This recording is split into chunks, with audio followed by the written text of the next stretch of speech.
finally. Huh.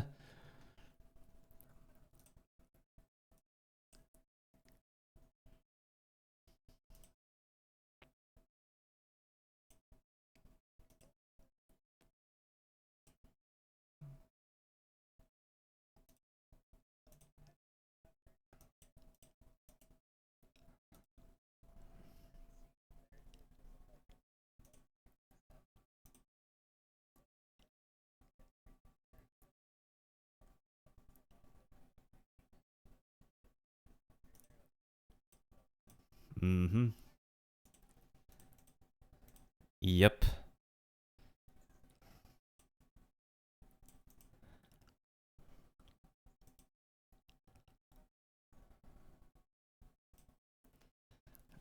Oh, uh,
Okay. I think it's finally working.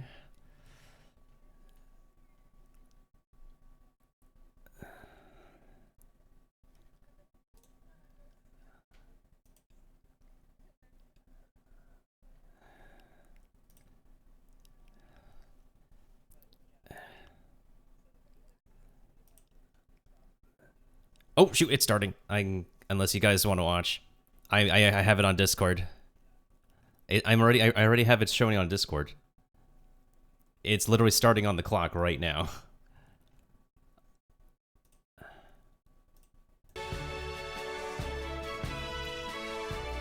Hey, it's Pokemon!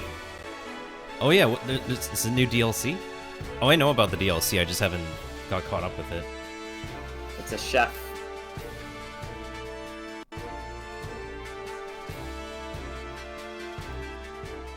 Okay, volume levels should be good. The program should be loud enough. They're holding hands. Alright, what's new on Scarlet and Violet besides what's coming up for the DLC? This I know. Haven't bought the games yet. I want to buy one of them. What do I buy? I mean, it's up to you. I have Violet personally. I think I might just end up doing the same thing as I did before, is flip a coin and see which one it will choose for me. Either way, like as long as somebody has the other version, you could just have like trade with the other person anyways. And the best part is that it doesn't matter if I buy the copy in Japan, the game will automatically translate in English because I'm playing in English. Mm-hmm. Oh wait, is this the new biomes, the new region, the new islands? Hey, Palm! Oh, new NPCs. Their hair looks like they have mustaches, but I know it's not mustache, it's just how their hair looks like. Yanma! Their hair is like basically covering almost their whole entire face. Oh, these are new locations to visit. This gives me like an Osakan kind of like, no, not Osaka, Okinawa kind of like vibe, like summer, you know, Japan. Oh. Yeah, this is like a Matsuri going on right here. Ooh, legendaries! Woo! Legendaries aren't as cool as they were back in the days. Yeah, these ones look pretty goofy. This is actually my first Nintendo Direct that I'm watching with you guys. Fake Jordan said, oh, there's this one. Yeah, I I remember. gotta go. Have a good evening, y'all. You have a good evening as well. Thank you for coming by. Oh, this is Philippicus said, bye. I haven't bought the new Pokemon game in ages. I believe my last Pokemon game was Shield? Oh, that's like one of the previous ones on the Switch. That's the previous generation. This is Generation 9 already. Yeah.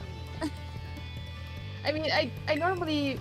One game can entertain me for months at a time because I normally just... The Zebra Pokemon's back! It's Striker! Frick! I haven't seen that Pokemon since Pokemon Black and White.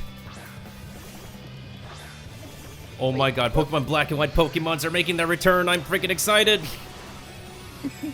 they're re-debuting a lot of old Pokemon too. They're shiny. More crystal forms, holy. Crystal. It's like Pokemon can be is the only series that does not have to end anytime soon. Oh, definitely not. Oh, another legendary? Oh, that is the other legendary. They're just so damn creative. They can keep up with Pokemon no matter what, man. Ooh. Hello everyone, Oh. I'm Shinya Takahashi, and I'll be one of your guides for today's Nintendo Direct. That's totally not how they sound, but okay. I'll also be joining today. That was the latest trailer. I mean, not everybody could keep up with subtitles Area anyways. Zero, the paid DLC for the Pokemon Scarlet and Pokemon Violet. Ooh, I better have enough Nintendo Gold to actually get the DLC, maybe. I mean, I wouldn't mind paying for them. I just have to finish the main game first. While the second half seemed to be in a completely different location, a futuristic academy in the middle of the ocean. Okay, I am so hope glad old collected all Pokemon the are bringing... crystal flies I needed. DLC will be available in the I am future. so glad they're bringing back, like, And long after time today's Nintendo unseen Direct, Pokemon. a special event will be Zipstrika held and, for like, Pokemon the... Scarlet and Pokemon Ooh, Violet. I gotta get this code down. We hope It's like you will Genshin again. Gotta get the code. Okay, let's see our first batch of headlines. Oh, time for the headlines. It's a supersonic squad of superstars. Oh, Sonic. Sonic and friends are spin dashing into a brand new 2D side-scrolling game. Oh yeah, this is the latest entry, Sonic Superstars. Brand new zones await. It's much better than the previous Sonic games. Holy shit. Because I had to admit the Sonic series has just been going really downhill at one point, and now they're trying to pick it back up. Oh my god. And just go back to their roots. I forgot Knuckles can Wait, Amy looks different. What the frick? Amy looks significantly different. Yeah, I think not. I believe it's just her dress. No, like her head is different too. What the frick? Yo, it's like Yoshi's Island all over again with different gimmicks. Yo, Sonic Co-op, let's go! Fun. I want to play this with friends. Local I wonder co-op. if they open with this. Combine your powers and take It on should be able to play online with this. When Sonic Superstars I'm pretty launches sure, on the maybe. Nintendo Switch system, But they just did local co-op, so we don't know yet. But Sonic Superstars actually does look like a legitimate game, though. Cozy life is just around Oh, is it this would be another fun sim to game? play games together with you, like Nintendo games. Sorry if my computer is a little bit slow for some reason. Build No, you're fine. Decorate your home plot. Oh, I could play this kind of Crops game. in your garden, Oh. and more. It's one of those Play cozy other games. residents in online co-op, Yeah, or it carve out your the blissful graphic life reminds me a tiny solo. bit of Sims for some And if reason. you're eager to Yeah. It's like there's it's like plenty of Sims life with beyond like the village. vibes of Set Zelda. off on a vast journey to Yeah. uncover Alia's Isn't it not Oh, look it like might Zelda, like Legend of Zelda with like, you know, Sims Ooh, I could totally vibes? co-op this kind of game. Yeah, it does look like a. It feels like it's underperforming on the Switch though. Like I'm seeing like, Halia is free to I play believe this and might be launches more. on Nintendo Switch. oh my Genshin. god, I'm following Oh, this not the game. What the trailer? frick? It's actually going to be available. What the frick? Ignite your heart. Oh yeah, this is the Persona 5 game, the latest Oh my one. God. Tactica. Return in this tactical spin-off of Persona 5. When the group ends up in an unfamiliar I am world, really surprised they're you giving must like somewhat of a toony kind of version when I know this game was originally rated M for mature. control. During battle, assess the situation. Well, then again, it has a good reason to be rated M for mature. After all, there are characters with swimsuits on, and you know some certain things in the game too that makes it a little too lewd for it to be Yeah. PG-13 or rated T. Then surround your foes and take them out. They're giving this game the Fire Emblem treatment, but then again, like, Triple threat.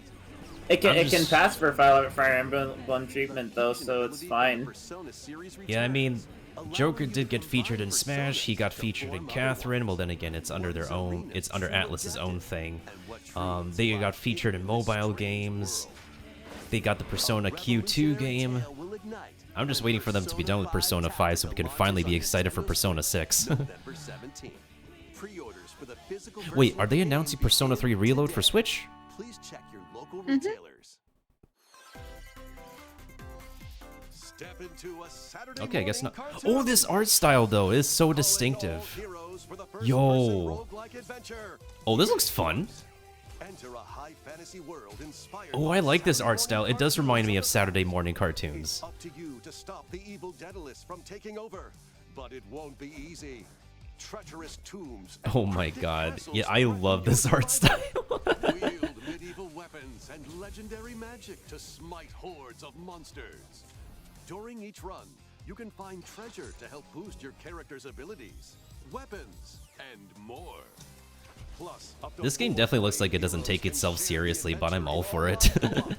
Drop in and out at any Yeah, time but to it's face the many certain perils ahead. charm with By the power of because it doesn't really teamwork. take itself seriously sometimes. Mid-Force launches on the Nintendo I feel Switch like I have the system same problem this with One year. Piece, but then it just hits me that it's a really serious show and it. Splatfest is Ooh, it might Splatoon be stuff. brilliant. pretty sweet. I have a bunch of friends who are so into Splatoon.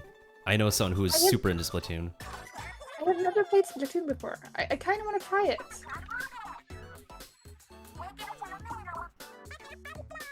Do you recommend Splatoon? Oh no, I watch people play Splatoon though.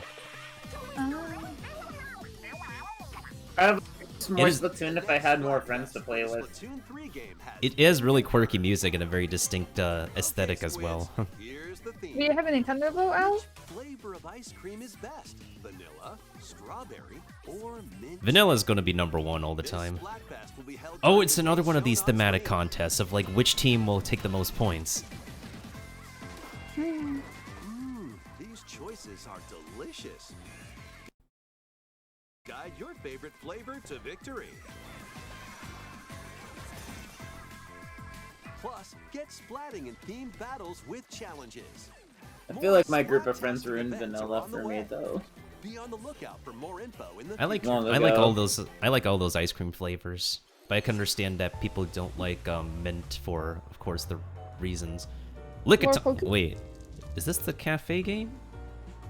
Or no, is this Detective Pikachu 2? Wait a minute.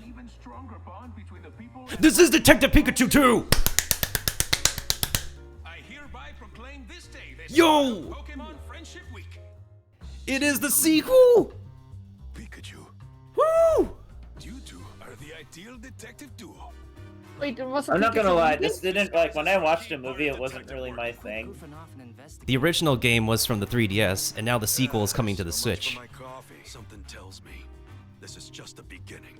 They're gonna have a Detective Pikachu sequel movie as well. It originally was cancelled, but then they found a new director.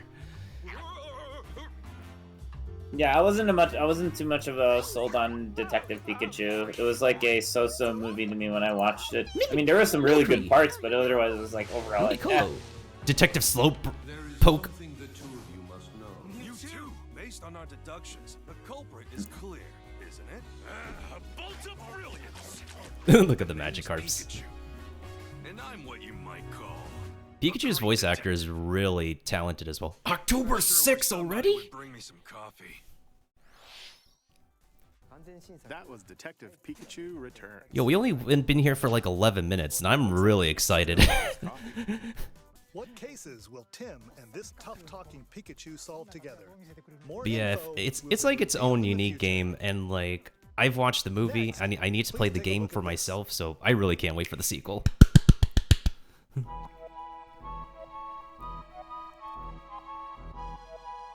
Wait a minute. No. Wait, They're bringing back the Peach's game. That's not Super Princess Peach. It's... Wait a minute. Hold on. I'm holding my thoughts. Don't tell me this is what I think it is. Holy... RPG, What baby! the But it's not like the Paper Mario version, though. I like the Paper No, Mario this is one, though. this is... Is this a remaster or a remake? This is the OG, or originally with Square Enix. Oh, I've been talking about this game for the longest time. Is this an official remake? You can even fight alongside Bowser, too. Well, yeah, it's a Mario RPG. It's one of the tropes, fighting alongside Bowser. Because Holy you're fighting crap! a much more evil kind of force. Geno is one of the classic cult characters of this game. Holy crap. This was originally on the, I don't remember, I think it was an N64 game. And this is like one of the only original project with Square Enix and Nintendo before they split ways. I mean, they came back together eventually, you know, because For- of Smash, so why not, right? They're gonna come back with that game, I too. was saying for the longest time how people would be super into getting a remake of this game, and here we have it. This is one of the biggest announcements they've ever made in Nintendo history.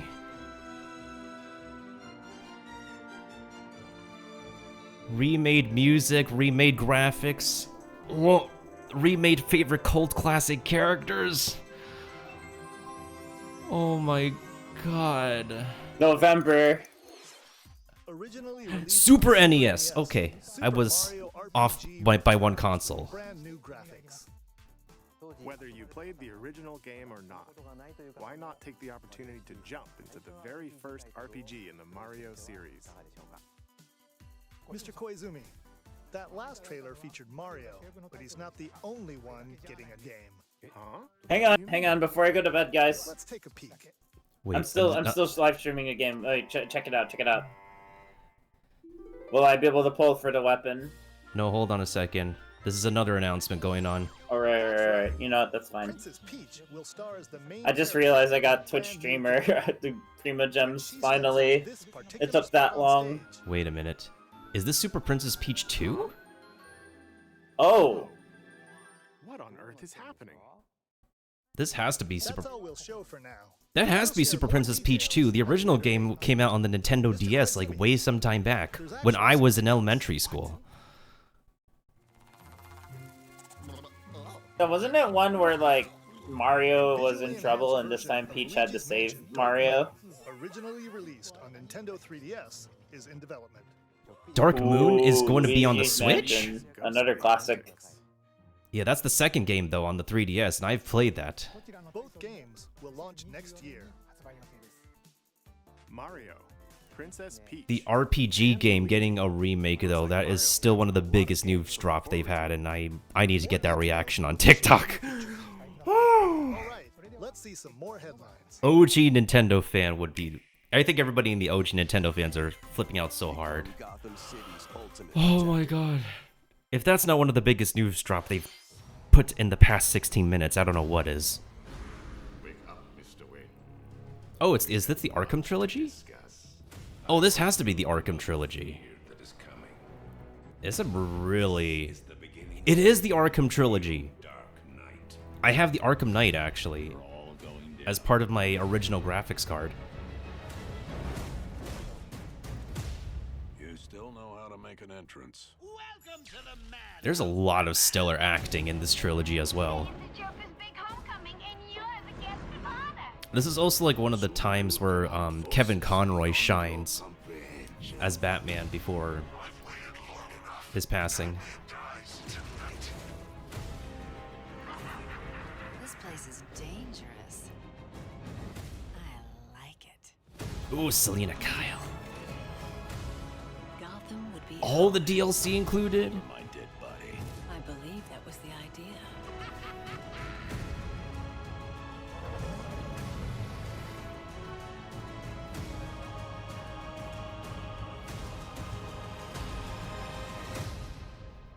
Don't be a stranger. You're always welcome here. Give Bane that treatment. Batman Arkham Trilogy launches on Nintendo Switch this fall. I hope it runs well on the Switch, and I hope it's not a cloud Play copy. your cards right, mercenary.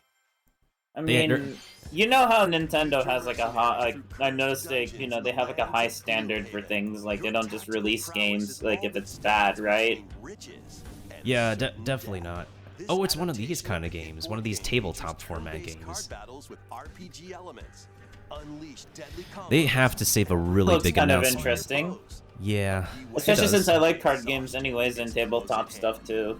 Choose from They have to save like a really huge mercenaries. announcement at the end. I can't believe they dropped major stuff, like, And master over 1,000 because this is a 40-minute program, and I feel like things could get juicier towards the end. and gain every advantage to survive. Grit your September 18th. Pre-orders for the Oh, Mercenaries Gloomhaven! Edition Right, that was the today game. on Nintendo Dude, eShop. that's the actual tabletop game for that is like $200. Keep the dance party Oh, going. of course, we gotta have another Just Dance game. Oh, hold on. I'm removing the audio just in case it's copyrighted music. You don't have to worry about copyright music when it comes to Discord. Yeah, I know. But I gotta turn it off for Twitch. That's why everybody's singing over the music that's playing whenever we have these copyrighted songs going on for these game trailers.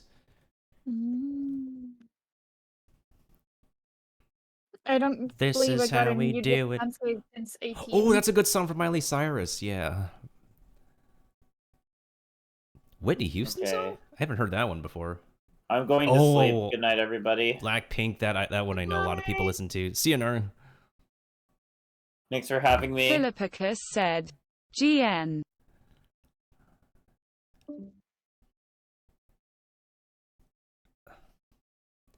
I have yet to do like a Just Dance like session because, well, I don't think my webcam has the best tracking, and my Switch probably doesn't as well. Hope lies in a world Ooh, is this another RPG? One day, a once peaceful realm was silenced by its king.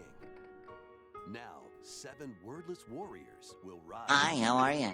Oh, this looks cute. This action RPG. Hey, what's up, Hotbox? These heroes bound by fate must work together to explore the abyss and find the secluded The abyss, king. the spiral abyss.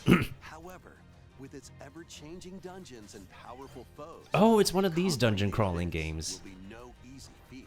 Wield weapons like swords. Well, it looks cute at least. Magic and more to survive this deadly The style of the gameplay reminds me of Hades, and I know a bunch of people who play Hades. materials you've collected. But the style of the game is also reminding me of The Binding of Isaac as well.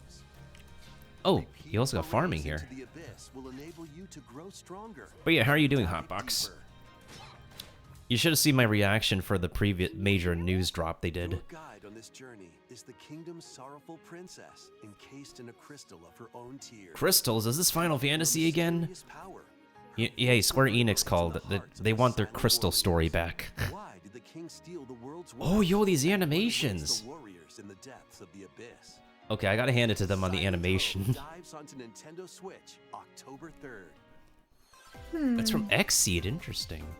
Sparks will fly in these Nintendo Switch games. Sparks Fly? Are these indie Cast titles? spells and cultivate your best life in Fae Farm. Oh, I've heard of this game. Make use of magic to complete tasks and fend off mischievous foes. It's another one of those comfy Farm to games. help your character flourish. Although the character models are kind of Decorate goofy. your space to improve your stats for the day ahead. I don't mind playing these kind of games, but it's just like there comes to a point where like if the graphics don't grow on me, I won't actively play it. Pre-orders including I mean, in-game bonus are graphic available is now on Nintendo okay. It's just it looks a bit clunky. Wild racing action with Hot Wheels Ooh, another Hot Wheels game. I feel like Hot Wheels is like one of the hugest, most advertised toys as I was growing up in the I believe earlier there is 2000s. some point. You just need to be with the right age group to see them, if that makes sense. Oh, you can customize your own. Sweet. Oh, that's what we love about these kind of games, making your own courses and stuff. I had never played a Hot Wheels game ever, but Yeah, my kid has one of them, but it was we got it used and it was basically already broken at that point, and then it was completely broken after a really short time with us. Ah. And now we're just like, and it took forever to just get rid of the package, so he just saw it and he's like, I want to play it! And we just, it's broken! And then he just had a huge fit because it was broken every time he wanted to play it, and we forgot to get rid of the box. Kids will be kids, and oh, this looks like Overcooked, but for mechanics. Interesting. Oh yeah, this game, Mario and Rabbids. Mario and friends journey to a musical planet. Filled with new areas. This is also a collaboration that I never really expected would sell, but it's going. I believe we have one of the games. I was just never able to get into it. We just found it on sale for some reason. I never got into the original game either. I was still surprised they went forward with the sequel. And now we have DLC for the sequel. I never expected it to be popular enough to get a sequel. This is news to me.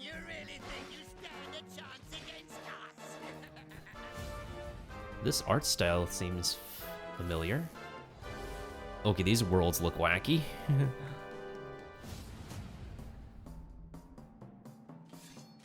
Oh, this is like the dragon art style. I mean, if this is an open world game, it can be pretty cool because you can go around a lot of places and find a lot of hidden things. Is this a Dragon Quest spin-off? You're going to have to become a monster wrangler. But I can see a lot of shortcuts in the animation. Oh my god, it's Dragon Quest, but with Pokemon mechanics. You can capture a slime!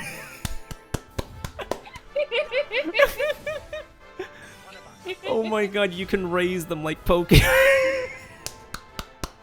Philippicus said, lol. Oh my goodness sake. I know I have a Twitch moderator who's a super Dragon Quest player, and I think he's... Oh my god. He's going to love this. Yeah. The so-called hero is here. Is Is this They Kingdom? might have to also like Oh, this one. oh no, Hotbox. Kingdom Hearts 4 will have its own thing. No That was worries. Dragon Quest Monsters, the Dark Prince from Square Enix. I'm all for like creature taming game as long as it's like executed right. This one looks pretty charming though, so. Monster kind. Please be on the lookout for more info in the future. Next, we have more news on a certain game with plant-like creatures. Pikmin? Pikmin? It is Pikmin. I don't play Pikmin, but the game looks interesting. Welcome to the Rescue Corps. As its newest recruit, you'll venture to a mysterious planet with all sorts of life forms. There, I will say, like, you'll meet Pikmin is one of creatures Nintendo's, like, called Pikmin, quirkier looking games. and the adorable rescue pup, Ochi. So cute! Your mission, should you choose to accept Puppy. it, repair the damaged Rescue Corps spaceship and save any castaways you find. That puppy is so Alright, cute, oh my let's god. explore together. I need a plushie of that dog. Once plucked, Pikmin are ready for action. Blow your whistle Maybe you can to make gather one. them and have them follow you. Oh, that would be a really good Etsy product. Throw your little buds at things, and they'll start working for you. Yeah. Ochi will also prove to be a online Look at that little boy. He can carry items with Pikmin, Oh, that's so sweet. or smash off. That's a the sweet silhouette. doggy. If you Aww. need a flotation device, Destroy everything in your paw. there you go. Oh my god. Doggy Ochi can will even paddle. Stand up to the wildest creatures. Oh my god. That is such a good doggy. I need to carry a Game Boy. to fix the spaceship's radar and open up new areas I have to never played with explore. the Game Boy. I have no idea where Exploration it isn't limited to the surface, though. I've grown up with a lot of old machines. I think the oldest machine I've ever, like, played was the Nintendo 64 at somebody's house. mean, Unusual contraptions, I collect consoles myself, native creatures, but I do not have the handheld ones except from the Switch. That is the only Oh. handheld device I do have. But we do have the Nintendo 64 at home. We have the GameCube, Oh. Wii, and Switch. This leafy individual We're trying to get a hold of more. Oh, it's another Nintendo dog. consoles, but it takes time because we can't just get the first and best one because those are normally really expensive. to your Pikmin and Ochi. Oh, fair enough, yeah, because they're not manufactured Time anymore. limit to win, and But I do believe save we the have castaway. all of the Xbox By consoles. rescuing castaways, you'll be able to do more activities back at base camp, which is right But next most to of your the PS spaceship. ones. Train Ochi and teach him new skills. Me and my fiance basically just collects them together. Good boy. Oh, it is a boy. It is a good boy. Exploration more manageable. It's an adorable For boy. the first time in the Pikmin series, you can eventually set out for night expeditions. Oh, it's really raining cats and dogs There's a outside. catch. Nightfall Speaking of sends dogs, creatures into a frenzy. what perfect timing. Yeah, I know. Thankfully, you'll come across the new glow Pikmin, which only appear at night. Ugh. Please don't tell me those are actually dead Luminals that Pikmin. produce valuable glow sap. These mounds also attract various wildlife, so use glow Pikmin to drive them away and protect the luminals. Dang, day and night cycle Many more difficulties. Interesting. surprises await on this uncharted planet. But with the Pikmin and Ochi by your side, no challenge is too Ochi. big. Oh, or that moth too boss small. reminds me of a Pokemon. Pikmin 4. Oh, that dog is just. In past Pikmin games, you had to return Oh to shoot, the there's spaceship 11 minutes before left. sundown. They have to drop a However, huge with this announcement at the latest end. You can now venture out at night. We hope you can lead the Pikmin on your expedition. We have even more Pikmin news to share. Oh, Pikmin merchandise? HD versions of the first two Pikmin games originally released on Nintendo Oh, GameCube the will launch original on Nintendo games. eShop later today. Oh, that's convenient. Plus, ahead of the game's release, a demo of Pikmin 4 will be available on Nintendo eShop on June 28th. Oh, that's in 1 week. The demo can be enjoyed even if you've never played a game in the Pikmin series before. I could probably try the demo then. I just gotta get my capture card. Okay, let's see a few more headlines.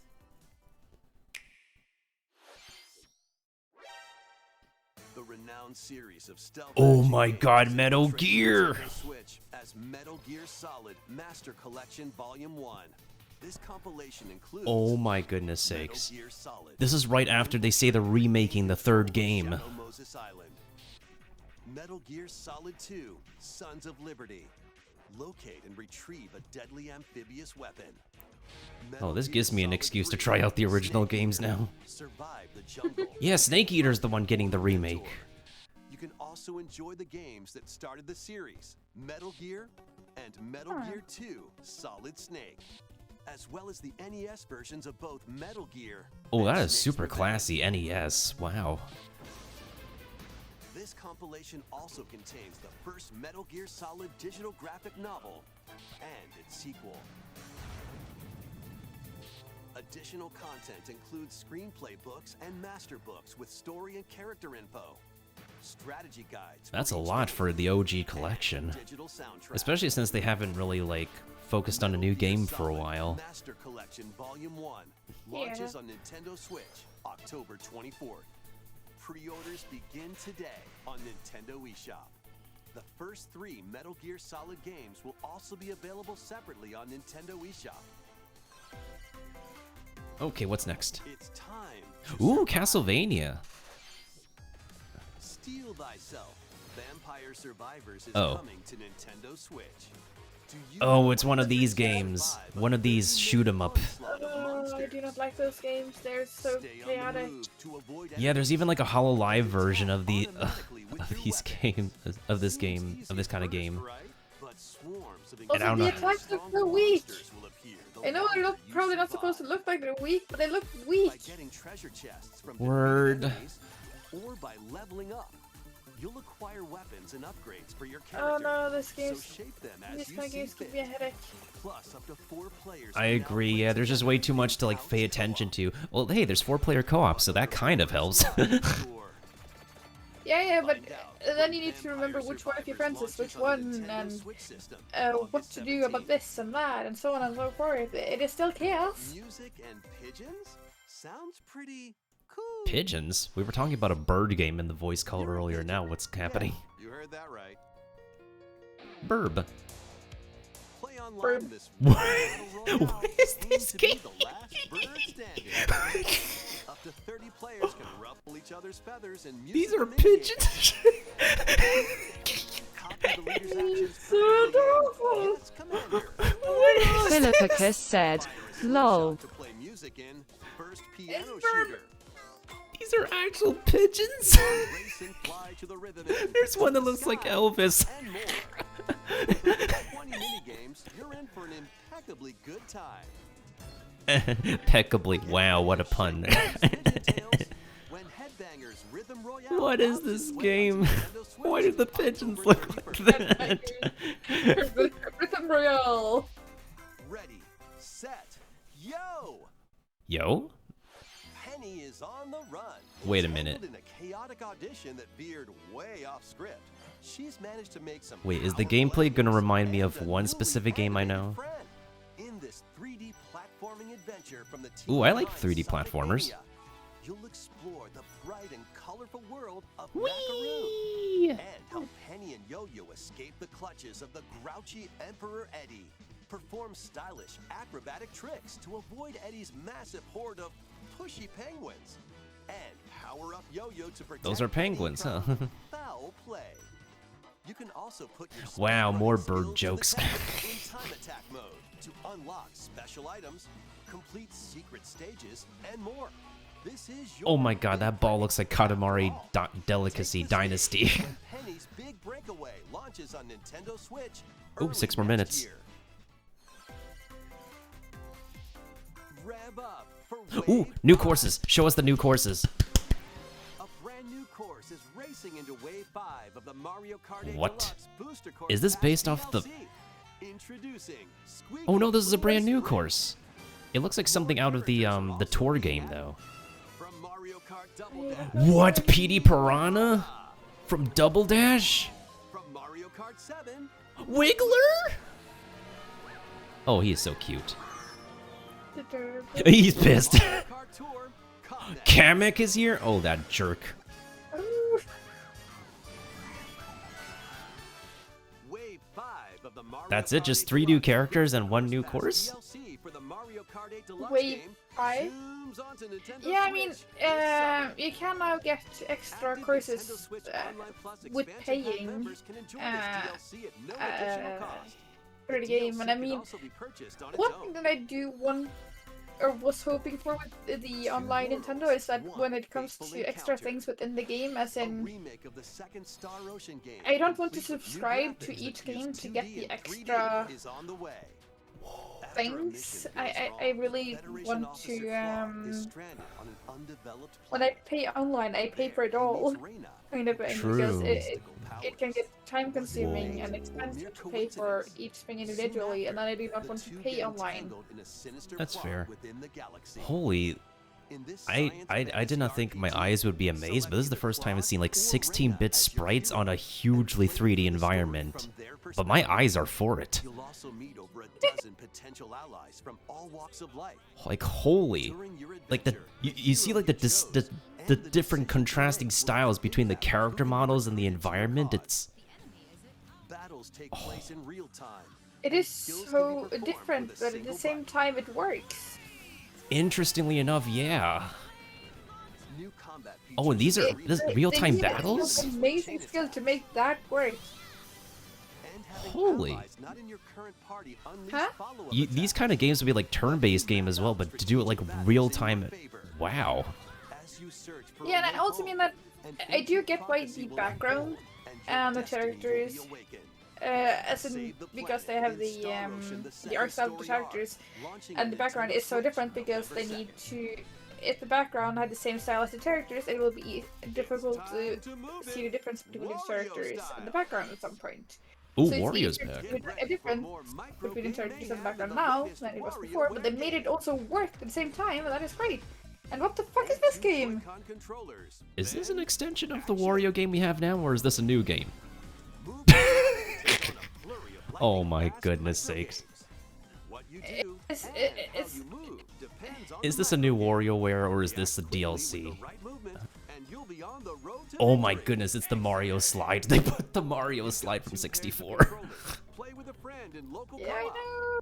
Sync up your actions to beat each microgame. Plus, up to 4 players can live it up across Is that right? The bottle shake one. This dicey board game is going to keep you on your toes.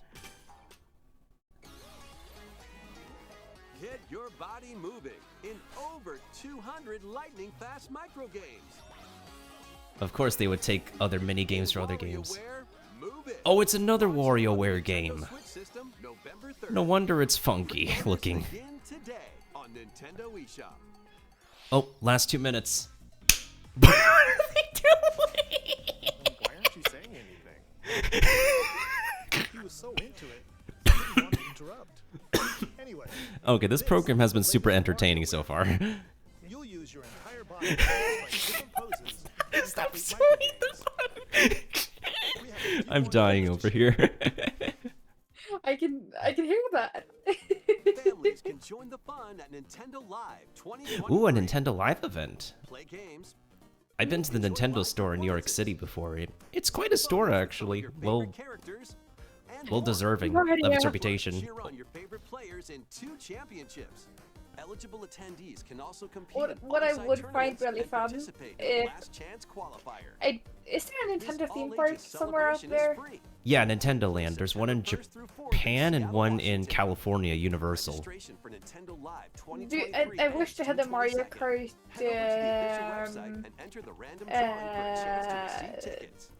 PAX West badge holders interested in attending can visit the official PAX The West Mario website for more Kart details. tracks, Those or not not selected tracks, will but have another chance to attend with the 3 challenge cups this summer. the things with the cars. From each will get tickets. But as Please with visit the roller official coasters, website that for more you'd see details. what you would normally see in See you Mario there. Kart, but when you're driving the roller coaster. A vast number of players That would be are fun. enjoying their time in Hyrule in the Oh, Tears of the Kingdom, right. Oh yeah, I do have the game now. I just haven't played it yet. I've seen some I also gameplay have though. I have 2 of the games actually. And I didn't buy any of them. was released to coincide with the game's launch. New amiibo of Zelda. Ooh, Zelda amiibo. Oh, hunky Ganon. I mean, what? You could hold him in all his chiseled glory. Please take a look. Oh, last announcement. They look Final better. minute. Huh? Please. Please be something exciting, Nintendo.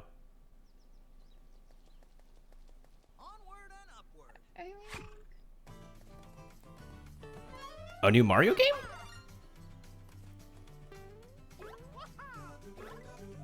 Wait. This has to be a new one.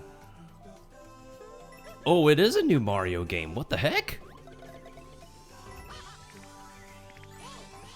It is a distinctive art style, too.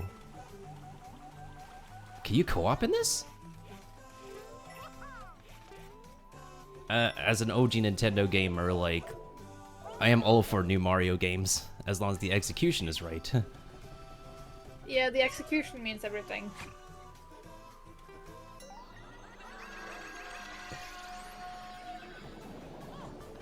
Oh, this looks like an acid trip. I had never had an acid trip or anything like that, but oh god, this. This is a very distinctive art style. Oh, they're doing the Yoshi's Island thing where you turn into different things. Oh my god. What's happening to the flagpole? I thought you're supposed to grab it. Wait, so the exit is not the flagpole anymore? It is a new Mario game. What the heck? You can play as Luigi and Peach. Oh, she's so cute. Yay, it's Toad. Daisy. No way. Playable Daisy? For once, Daisy can be playable in a non-party game? Oh my god. No wait, this is a party game it looks like. It looks like you can play multiple with this one. Yeah, the co-op. Yeah. Oh my goodness sakes. Oh. And the game where it looks like you can do acid, but fun and healthy. It is a new Mario game, so.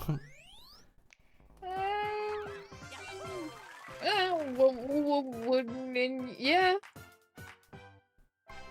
I do like the idea. Ooh, in October, pretty soon. Oh, it's October, dude. Oh, I hope. What the fuck? What is that? I thought it's still stuck in January. What is that power? What was that?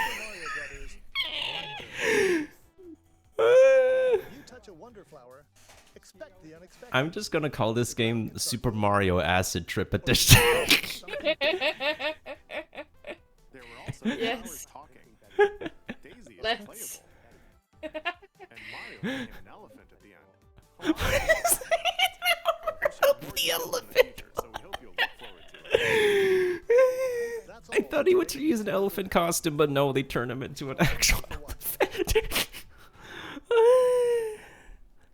Ew. Okay, this was a very entertaining past 43 minutes. I will admit. Wow. That was definitely... Philippicus said, that was 43 minutes. Oh yeah, that was like 43 minutes, and I was like super entertained by that. I think like honestly, what they could have done is like put this new Mario game in the middle of the program, and take the Super Mario RPG and put it at the end instead, because like I feel like the RPG remake is like more out of left field than a new Super Mario game, because I feel like, in my own opinion, as someone who's played a lot of Nintendo games for the longest time, it's there's more of an expectation for a new game in Nintendo's mainline title than it is for them to go back onto an old game and either re-release it or do like an HD remake like they're doing with Super Mario RPG. My opinion.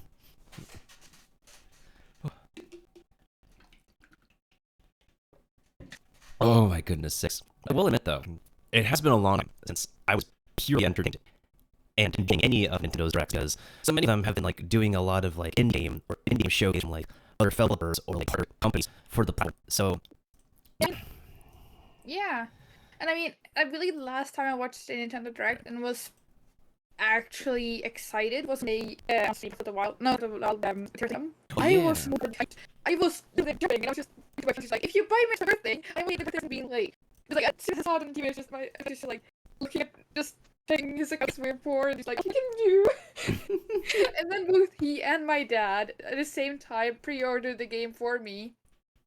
As a surprise, but no, none of them talked to each other. So I had two games, and my fiance got my second the new Switch. So now we can finally play the game at the same time. They're like, I want to be you.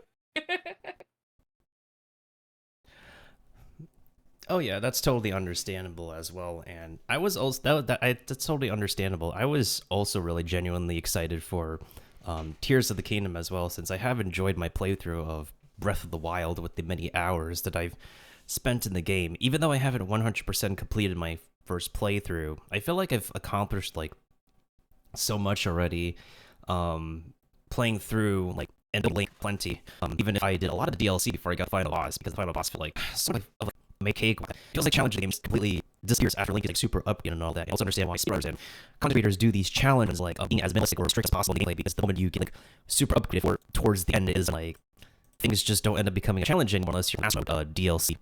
Something I'm gonna do.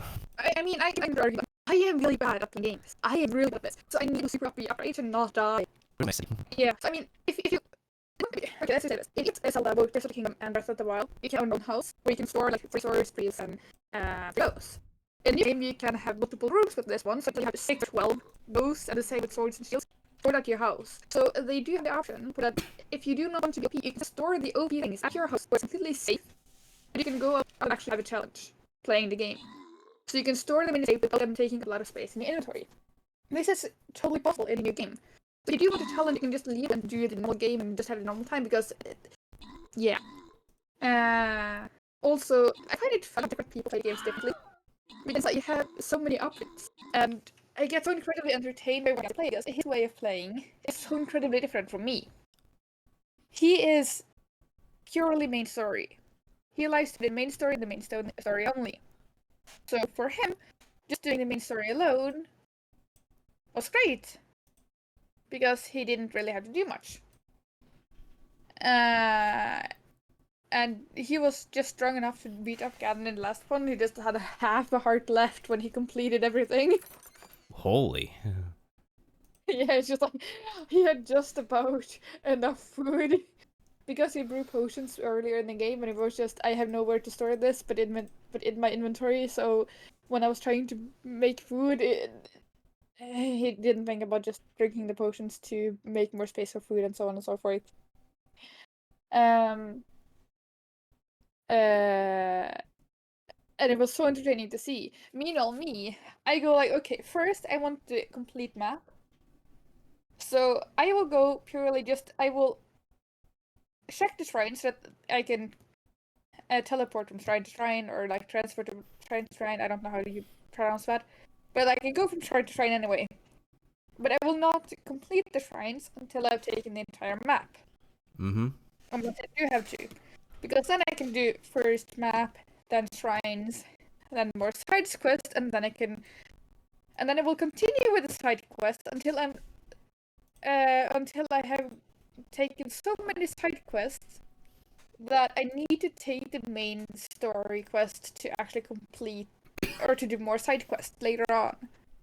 Because at that point I'm used enough to the game to actually do things. And this can take me years!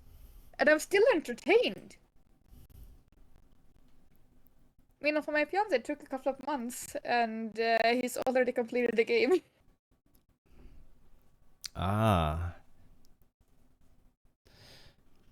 Yeah, it is. I can understand that. It definitely is like really interesting to watch how like different people would end up playing a game, and there are lots of different ways to go about playing a specific game nowadays. It's just that when it comes to a very complex game, we're often so used to like how we approach said complex game that when we watch somebody else play the game in a way that we're not exactly so used to looking at, it's it tends to be like I need to drink water. Yeah. It tends to be like really off-putting at first, but then like the more we try to understand the other person's point of view with how they are approaching it, the more like how do I best describe it? It does become very interesting to like understand how another person would approach the same game, and this is very particular to RPGs in general, since like they're the most complex video games in existence. It is really unique and a really perspective to look at from another point of view, rather than just have like rather to not be open-minded and used to like the way that your somebody is like playing and knowing how to get the game by default, which is also like how I approach looking at gameplays of football on YouTube and try to try challenge runs or a different way of playing rather than the traditional method. Yeah, at the same time as in, I like to be a collector within Zelda. So I try to collect all of the armor, I collect all of the horses I can, and so on and so forth. That is what I like to do. It's just fighting Zelda. I find it because my fiance is like putting together weapons in New Kingdom because he can make things make stronger weapons. So he's really good at just having these strong weapons and he can do up and person fighting. You know, me, I try to collect arrows because I like to do from distance and hide. I basically like to be a sniper. I do not have the best of aims, but I'm working on that part. But I do not like to be up and personal if I can avoid it. So I find that part pretty fun. And then then I've seen other gamers who like when they try to do things and they do the technical part about like jumping backwards and getting the like how you properly are supposed to fight if you're good at the game, which I've forgotten that you can do because I'm just whacking at this person with the stick I have in my hand until I die. Or maybe not a stick, but possibly a sword. And then I just have a lot of food so that I will not die in the immediate future. So I will just sit there and whack at this whatever creature until I eventually runs out of food because I have been so close to dying so many times. Hey, like at the end of the day, if it like works somehow, it works. As long as it's entertaining. If it can be entertained by whacking someone with a stick for like ages at a time and almost dying. Stick challenges in like the Legend of Zelda games is such quite the thing. I mean, with the stick part is actually a joke. I'm just imagining that is how it looks, even though I'm having like a really great weapon. I'm just whacking this thing, and I'm getting hit every time it tries to hit, and it's like I'm just whacking it. Which is also why I like to do things from a distance. I'll be like, I'm gonna shoot you instead. From a distance where you can't see me.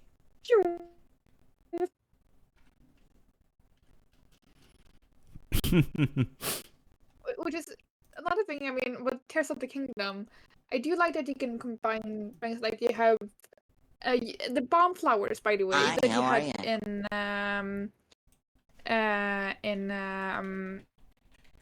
64 Ocarina of Time. Those are kind of back in Tears of the Kingdom. By the way. I think I'm aware actually. Hey, what's up, Draku? Huh? Draku? But yeah, like the bomb flowers that you kind of had in Ocarina of Time are kind of back because they do not explode as long as you've held them from a certain amount of time. So you can hold them in your hand in game and be like, yeah, this does nothing. But as soon as you throw it, they do explode on in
to arrows.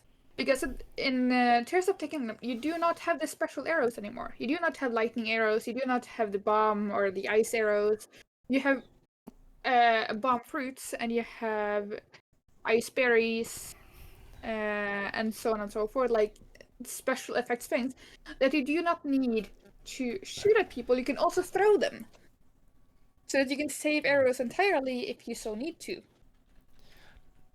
So if you're up and personal, you can just push the button that you're gonna throw your weapon, but you can choose to have a different item instead, and you can just throw a bomb at them. And that is also easier to access than it would be the bombs in Breath of the Wild. True, yeah. Because in bombs in the Breath of the Wild, they did not explode on impact. These do.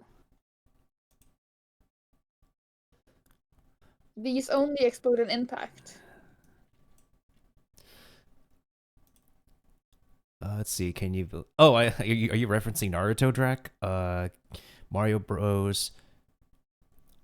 I mean, like, I think honestly, the Super Mario RPG is more of the shook up than Mario Bros. Wonder, because the well, that I call it like the Super Mario acid trip game. I do welcome a new Mario game. It's just I think the Super Mario RPG remake is like something that's super unexpected, because it's like it was once like Nintendo's and Square Enix's only collaboration before both companies went apart, and Square Enix was like, I'm just gonna like work with Sony from now on with PlayStation stuff, and then now they're back with a remake of an SNES game. This is before before Nintendo 64. The Super Mario RPG was originally on the SNES console, as people call it. And this is a console, I think, before even I started playing any video game consoles growing up. So yeah, that was the major. I would say that overall, I think this Nintendo Direct was.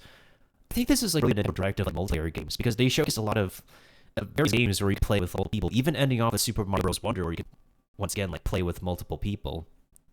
Now I notice with this particular Direct. No, I was only talking about Zelda. If it was new, And no, it's like somebody who has also sent a message to me on Twitch. Yeah. I was like answering him. That makes sense. Yeah, I was answering 2 people on Twitch. But yeah, when it comes to Zelda alone, I do like the new game, but it was really hard to get used to. They changed just the control parts itself got a tiny changed, so I'd feel it just a tiny bit confusing. But it also makes sense because you kind of had to change things around to make everything fit. Fair enough, yeah. Yeah, so I mean, it does make sense. It's just annoying in the beginning, but they do have many more new options. And also in Tears of the Kingdom, you can make your own house. As in, make it from scratch. You buy room after room, and you put them together until you get your own house. You can have a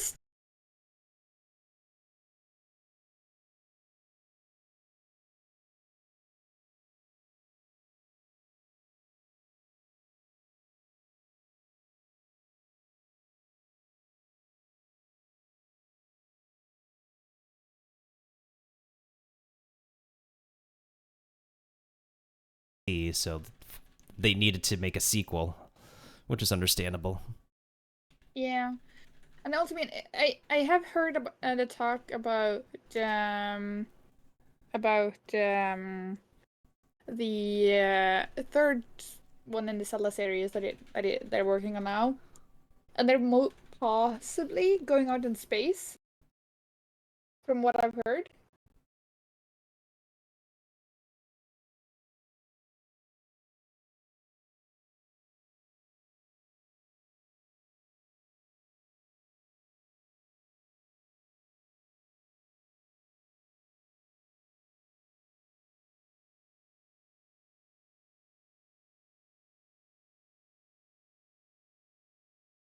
This is something that my fiance heard, and I do not know his sources, so do not quote me on this. But I believe I've heard that they're going out in space because one of the main people you meet is one of the 2 original people who founded Hyrule.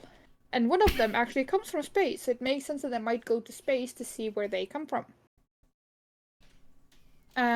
Also, I think one of the people you fight in Breath of the Wild, I'm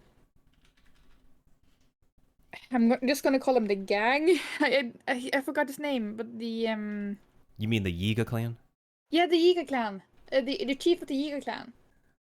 It was a tiny spoiler that they were gonna open the ground underneath when the Yiga clan leader was pushed down in that big hole. Because you find him underneath ground in the second game. Meanwhile, when you beat him in Tears of the Kingdom, he gets shot into space. Maybe you shouldn't exactly explain so much to like anybody who hasn't really completed the game. No, I haven't completed it either. Yeah, but like I haven't played the game. And I don't exactly know anybody else who has completed just like you did. I have. This is only the start. Like you can finish this within the first hour. No, maybe more of the. This is the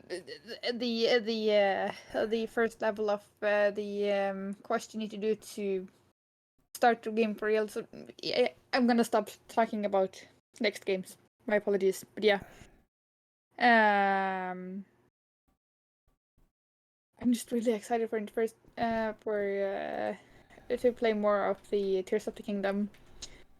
I wish I would have more time to play with that, but I do have things that I need to do and commissions I need to finish that I haven't worked on for weeks. I wish I had more time on my hands. Let's see what he said. True that Philippicus said, I'm going to take a nap. I'm feeling a little sleepy right now. Goodbye guys. XD hand waving.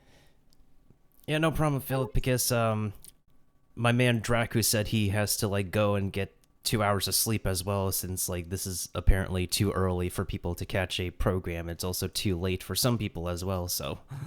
Goodbye, goodbye, good friends, goodbye.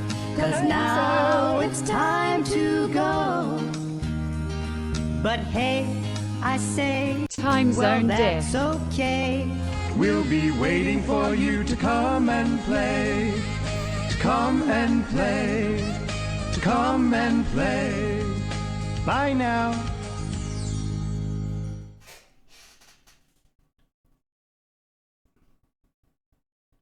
Hi, how are you?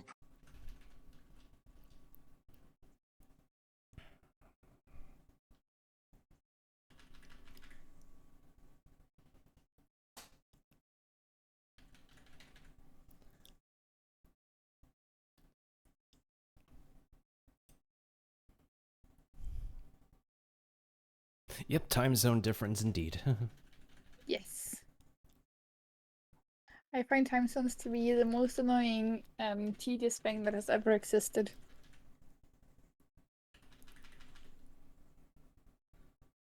Well, when everybody lives in different parts of the world and the sun and moon look different in different parts of the world, that's what happens. Yeah, that is true. That is true.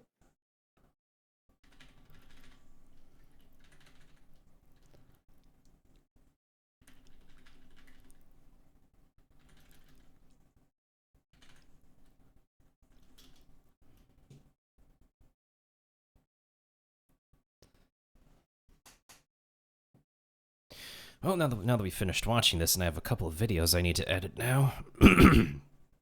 Also, like, I know you did say like you're pretty excited and stuff, but also definitely watch, be aware of like what you say sometimes of like your favorite stuff, especially since like not everybody has like gotten to like where you've end up finishing. Yeah, that makes sense. That makes sense.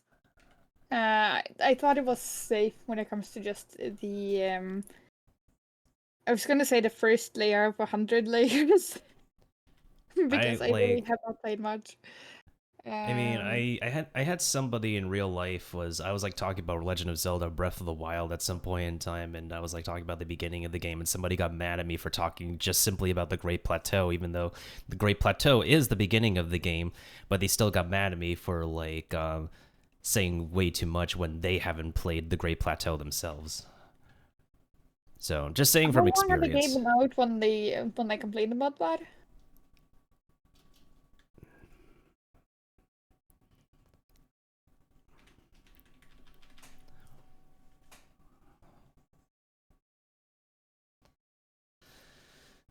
Do you know? Wait, what? You know how long the game had been out when they complained about that?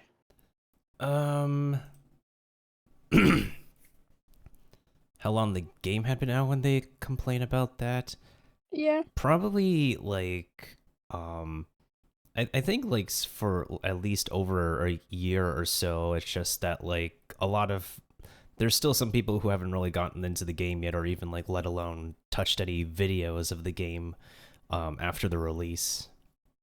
So Yeah. like even if I thought I was in safe territory, because like I've experienced stuff that's been out for some time, like I still got like the person still got mad at me in like real life. So even if, like, I understand where they're coming from, but also at the same time it's like but it's also like the frustration and stuff, especially when everybody's like taking their favorite pieces of media at their own piece. Especially if I like randomly talk about like Marvel movies, and like if I suddenly say, oh, so and so ends up dying, and somebody will still get mad and be like, I'm still going through this, and that was big on ABC, and you spoiled that for me. There's somebody who will be mad no matter what. There's two sides of this one. You can't please everybody. You can't piss off everybody. But also, I'm gonna say, my personal opinion, as long as you don't get to go to in-depth.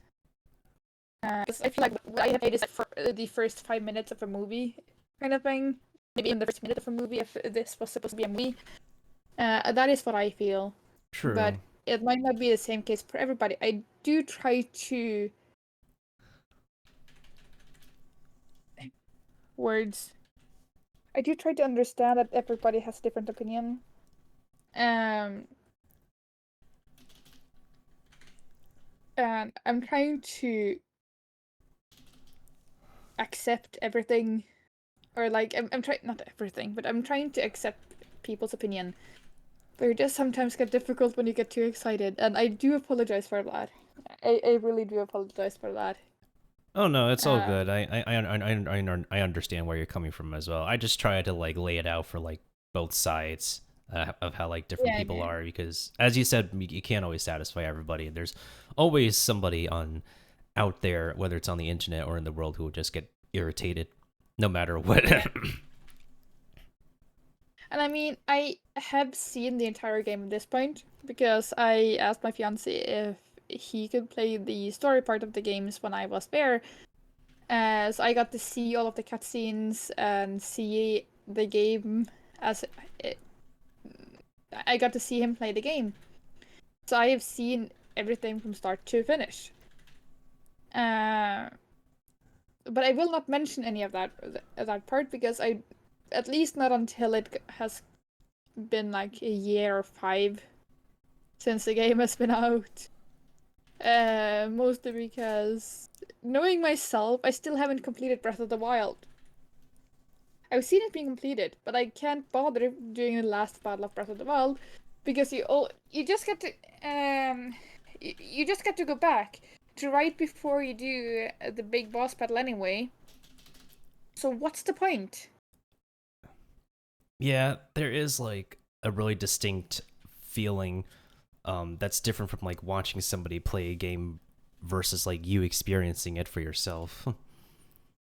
And I can also say this about another different game that is similar to Breath of the Wild, Phoenix Rising. I'm not gonna say anything about the gameplay itself, but just about how the game is set up, if that's okay. Oh, I know. I personally know Immortals Phoenix Rising,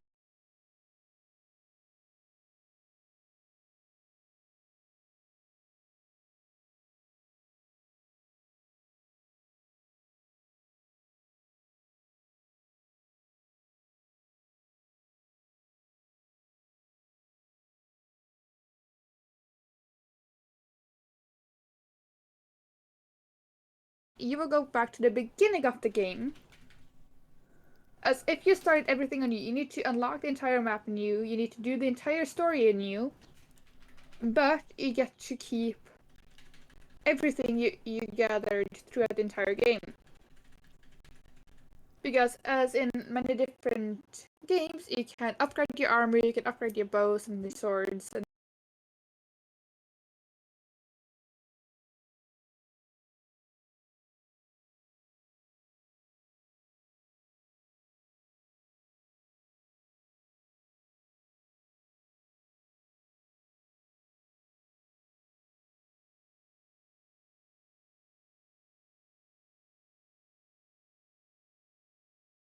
so on and so forth. But in Phoenix Rising, that is, when you take certain gems and you take certain things, they will not grow back, as they will do in other games like Zelda. Huh. If you take them, they're gone. The monsters, I believe they might also be gone, but I do believe some of them do respawn. But I'm not entirely sure. I've forgotten about that part. So in some ways, you would want to have a complete restart of at least the map, which is what you get. You get a complete restart of the map to be able to gather more resources to actually upgrade everything that you have already gathered, because all of your status and armors, things is already in your inventory. They're already there, but the map isn't. Which I think that is a great way to do things. I personally do like how they did things in the Pokemon games. That is my preferred way of doing things. That when you complete the main story, you are on the map and you can do like mini games and so on after you completed the story, and you can battle the gyms again later on when they're stronger and you're stronger, and you can do the entire thing again if you do want to, but you don't need to because the story is completed. Oh. So that is at least how it is with the Sword and Shield and Let's Go Eevee and Pikachu and Sword and so on and so forth. That is how I prefer games to be, personally at least.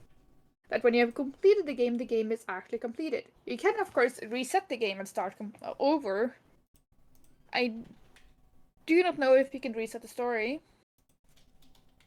but that is personally how I like the thing to be, because considering how bad I am at gaming, where it would be equally as challenging to go up and beat a big body with a stick than how I normally play the game, because I'm so bad at playing games, I do like to be extremely OP so that things will actually get not too difficult for myself.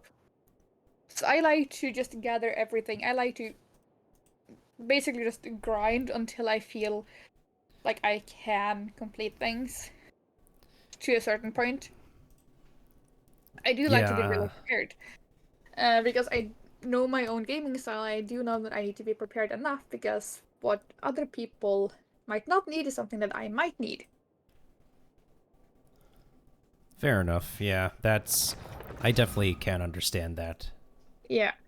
So, I mean, when it comes to how it is when games are completed, I do prefer the Pokemon way of doing things.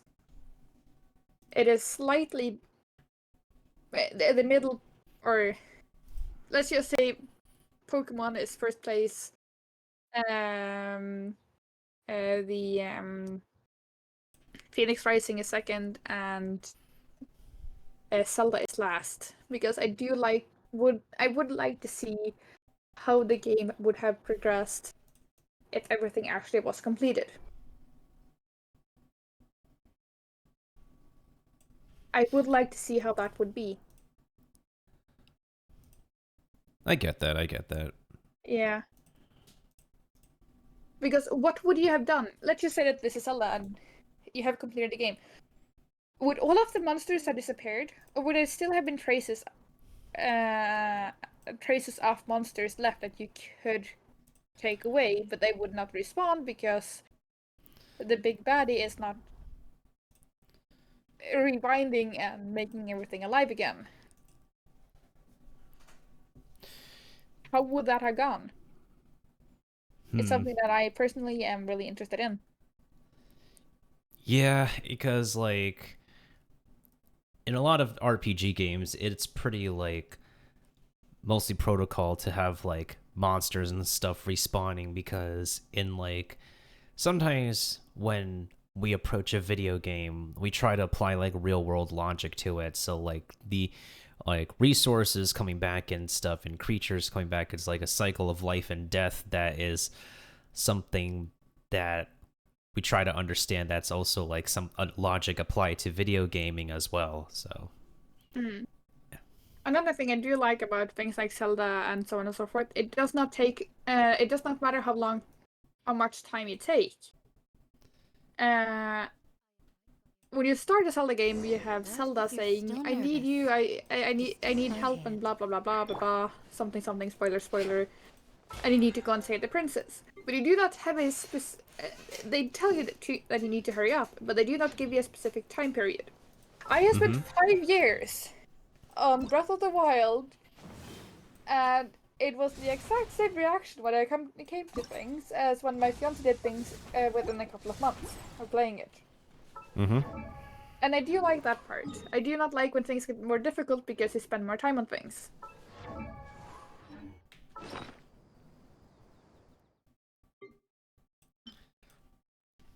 I get that. I get like that. it when the game allows you to take your time.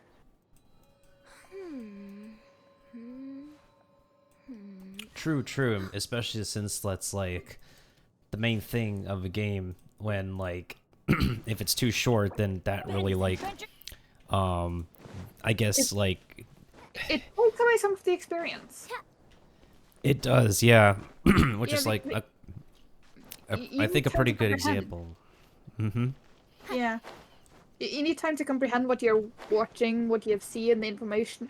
Because if it is just you go from A to B and and B to C and so on and so forth, your mind will get overloaded. It will be too much information. It would be information overload, basically. And you will have to just take a break from the game entirely. And when you take a break from the game entirely to just comprehend things, it is more difficult to think about the story and the things that goes on when you do not have the game in front of you. But when you have the game in front of you, you're just taking a break from the story, you can still comprehend the things because you will... The only thing you get distracted on when you continue to play the story, or when you continue to play the game without a story, is the game. So it's easier to understand things. It's like, again, I spent 5 years on Breath of the Wild. I still remember the story.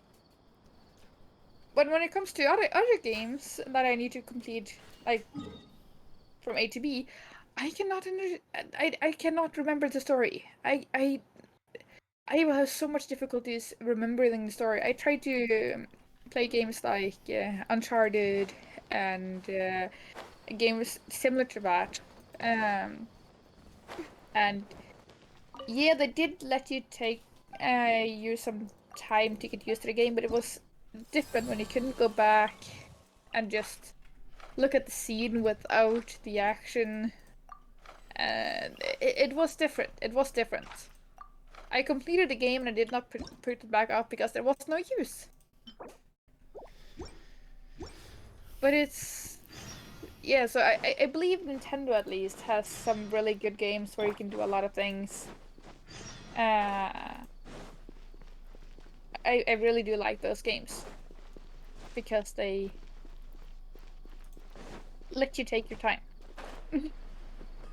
Yeah, I do like think that a well developed video game should really give you like the time of your day and the mileage that you get out of it. And like I think like a video game that's like probably the poorest example of like not really well developed and like not giving you like enough mileage out of it would be Sonic Forces, because there's like an infamous case where somebody purchased the game on Steam They completely 100% finished the game within one sitting, and then they just returned the game right away with Steam's return policy for how short it was, especially being sold at a AAA video game price. No. And I mean, with how little it offers. There's also another thing that I can say when it comes to buying games and so on and so forth. Nintendo games. I would like to say one complaint, and that is that the games rarely do go on sale, and if they do go on sale, it's not a lot of sale. True. So that thing is something that I'm really unhappy about. But I do get why they can do that. And that is why you do not get games like WWE 2020, the wrestling game that is so broken that you barely can play it without it crashing. You do not get broken games. You get what you pay for. You get the things when it's like when you have the at least when you have the Nintendo purely games, they do not release a broken game. They will not allow that. They do release completed games. They're not always good, but they're completed. The game mechanics work. The only reason why you might not like it is because it might not be within your game style, or because it's just not for you. Mm-hmm. But you will not like it because the game itself is broken. So you always get what you pay for, even if it's not your taste. So even though it's annoying, I do get why they can do it, and I like that they do it. Because, yeah, Breath of the Wild, I'm just gonna say this in kroners, Norwegian kroners. It is like 500 kroners, if not more.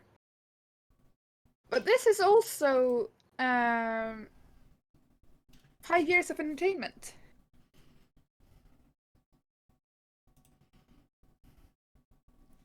Let's just say, converting this to American dollars, that is like $50. Mm-hmm. 50 American bucks, roughly. And again, $50 for 5 years is not a lot. If you think about how long you can play the game. Absolutely. Yeah, and also with the I spent 5 years on Breath of the Wild because of I felt the map was pretty big. The map has almost gotten 3 times bigger with Tears of the Kingdom. If you ever... Which is something that I find extremely enjoyable. So, yeah. That is something that I find really fun.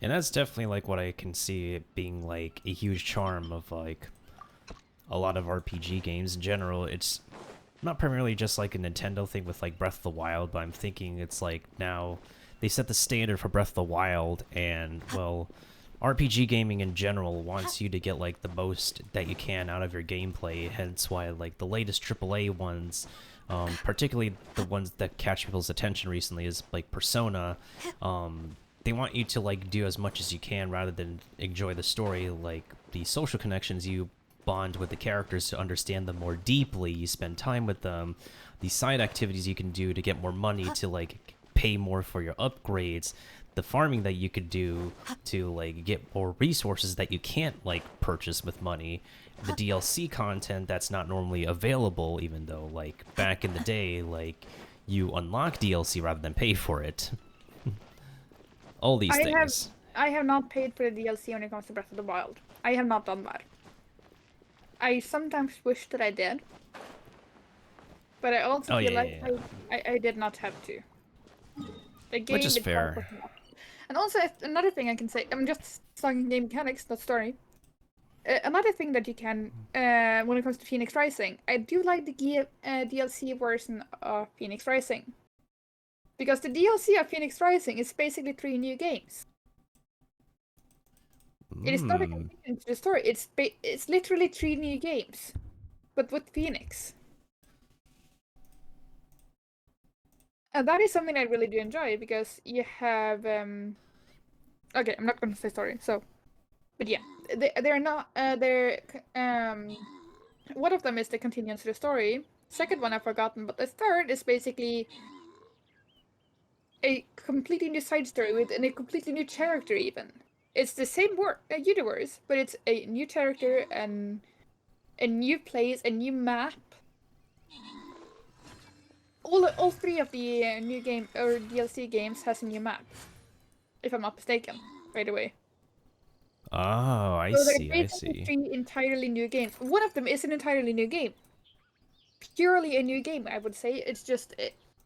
I wouldn't even call it a continuance to the story, because it's a side story. But...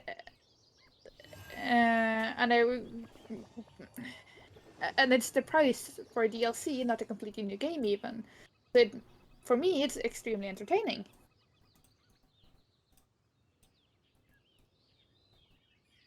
I still not played the DLC when it comes to Phoenix Rising. I am not sure if you can go back to the main story or back and forth from the main story to the DLC stories or whatever. I do not know, so I have not tried it because I I want to complete what I can in the normal game first without a DLC. But I find it comforting that the DLCs are new games and not just extras, because in Zelda they're extras. But again, Zelda is enough as a standalone game, so I do get why you would not do more. That you would just get extra Zelda instead, or Link playthrough, and not, well, otherwise. So I do get why they can do that, but I just find it amusing. Ah.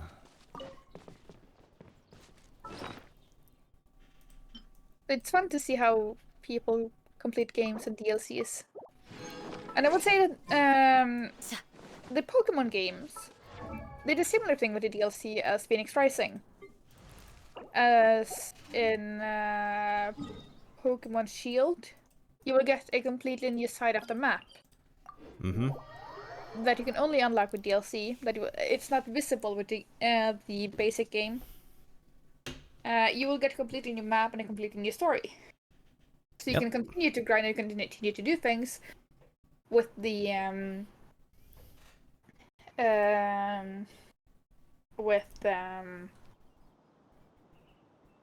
just the normal standard ones. And I find that to be pretty fun.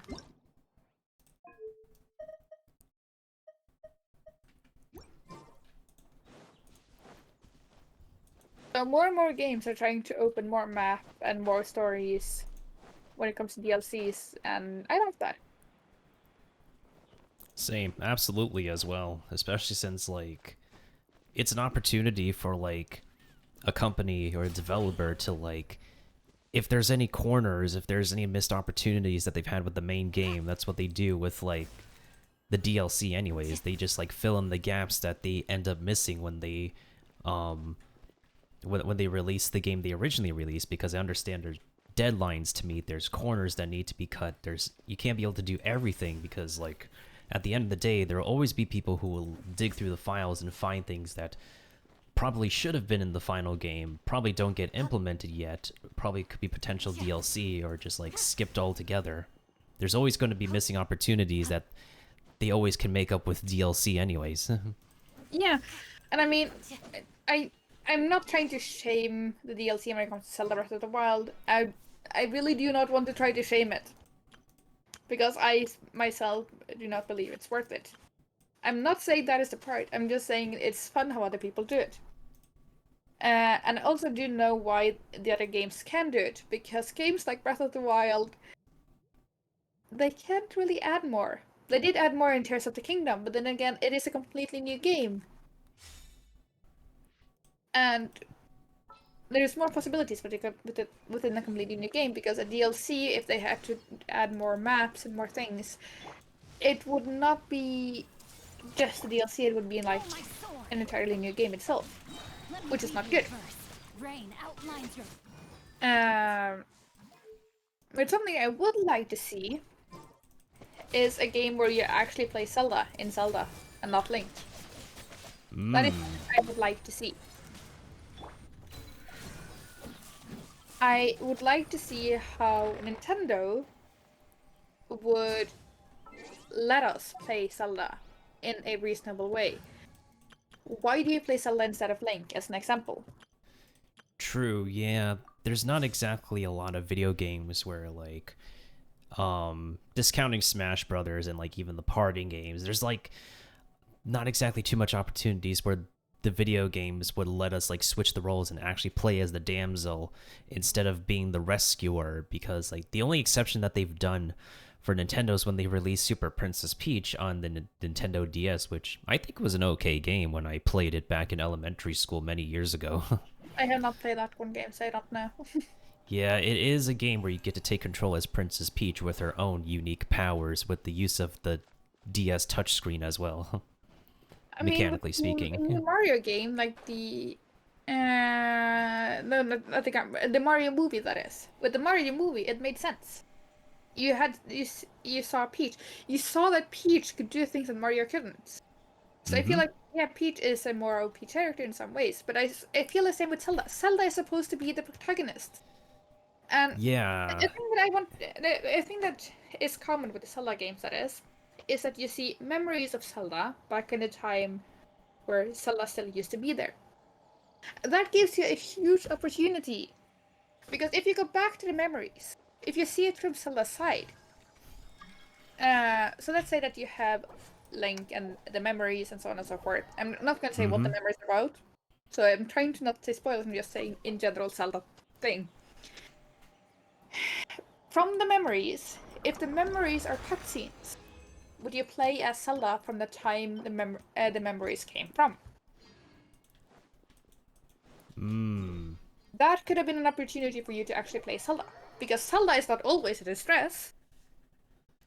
She's just in distress under the supposed limited time that you play the game. Of course, in Breath of the Wild, I believe it was like 100 years, but... yeah. And then added the possible months it took to complete the game in their game time, not our game time. So I mean, there is a possibility that you can actually play Zelda, and that the memories would just be it would just be the cutscenes. Because then you would not... One thing is that you would not need to make new cutscenes. That is one of the things. But you would also, in theory, also need a new map. Because, let's just say Breath of the Wild. Trying not to say spoilers. But it did change a lot over the 100 years where Link was asleep. Yep. And it also changed a lot from before the big baddie woke up to the part when Link fell asleep. And if you go back to, let's say, Ocarina of Time. In Ocarina of Time, you can choose between being an adult and a kid. Yep. By pulling up the sword, because you will be asleep for like 10-15 years. I don't know. And you will see a lot of things come from that. That would be fun if the... let's just say that the beginning process as in the Great Plateau, if that was before the war started, you would learn the game before the war started, and then the game would start because you would be able to see Hyrule before the war. I would love to see Hyrule before the war. I would love to see that. If anything, just for the art itself, the game art. I would have loved to see that. Huh? Yeah, we do see that for sure through artwork, and then even if it's not 100% canon, like Age of Calamity is a game that exists, even if like the events of the game are not 100% canon, but it's like it does give an idea, even if it's like still Hyrule during a time of crisis. Yeah. But I have only played the DLC version. I do believe you possibly have the game, but I'm not entirely sure if you do. Not the DLC, but the I believe I had the free version. I do not know if I actually own the game, but I can double check. I believe Yeah, I the found demo. it later on. But yeah, I it's just the game that you were talking about. I did not like the way you played the game then. I like to be the only character that can go through the thing, and having too many characters around me and the camera view itself was just it was a headache. It was one of Which the few is, games where I just looked at them and I was like, nope. it is like a video game format that's very signature for that specific studio, where you do hack and slash and you have to pay attention to like a lot of enemies going on the screen at once, as well as like control points that you need different commanders to like focus on, or Yeah. different control points to like focus on. For me, that is that is something I do not like. That is something that I spend months between doing. And this is the main thing of the game. For me, that is the big bad bosses. That is big bad boss games. That is something that I spend months between each big bad boss to just save up materials, spend a lot of time preparing, and so on and so forth. I do not go from big bad boss to big bad boss to big bad boss. And I like just to have the calm time between the things to just chill. I like to build a house, I like to buy a house, I like to find the best weapons to display in my house, as an example. I like to take things calm, and I felt like that wasn't possible with the tiny bit that I played in the Age of Calamity. yeah, Age of Calamity. So again, I do want to have the opportunity to play as Zelda, because one thing is, how many times can Zelda just be kidnapped? How bad is she at life to just disappear for God knows how long? Because, yeah, I do know that she does a tremendous amount of things, but at this point, it's basically just Legend of Link. And I do get the times where I do get it. I'm not complaining about the game. The game itself is perfect. But I would like to see something different. If anything, just to display how bad of an idea it is. It's kind of funny that you bring that up, because like that's how like people always make the mistake of like mistaking Link as Zelda, because the game is called The Legend of Zelda, yet you play as Link. Yeah. Again, if anything, if they just made the game to explain how bad of an idea it is, it can be one of those short games that has a small amount of playthrough, that has little to do. They can do that. That is not a problem for me. It is not a problem for me to have one of those small games where you just play Zelda and not Link. That would not have been a problem for me. I just want to see how it would work, how Nintendo would go about it. As long as they take it seriously, as Nintendo does with almost all of their games, it's okay. I just want to see how it would work. And for me, that could also have been a DLC. If a DLC would be, the game is completed, what now, what do we do? For me, that is okay. Again, I would like to see Hyrule after they fought the big bad baddie, but I would also like to see Hyrule before the big bad baddie had destroyed the map. When the city thrived, when people walked around, how did the citizen do about their days? Could I just follow a random person in the middle of the castle and see how they went about the day-to-day business? Could I see that? Would that be possible? I would want to see that. I would like to see how they did their interior before everything, because of course, after it had been a war and things have been difficult for about 100 years, it was pretty minimalistic. So how was it before? How did they arrange their houses, and how did their city work before anything happened? I am curious about these things, and I want to find out. It's one thing to just see it as a movie, but it's another thing to experience it, go in between rooms and just take it in my own pace.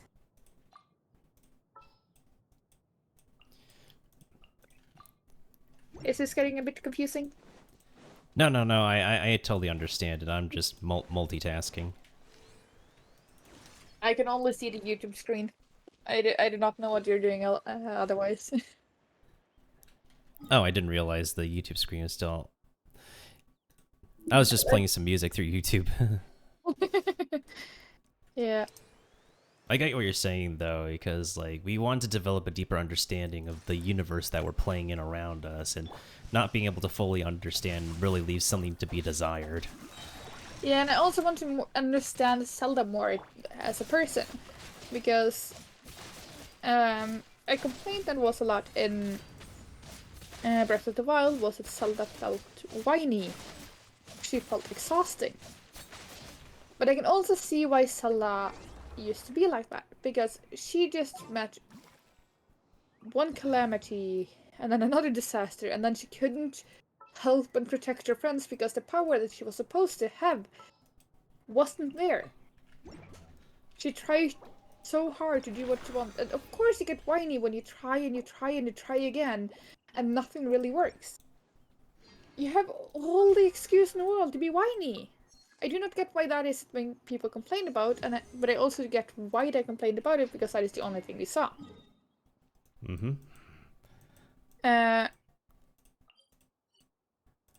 But it also feel like they're undermining Zelda and what she went through when they make her sound whiny. Because yeah, it's one thing to make her sound exhausted, it's one thing to make her sound sad and frustrated, but whiny is not the same. So I do feel like they could have done a tiny bit better job at Zelda itself, and that is why I would want, just within this, we have Breath of the Wild and Tears of the Kingdom, I do want to see Zelda before this and play as her to understand her more, to not make her seem so whiny. Mm-hmm. But yeah, that is my opinion at least. No, and I totally get that for sure, because I think another thing that I do really notice is that, like, at some point in time where we're so, like, used to a character trope over and over, we want, like, the writers, the developers, the team to just, like, have the character be done with being who they embody before, the character trait they used to be part of, and actually, like, we want maturity for the characters that we are invested into, because, like, maturity is part of, like, human development, and, like, not really seeing any character development is, like, something that's not exactly it makes a character lose their attractive factor. Yeah. And I must say that Zelda does seem more mature in the second game, so you do see a character improvement. That much I can say, and I do not believe that is a specific spoiler. I don't think that's really too much of a specific spoiler, but, like, I think it's, like, really appreciated, like, regardless that they do that, because it would still feel like a waste of a character if you just, like, move on to the next part of a story and they just don't change in whatever way whatsoever, just like a Karen in real life. Yeah, Zelda and Karens are a tiny bit different. Zelda has the excuse to behave that way. I mean, like Karen. Yeah, you know them. And I mean, I have also seen a modded version of Breath of the Wild. I'm not. This is not a spoiler, by the way. But in the modded version of Breath of the Wild that I've seen and I playthrough through, it's a game where you actually play like Zelda. They have done a lot of work with it, but it's really clear that you play as Link and not really Zelda in the game. But they have done so much work with it, and they have added some parts of the story too, as in they have added where both Zelda and Mipha light Link. As something they have just added, only not in the actual game, but in the modded version, because you play as Zelda and you see another version of it. So they talk about Link, not Zelda, in a lot of the stories. So they have done a lot of work there. Even the outfit itself have been changed so much to show Zelda and not Link.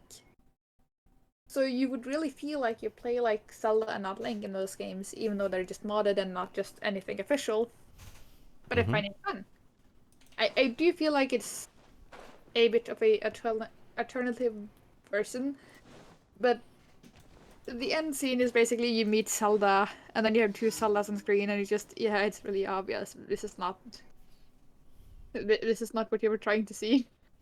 Because you would almost expect to find Link in the end. It's just like, nah, it's still Zelda. So now you just have twin Zeldas? What? The modding community really knows how to like make things fun for everybody.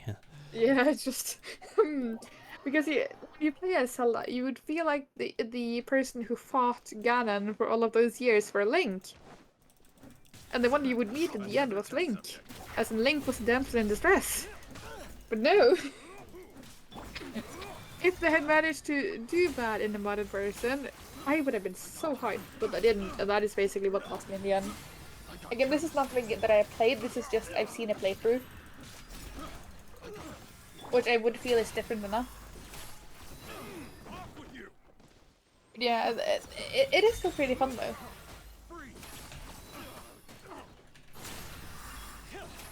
And I can also see that it's fun to see a character development. And then you have Disney. Just changing the theme a tiny bit. Oh, what is this series called? Give me a moment, I'm trying to come up with the name, and I have the DVD in the living room, so I'm just gonna go and look at that and come right back. Take your time.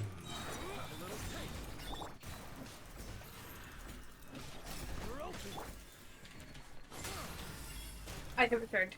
Have you seen the series Scrubs? Heard of it. Yeah. So basically, you have Scrubs. It has like 8 seasons, I believe.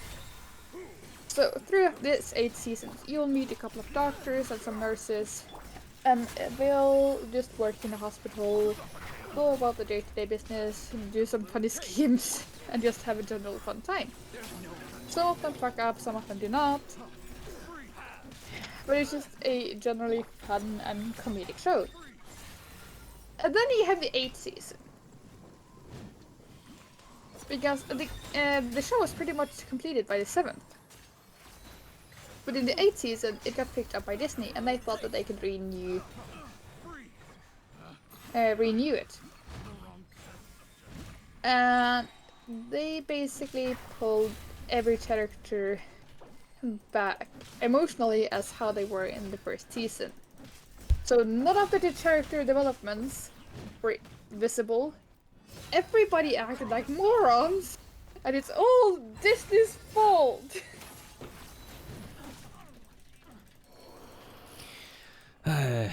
Oh yeah, gotta love Disney for ruining characters. Yes, I mean like, and I can also just mention Doctor Who in this part. I don't know if you've seen Doctor Who. I know about Doctor Who. I know the series. I just haven't watched every single episode of every series. Basically watched it until the female Doctor. When you see the female Doctor, turn off the screen and never watch the show again. Unless you want to rewatch up until the female Doctor. Because every generation of Doctors until the female one that came out recently has been a male. This has gone on for like 60 years at this point, I believe. And almost every every Doctor was male. Every time the Doctor dies, he will regenerate into a new Doctor with new taste buds, new feelings, new interests, new catchphrases, new styles. It's a completely new person, but it's technically still the same person. It makes sense in the series. I'm just bad at explaining. And the person who wrote the series was the same person who wrote it for over 50 years. You had some episodes that were written by different people, and that shows. But when we got the female Doctor, the person who wrote the show retired. he could not play. He is old. He is done. He loved the show and he would love to do more, but he can't because he's too old. But the new screenwriter is so incredibly shit because they're trying to be woke. Let's just say that when this show started in time where when the shows were still in black and white, it was supposed to be educational. You had to go. You were supposed to go back in time to show the history of the world. You had and the episodes that were in that day's day, or that day's today. That is how they explain things. Time behind me because time traveling and space traveling and so on and so forth. To see how things were now, and then you can go to the future and see how things could be in the future, showing different versions of the future depending on which actions you do today. It was supposed to show history. And of course, it spiraled off into insanity and beyond, and it was amazing, and they did it completely as it was supposed to, and it was amazing. But then they tried to be woke. They fucked everything over. The fan base that they've tried to build up for over 50 or 60 years disappeared. Fans that loved the game since it started have gotten children and grandchildren and so on and so forth. They refuse to acknowledge the newer seasons because it's so incredibly bad. Places that try to show commercials for the Doctor Who thing refuses to show commercials from the newer episodes or from the newest Doctor because it is so shit. If they try to do commercials about it, they have like the plain TARDIS. They do not show the female face at all. They just like, oh yeah, Doctor Who, yes, time travel, time away me, something. And in a lot of cases, when you say you don't like the newer seasons with the lady and so on and so forth, they will call you sexist. They will just start to, when you meet people that actually likes it, they will call you so many dumb words. Because I think, oh, you don't like it because it's a woman. No, I don't like it because the screenwriting is shit. And the screenwriter is a man. Oh boy. The actor itself, I have no problem with the actor. I mean, she's not the best, but then again, not all of the doctors were the best.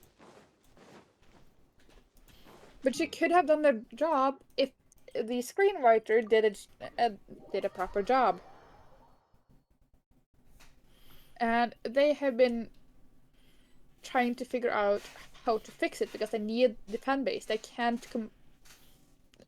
do a they can't continue a show that has gone on for like 50 or 60 years without a fan base.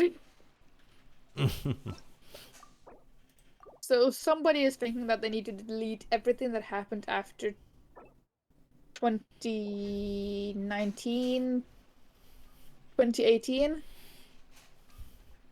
It's been going on for almost 5 years. If not more. Just to explain how bad it is. I see. So people have... somebody has been thinking that they need to delete like 5 years of the show and then continue on without the female and be like, oh yeah, sure, blah blah blah, this, that, something. My personal idea would be to not delete everything that happened, but to make it something that you don't need to watch. Because you do have monsters who can go into your dreams and manipulate your dreams into your worst nightmares. Which technically make this, if you go back in time, you can technically make the entirety of the last 5 years something that you do not need to see, but it still existed. For me, that would be the best way of both worlds, because I refuse to watch more than I've already seen. I've already burnt my eyes on the things that I have seen. They introduced too much new shit in the first few episodes. Oh god, I'm traumatized.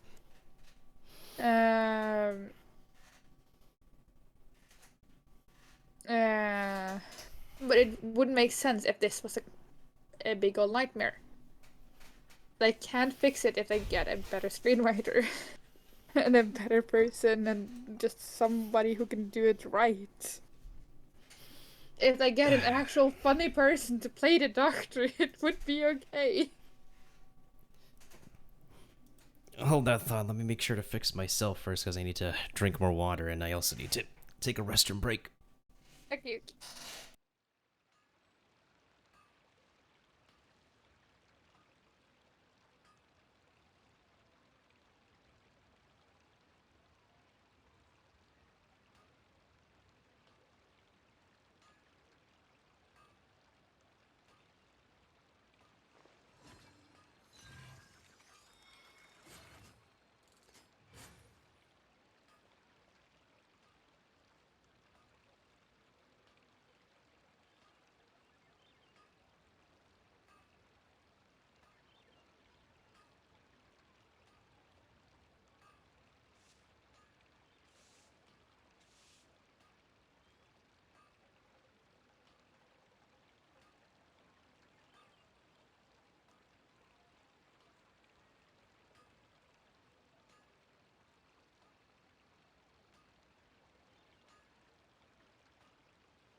Wait, what are we doing here?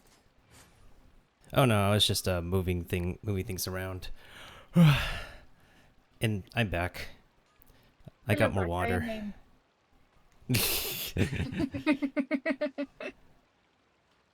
Are you live at the Classic. moment? For a little bit, but not for too long.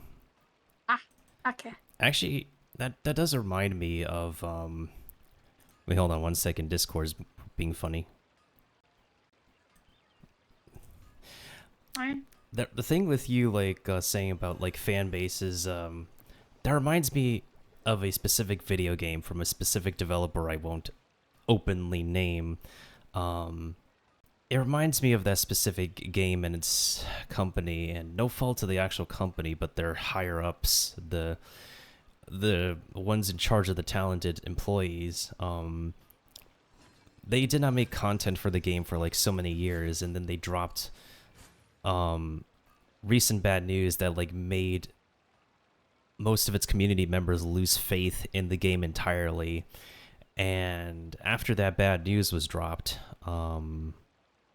it's like a point of like no returning, even if they say, oh, we're still salvaging salvaging stuff even though we had to cancel things. But for a game that hasn't had like any content for like so many years, it's still like a major downfall. And it's come to a point where like people will end up leaving because like after the bombshell of a news that they dropped, it's not exactly any valid point when like the content that they promised is not going to ever be happening because it's straight up canceled. So a lot of the people who still stick by the game no longer blame anybody for leaving because of the bad news that was dropped of stuff being canceled. I'm not gonna. Can I guess? I think you could probably guess which show what it is. I might have, but I also feel like I might be wrong because I have heard similar stories, but I believe I'm thinking about a different game than you, which means that this has happened more than to more than one company. Can I just DM it to you and you can say yes or no? Yeah, it's fine.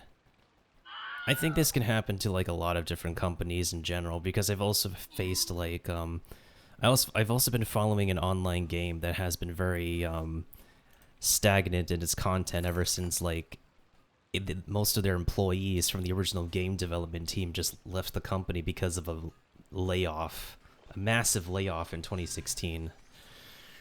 Just pretty rough because of, again, this is like something I really hate seeing to something I really hate seeing happen to video games I actively follow and enjoy is just that they just get ruined by like absolute despicable management. Yeah, I mean, I'm not saying that a lot of game developers have done a bad job lately, but a lot of game Their bosses can be dicks. done a bad job lately. What happened? No, I mean, my fiance is a really big fan of wrestling. He is a wrestler himself. He's also now the official Norwegian tag team champion. I'm super proud of my of him, and he's doing a great job. But the thing is that he has played the WWE games. And there is no hiding that the game that they released in 2020 was beyond broken. A couple of days later, they had an update. It took about 2 hours to try to fix some of these things, and the things they fixed weren't even visible.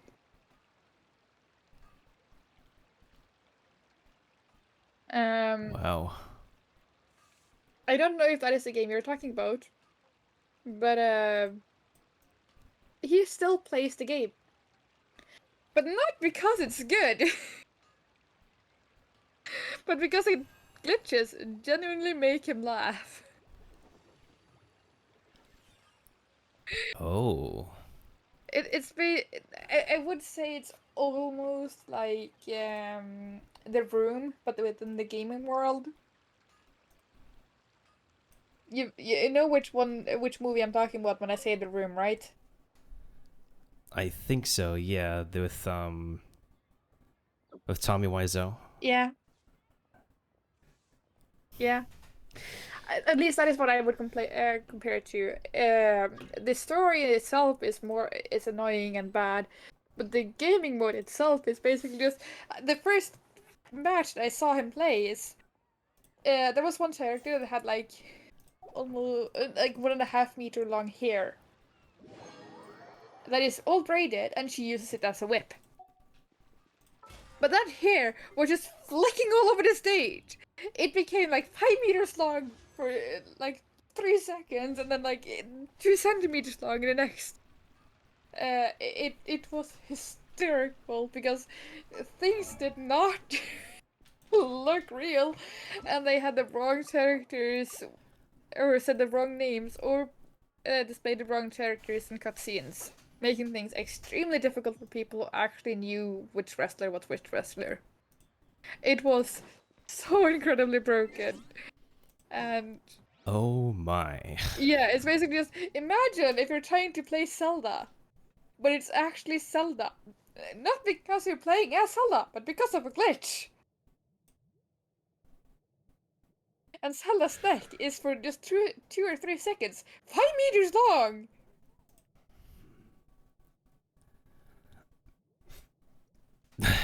And this is what you would see in the first 5 minutes. I would not. It is funny though. It is funny. It is funny. He does not play that game a lot. He have bought or gotten the recent games, despite my complaints, because he's just complaining about them. He's just like, "What the fuck?" And then he laughs, and then he gets frustrated for about the next 2 or 3 hours when he tries to play it because I was blocking that hit. I was not supposed to be hit. He still wins almost every game though. But the few times that he loses is because it's glitching so badly that he literally can't win. Oh boy. And he's really good at the games. Because normally when you play matches, you'd be somewhat hurt. When he's actually concentrating in a game that actually works, he is able to play so well that he's not been hurt or like barely hurt. Like imagine just half an heart is gone. That is how hurt he is. Out of like 20. He is really good at those games. But because of the glitches. And I mean, they released a new game like... They used to release one of those games every single year. And then they spent maybe 2 or 3 years on the next one. I believe it was 2 years. And they promised it would be better. Well, they kept their promise. But they set the bar too low.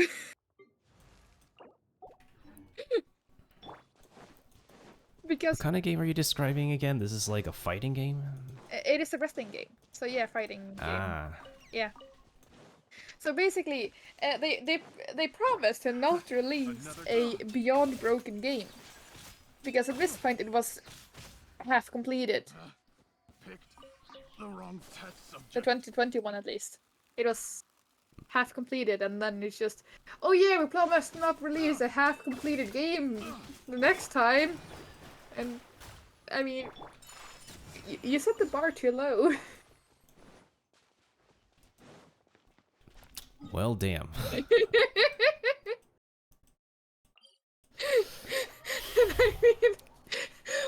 This is also one of the few reasons why I play either one of the few games that I play is on the computer, that is Minecraft and Sims. That is the 2 games I play on the computer. The rest of the games I play on Switch because the Switch actually has standards.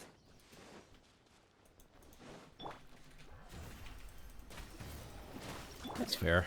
Yeah, so I mean, that is also why I would argue with the prices of Nintendo is because you get what you pay for. You get the entertainment that you pay for. You would not sit there and pay God knows how much for a game that barely works.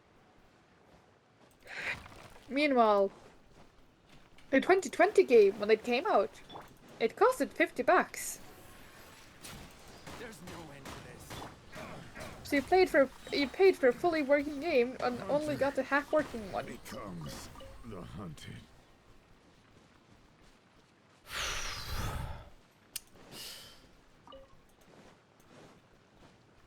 So yeah, that is basically why I trust Nintendo. I do not trust other game companies. Because yeah, I like the Sims games, but to pay for each individual thing that you get to be able to make what you want to make sometimes is kinda exhausting.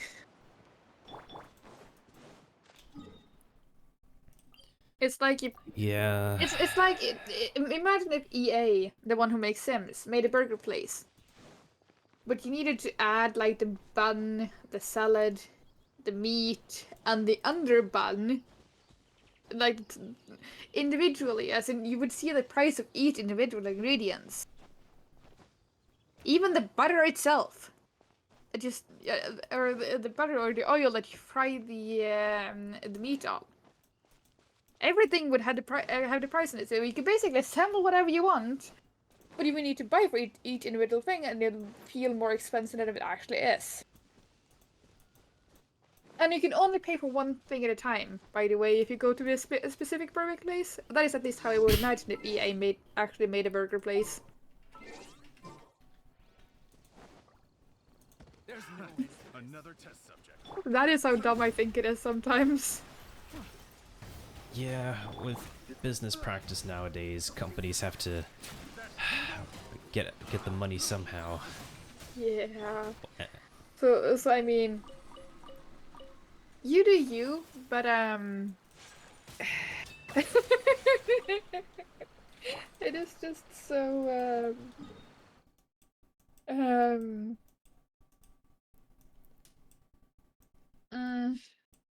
how would I say this?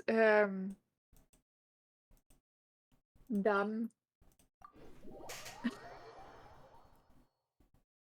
So yeah, I mean, when it comes to the gaming industry, when the movie industry, the movie industry itself. My fiance, and me, for that sake, we refuses to watch any movie with a female protagonist nowadays. At least American movies with female protagonists, because they can't do them well anymore. Hmm. And I would like to see a movie where the female protagonist was not good simply because they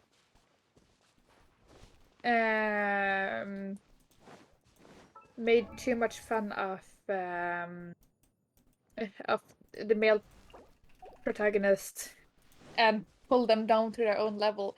You do not get strong by pulling the other people down to your own level. You get strong by, well, you get strong by getting strong yourself. You do not need to depend on other people to be strong. Mm-hmm. And that is why what I feel a lot of the new movies are now. Even Marvel have started doing this, and it's so degrading to see. They literally killed off most of the strong male characters only to put in female ones. And most of the female characters do not need to practice to get good at what they do. Some of them are just purely annoying. Yeah, I definitely have heard about that with the latest characters that they put in recently for the Marvel Cinematic Universe. Yeah. At least I do not make it too obvious that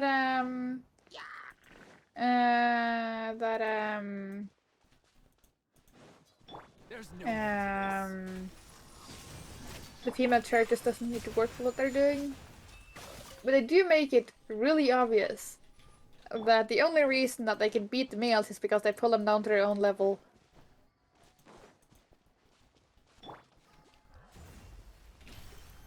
And I hear that it's a running joke in our household sometimes because the newer shows is basically just they didn't have female strong characters nowadays. So anytime we watch any old movies, any old series with any strong female characters in them in our when we watch movies at home that is not new, we're just like, oh yeah, these people never existed before now. There was never any strong female characters nowadays, blah blah blah blah. Mm-hmm. I think it's mostly because, like, ever since the Wonder Woman movie release, like, every other studio, like, looks at Wonder Woman has to be and goes like, well, this certainly did well. Let's try to do what they tried to do. Did Wonder Woman even do it that well? I don't think it did. I think the first movie was fine. I didn't like the second movie. I don't think the first movie even did that well. I mean,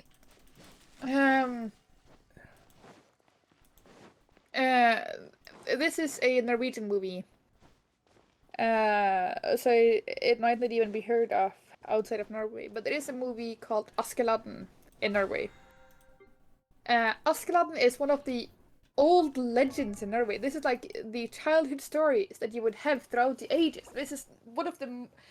If you mentioned Askeladden nowadays, the only reason you would not hear that is because you would not hear the stories as a kid. Everybody heard about these characters as a kid. almost every Norwegian child or grown-up or anyone in Norway would know about this person. This is how well these stories and legends goes. And they recently made a live-action movie that I myself felt was great.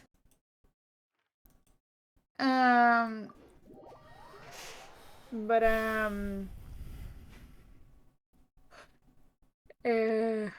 it is they were supposed to release 3 movies, but they only released 2, and I am not that happy about that. Because apparently it didn't do as well as they hoped.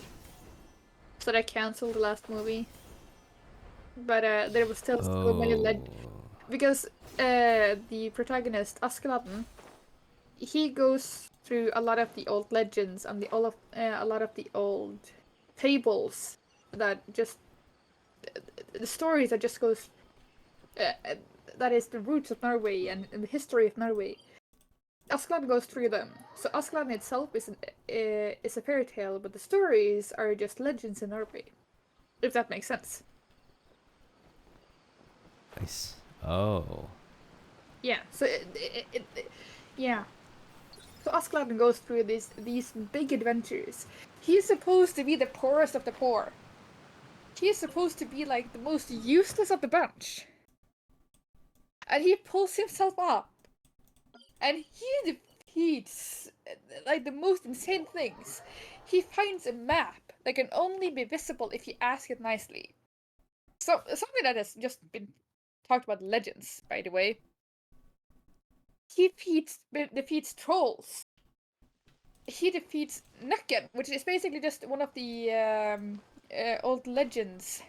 A swamp monster that just drags people under and drowns them. He defeats that monster. It's amazing all of the things that he can do, and I'm so sad that they couldn't make a second movie. And I feel like that is. I feel like that is sad. It also is a English dubbed version of the Askeladd movie, but it's not as good as the Norwegian one. But I do believe you can find it subbed if you're okay with watching it in the original. If that makes sense.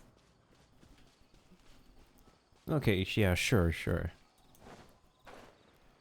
It's basically like watching anime, but it's just Norwegian and not animated. Yeah, I know. I've watched subtitled media before. Yeah, I believe it's most likely American dubbed because it was mediocre at best.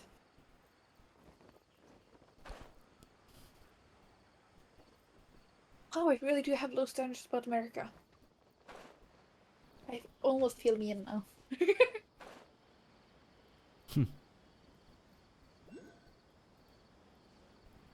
Kind of interesting that you said like it's sad that there's like no sequel with like one sad song playing in the background on this playlist. Yeah. Also, just a question. Do you think that music is a big part of the game industry? Or do you think that it should be? I think it should, honestly, because it really helps to like drive and set the moods for like any video game that writes itself to have an atmosphere nowadays. And there's even video game, like we even have rhythm games, and even video games that now centralize around creating an artistic style that works with its music as well. Just like one pretty good example I know, on the Epic Games Store.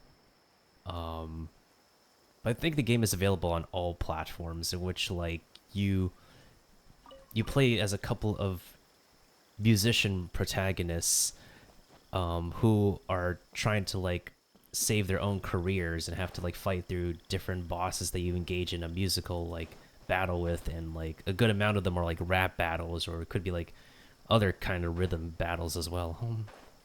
I mean, I can say this. there's a good reason why the music from Breath of the Wild is so popular even outside of the games. You would listen to the Breath of the Wild music and you would still go like, ah. You'd still be like, you just sit there and be happy about yourself. It's calming, it's nice. And I believe that is one of the few things my kid actually liked about the game when he started playing it. Or when he started liking it at 2, but he started playing it at when he was like 3 or 4, maybe 5. Not quite sure when he started playing it himself.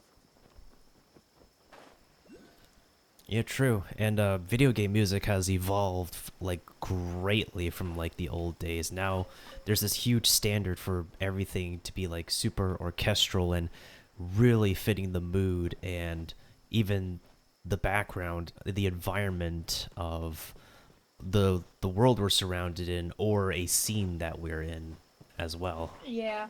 And I mean, I like that they have that standard. I really do like that they have the standard. I believe I watched the PlayStation reviews or like the Xbox review or like when they show their new games. World premiere was it? With either Xbox or PlayStation, one of them. And there was one game where it looked like it had a lot of possibilities, but the graphic was bad. The storyline seemed bad, and almost everything seemed bad. But the thing that I noticed that was bad was the music. That was one of the few things that wasn't complained about by either my fiance or the person who reviewed the show that we watched.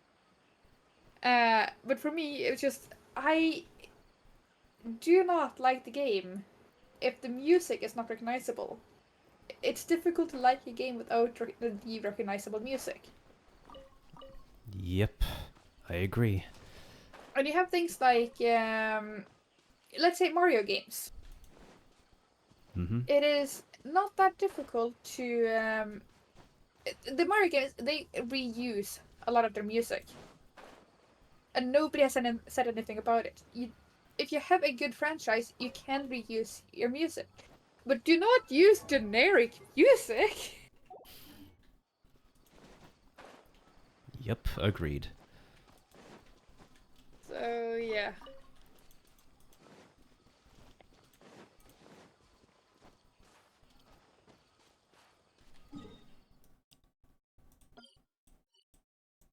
So yeah, that is at least my my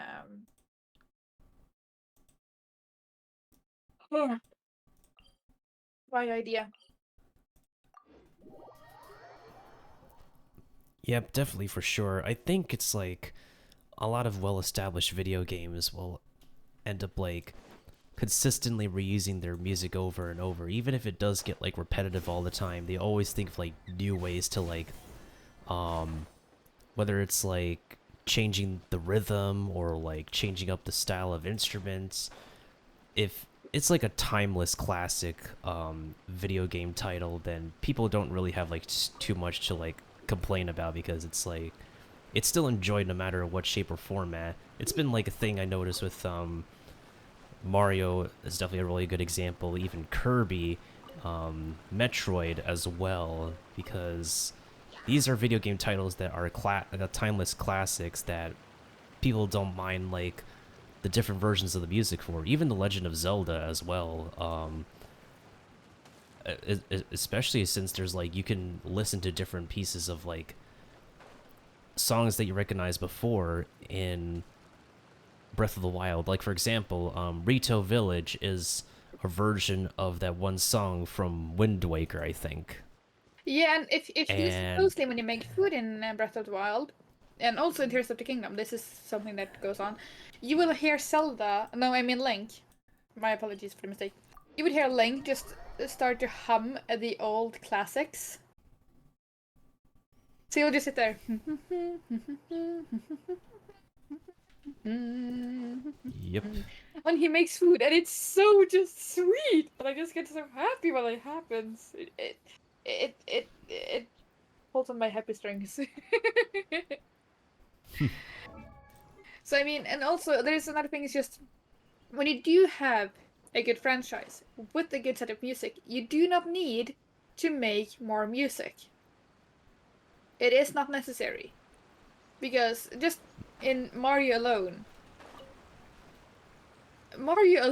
has one of the few most recognizable musics. You do know it's Mario when you hear it.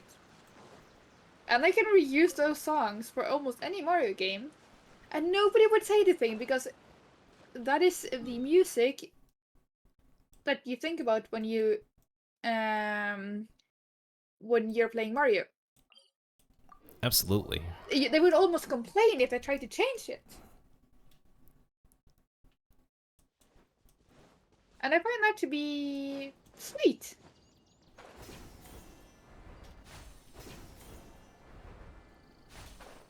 It is fun. I definitely agree with you there. Yes.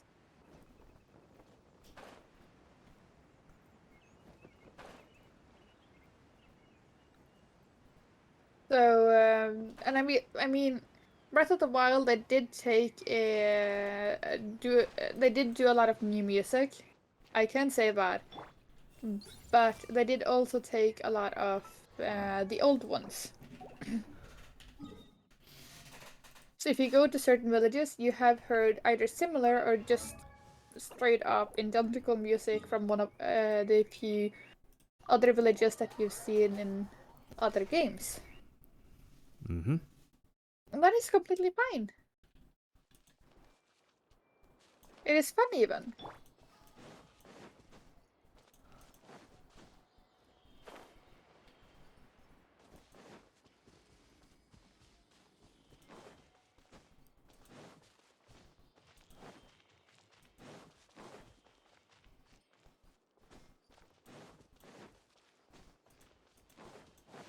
So yeah. Music is really great when it comes to games.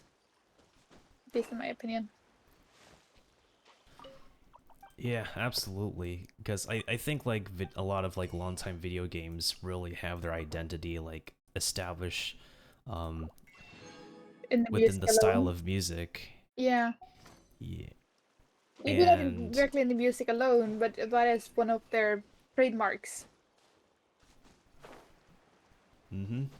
This has also been a long time thing with traditional RPG games as well. This is particular for I would also say for Final Fantasy and even Fire Emblem and amongst other RPG games even.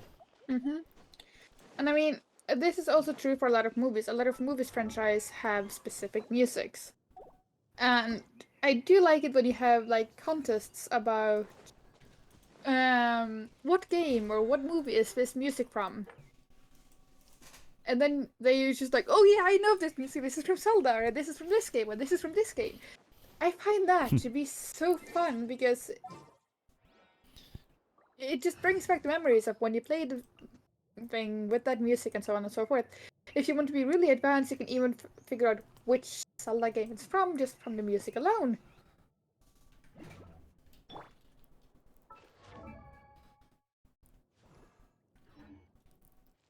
Also true. Yeah.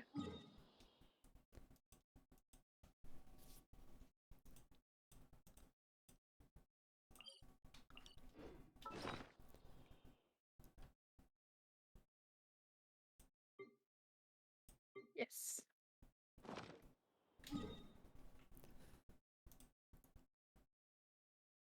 Which reminds me, music somehow reminded me that I need to think about making dinner soon. Yeah, I was almost going to ask like what time is it where you are again? 6:30 p.m.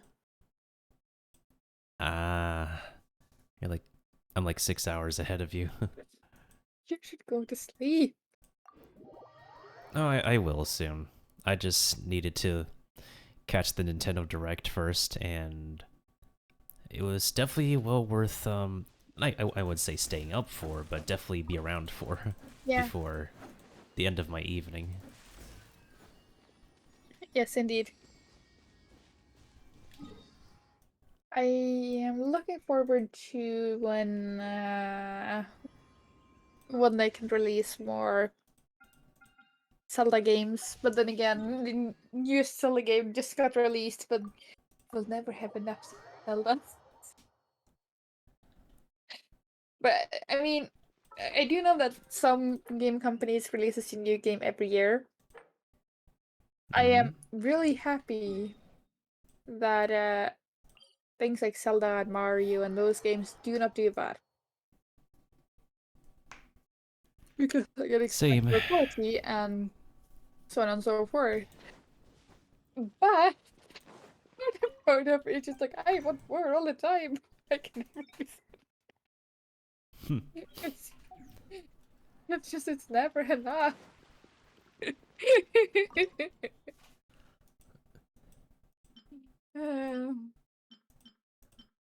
So I found that to be a tiny bit fun.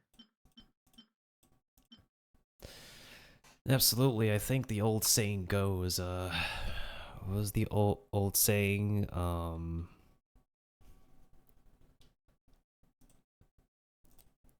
Oh yeah, if it ain't broke, don't fix it. Yeah.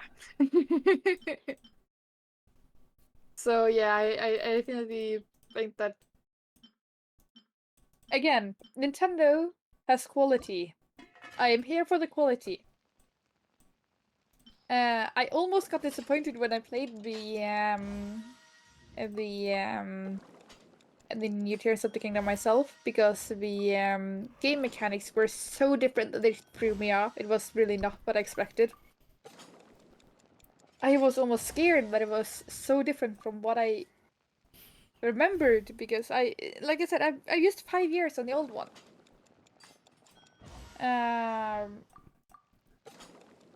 So I was almost scared and just not that pleased when when that happened. But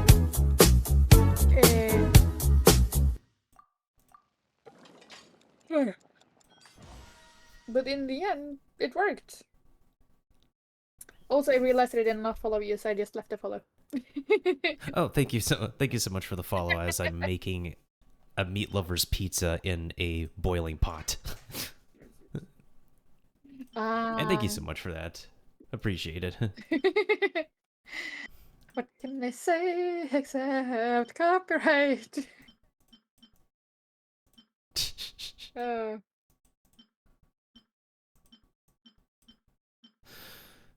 And thank you once again. How long have you had like your name in progress? Mm, Now that I think about it. 5, 6 years, if not more. It's Is that more. the same amount? That's like this about the same amount of time as you spent with Breath of the Wild. Yes.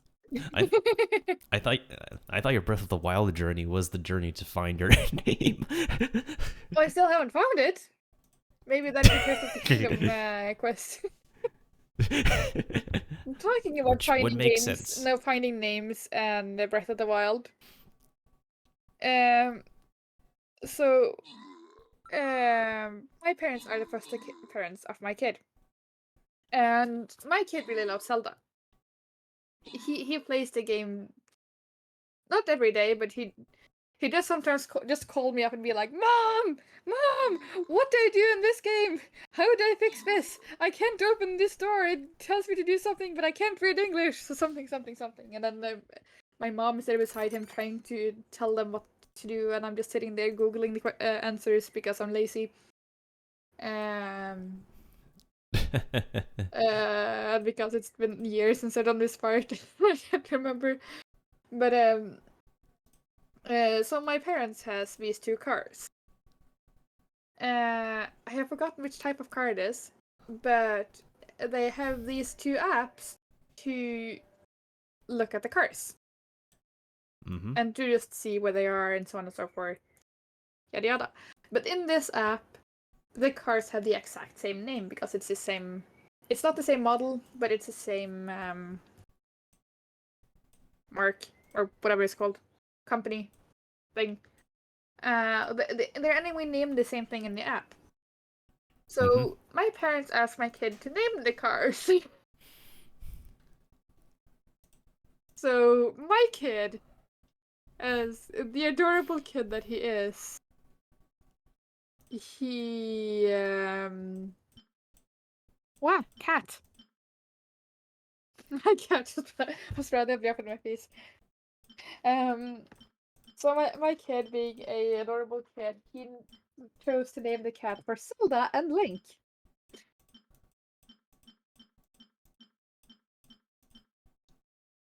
Or I came up with the Link part for the newer car. But my kid came up with the Zelda name for the other car. Oh. So yeah, my parents' cars are now named Link and Zelda. I see, I see.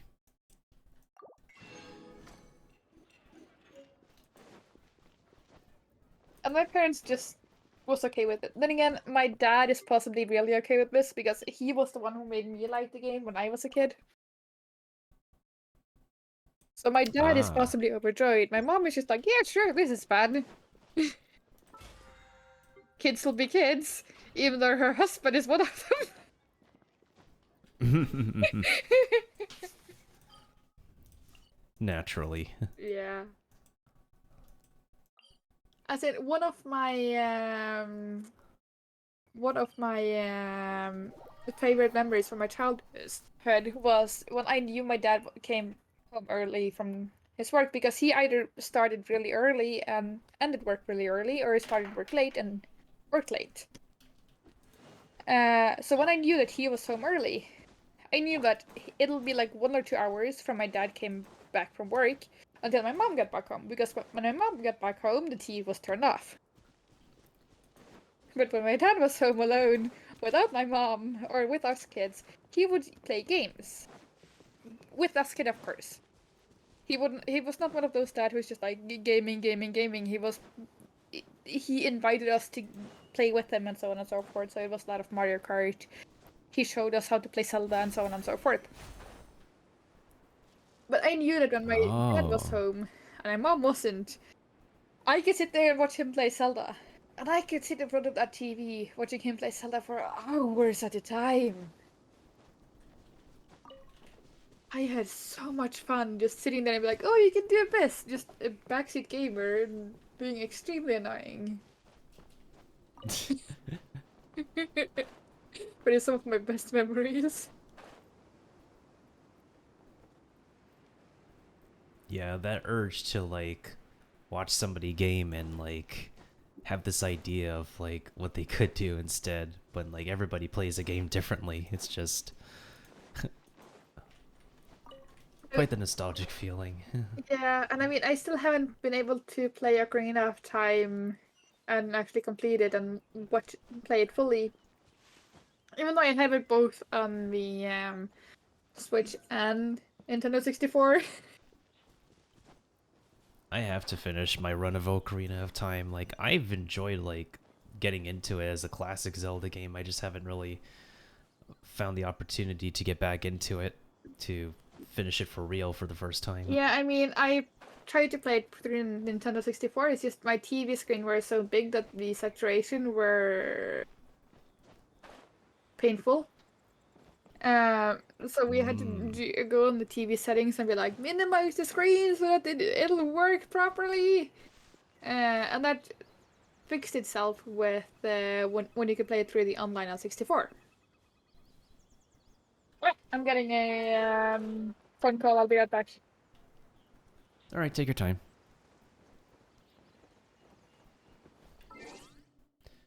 Let's go ahead and do a couple of upgrades in the meantime. Hi, I'm coming.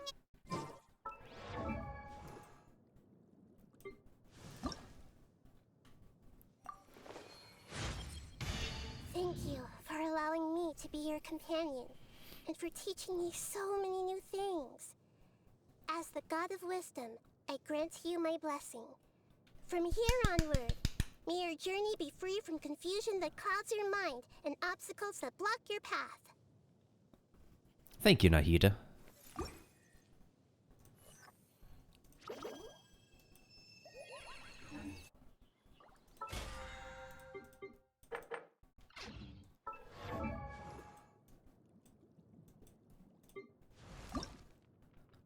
Benny's Adventure Team, assemble! Thanks to your help, I should finally be able to keep everyone safe now. Hello again. Hopefully, people's opinions of me will start to change. Once the unluckiest guy That alive, was my with a million cuts and sister-in-law. bruises to show it. Now, I forgot a thing at your dependable house. I was adventurer there at long last. a few hours ago. Can Well, I just go and pick it up? Are can you still hope. home? I'm just like, yeah, sure. I'll put it by the door. Ah, I see. Yes. I felt really bad for my sister-in-law today. Because she had been at her late grandfather's home. One thing is, my fiance and sister-in-law's grandfather had not properly tidied up his house in years. Oh. And he had barely left his house for years. As in, he lived almost in the middle of nowhere, as in one of those really remote towns where it's maybe 5 houses. And he had gotten his neighbors to go grocery shopping for him, and so on and so forth.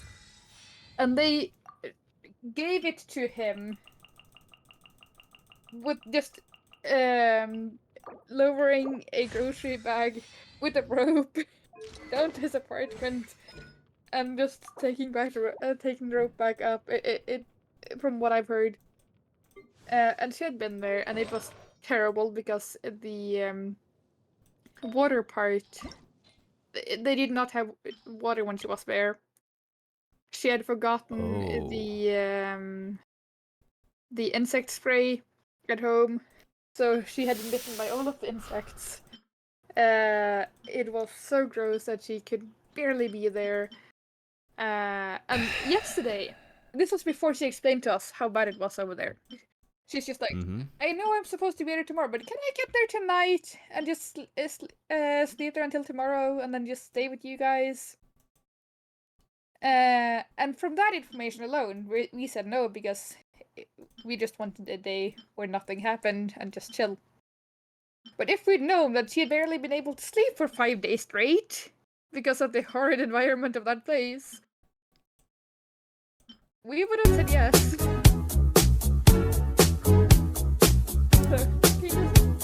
When she got there, we felt so bad for saying no yesterday. Oh god, I felt so bad. Oh, Carl, thank you for the follow as well. Well, so how is she doing right now? Oh, she's okay now. She's okay now. She was able to sit down in a place that was not gross. And we gave her some tea that she could bring home. Well, that's good.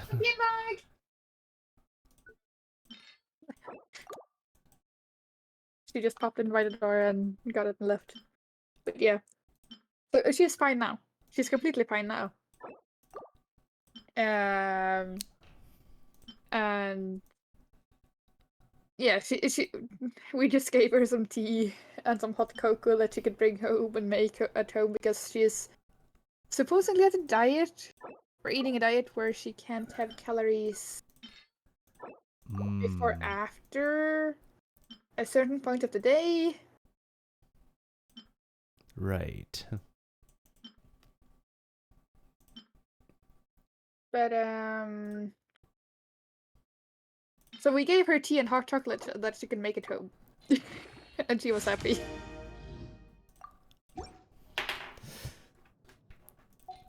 Well, glad she could be able to hopefully get on by thanks to you guys. Yeah. And I mean, my sister-in-law also knew that if she called and actually said how bad it was, that she would be allowed to stay here. She knew this. She just thought that it would be fine.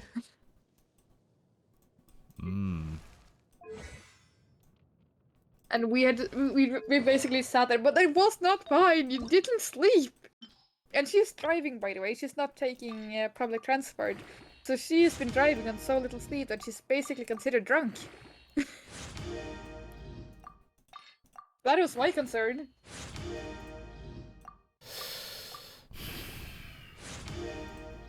Oh boy. But yeah, she at least looked way better when she could fill up her water bottle without going to a well. Or without going to like the river that is a couple of 100 meters away from the house. She could just go over to the sink, and that part itself looked like it was just making her so happy.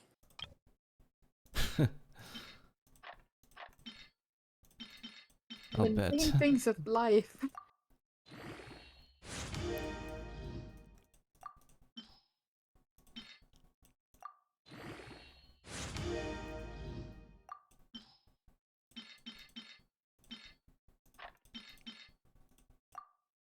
But oh well.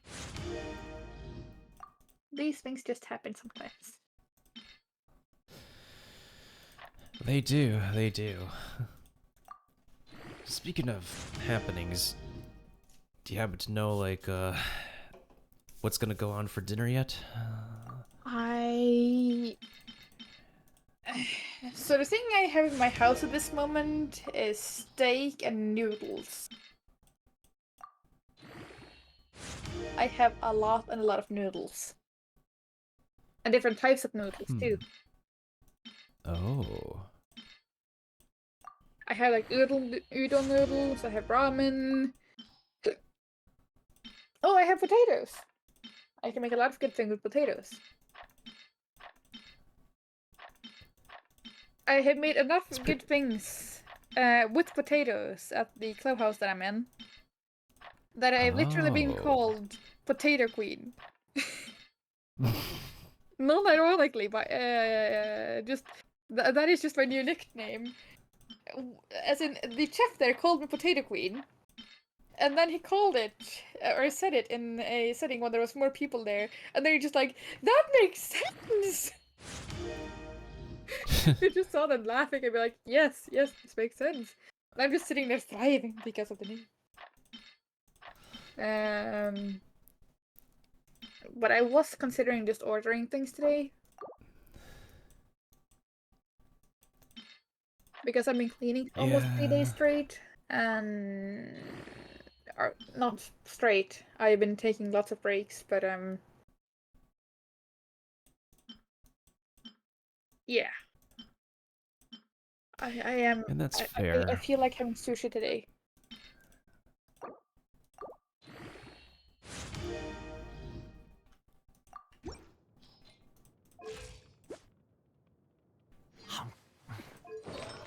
And that's fair, that's fair. Yes.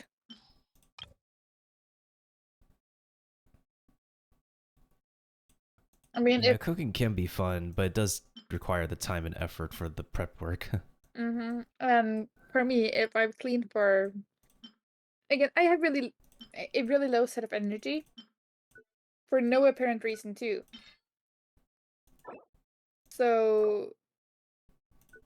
Nobody really knows why my energy is so low. But this also means that... If I've cleaned for a certain amount of days... to actually make it tidy... and I haven't taken enough breaks. And let me just say, I clean for half an hour and I take a break for an hour. This is not considered a lot of cleaning. But this is too much for me, apparently. So I clean for a couple of days using this method, where I just clean for half an hour, take a break for an hour, and repeat. This will... When I'm done cleaning, I have apparently exhausted myself, so I need like a couple of... like 1 or 2 days to not clean. Which should be okay if I can just keep it tidy. But I do not even have the energy to keep it tidy at this point. So I need to do this thing on repeat. Because it looks like a tornado has gone through my house. when just after those 1 or 2 days.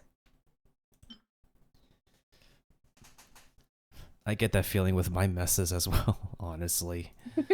But like, it's not as bad as it is before. I now understand a sense of like getting organized in my own space, especially with like the kitchen space I'm working with recently. That I've put in the effort to actually clean off the countertops, just so like I don't have a sense of like I don't know how to describe the feeling. But it's a bit more tidy and organized now. Like, stuff still appears on the countertop time by time, but not just as long as it's not completely stuffed as it was before, then nothing exactly too much to complain about. Yeah, and I mean,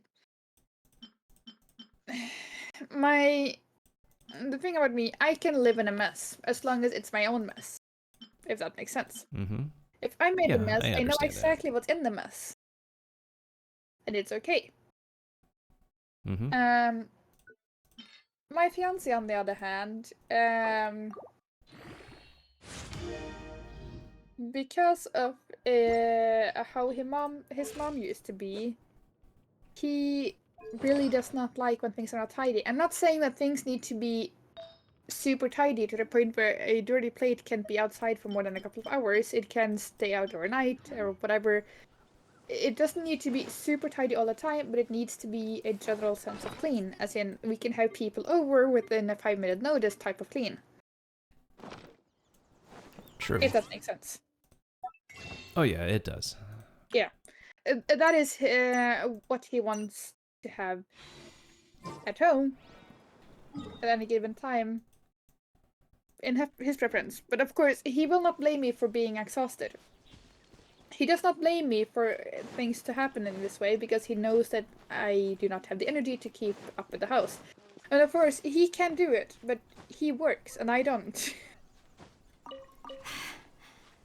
And also he is also not the healthiest person. And he works more than he possibly should, so he doesn't have any energy when he gets back home. So it's basically the house just, it's not that easy to just keep up with. Stay safe. Don't get hurt. Sometimes. That's understandable. Yeah.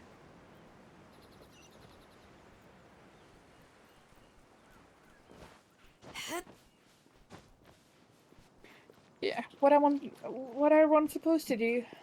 I guess you can't win it in everything. And I mean, if it being slightly tidy is your biggest problem in your relationship, as it is between my fiance, you do not have a lot of problems.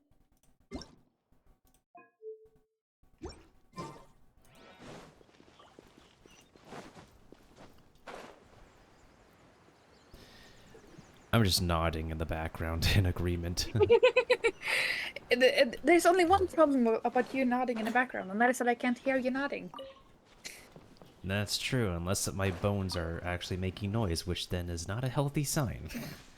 No, it's not. Rattling bones is something you should possibly be concerned about. I think it is something you would expect if you're either way too old, or if all of your skin and flesh is gone, and the only thing that is holding you together is your bones itself.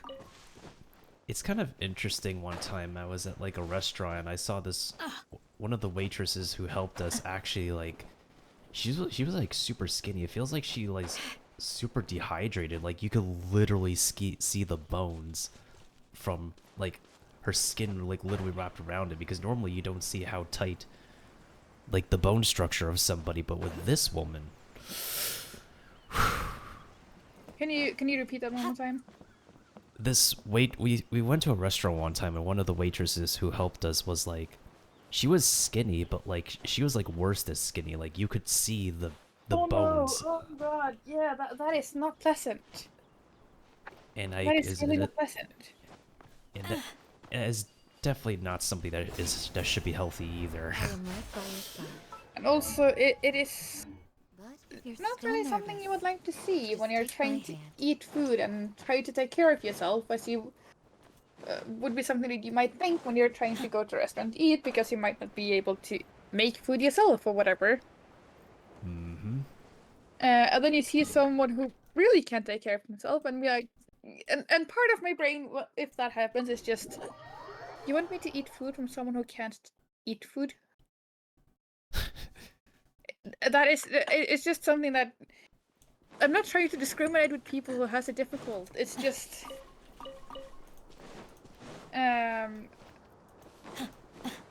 it feels a tiny bit,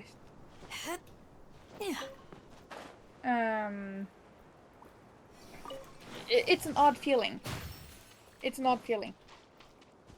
Of course. Because you would, I would, let me say it like this. I would much rather eat food from somebody who was overweight than somebody who was underweight. Ah.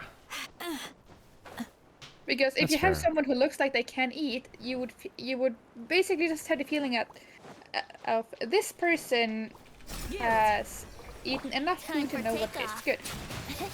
Brace yourselves. I'm not talking about obese. I'm just talking about someone who has a tiny bit of a stomach. And this is the same for someone who is super fit. When somebody who's super fit and they work at a place like a fast food restaurant, it's just, I doubt you eat what you make. So how can I trust that you make the best of the food? I can understand that. Of course, I will not go outside and never eat there. Yahoo! Simply because of that. I am not that. Grant us your blessing. How would I say this? Dumb or how would I say this in a way that doesn't sound dumb for me? I do know that I can be wrong, and I would not stop unless I've at least tried, because everybody needs a chance, and I would like to be proven wrong. And there has been times where I have been proven wrong, where people look like they do know what they're making, and it tastes completely shit.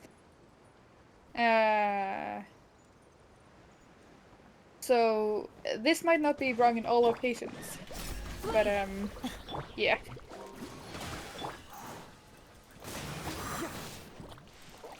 It is still kind of fun to think about. Oh yeah, definitely. Everybody comes from all different sorts of shapes and forms in life at the workplace. As someone who's like worked a few jobs previously before, and we don't always like look like the kind of person for the job that we're employed at, but if it helps to pay the bills, it helps to pay the bills. Yeah. And I also do realize that what I say can seem really dumb, because a person who don't think that female can fix the car would say the exact same thing if a female fixed his car. So I do know that what I say is really dumb, and it sounds really dumb. But I'm aware of this, which is why I would like to be proven wrong. If that makes sense. Yeah, I definitely understand that. It definitely made sense for me. I actually like want to admit something dumb that I don't say often.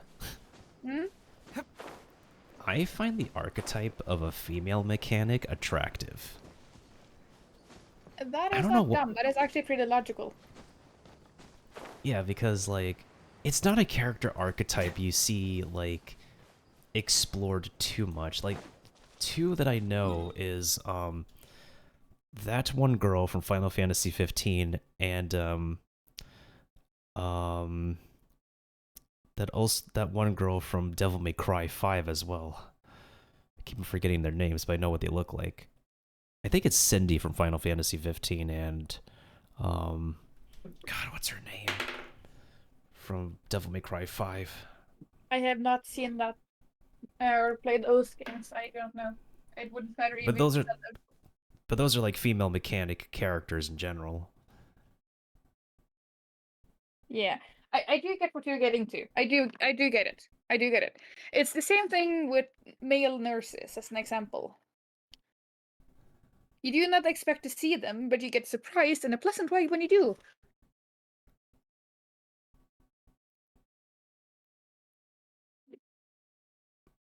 Oh yeah, absolutely.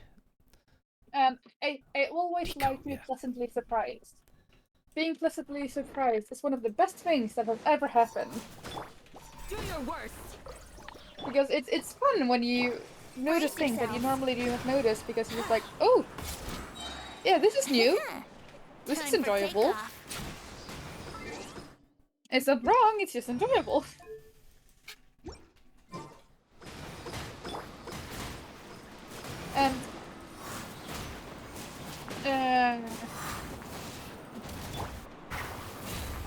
And there's also one thing that I want to clarify, or I want to just ask about, that is. When it comes to having a partner and appreciate the other people of the opposite gender, I would not say that is wrong as long as that is as far as it goes. Mm-hmm. What is your... Okay, I'm getting a phone call. I'll be right back. No, you take your time with it.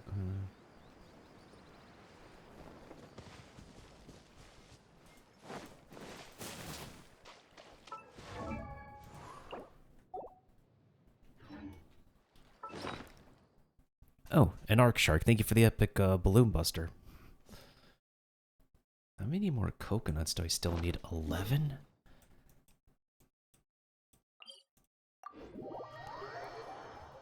There's only certain places on the map that is an oasis.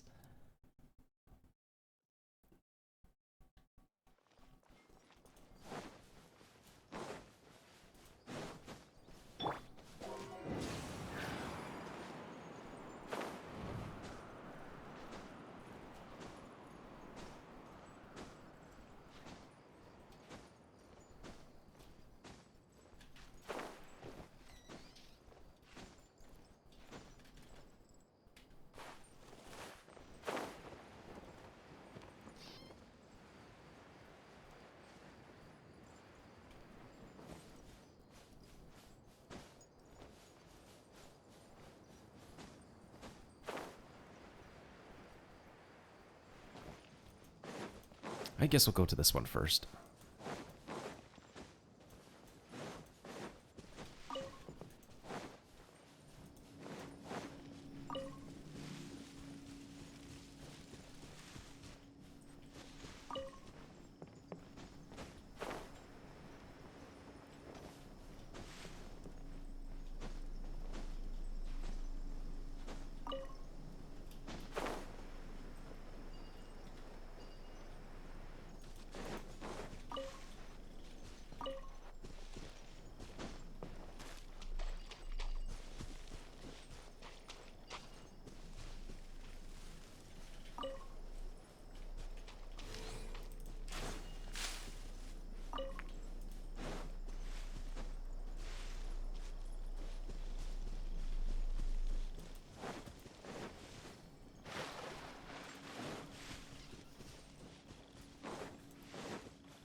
Okay, 5 more coconuts.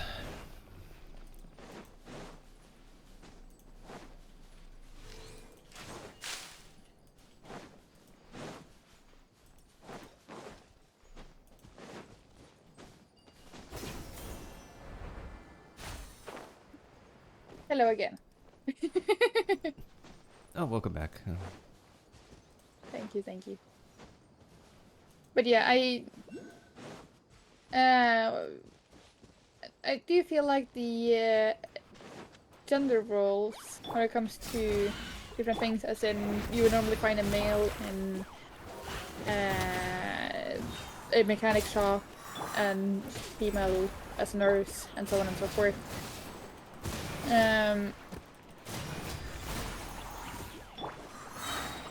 I do find that to be pretty interesting, as long as it's contradicting, if that makes sense. Or is contradicting the right word? I don't believe it is. It is one thing to have a stereotype, it's another thing if the stereotype is the only thing you have. True. No, doesn't make sense that either. Yeah, it makes sense. Yeah, having a stereotype and stereotypes and following it is two different things. That was the thing I was trying to get to.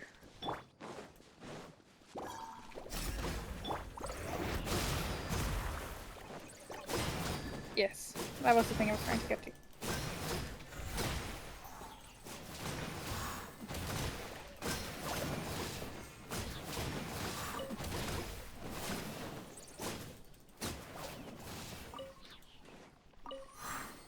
But you're also saying, like, being attracted to the opposite gender?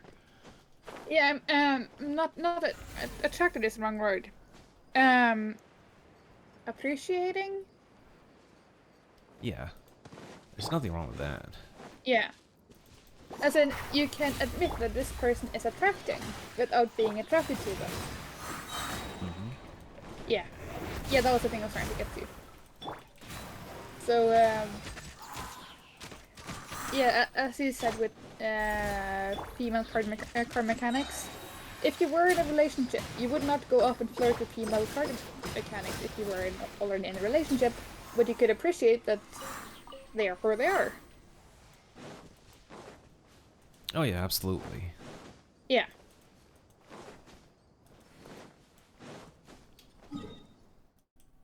Yes, so that was the thing I was trying to get to, yeah.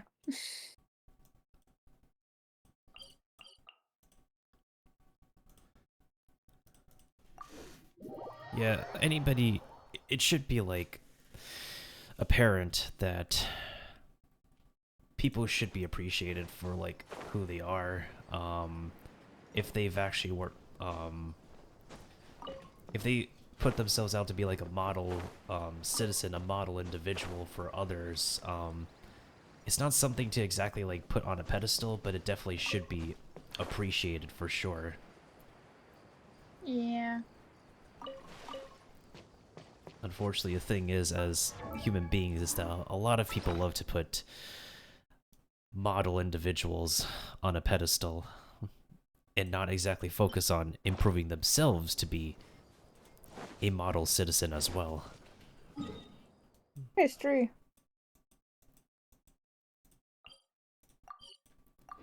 That is true.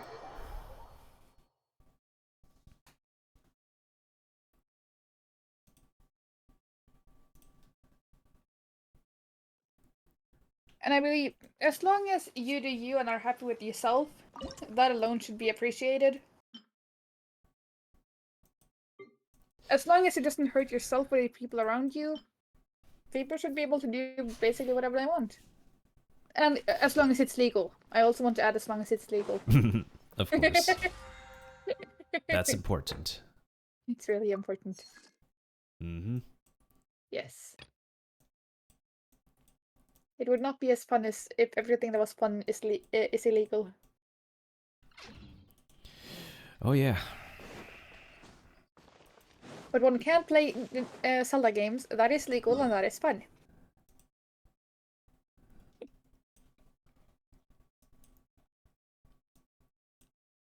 Oh, when it comes to playing games, my kids, when they play games, I find it really funny how they play games. You have my oldest one who lives with my parents. And he's basically like a typical child playing games. He doesn't really understand it, but he enjoys it.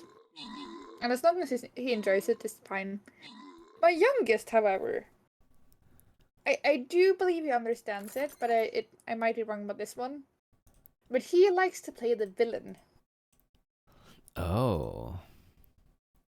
So he played Lego Star Wars,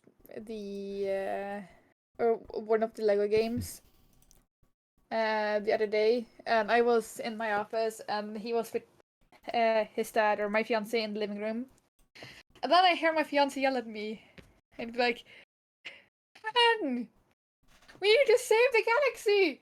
Not from the villain, but from our kid!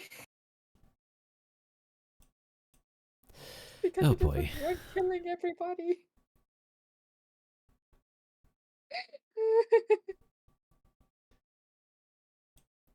Yeah, there is like some sort of thrill, some sort of adrenaline rush. There's some sort of like sense of satisfaction to being able to like not be the good guy and actually play a bad guy because there's just a sense of satisfaction to be had with being a jerk instead of a nice person. Yeah. And I mean, something that I can say about the youngest one, he is slightly autistic, which is nothing wrong, but things like sound can, if it's really high pitched and really sudden, can be physically painful for him. So there was an incident at school where somebody went up to him, yelled him in the ear, in his ear. For him, that was extremely painful. So his reaction was to punch him in the face, which was basically exactly what the other kid did to him. But the other kid didn't know that it was basically punching the kid, even though it was just sounds. It was both painful, both being punched and being yelled at. Of course, neither of those reactions are okay. So you had to tell our kid that we understand why you did that, but that is not okay. And we did have to kind of just act like we were really unhappy with him, but we also understood exactly why he did that, because we would have most likely done something similar in his shoes.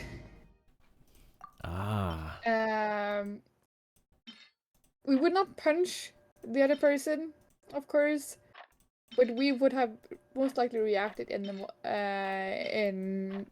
yelling back or just making them feel terrible in some other ways.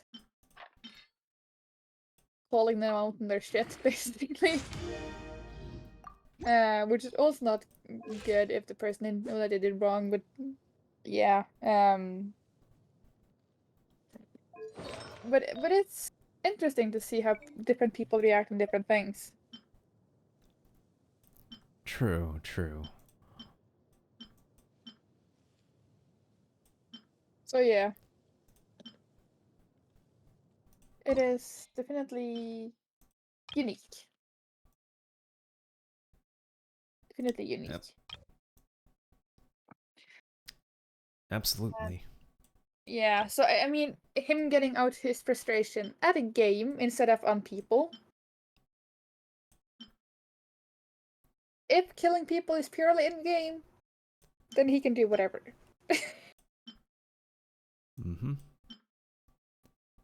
But if he tries to kill people in real life, well, then we have a problem. Yeah. And a big one of that. Mm-hmm.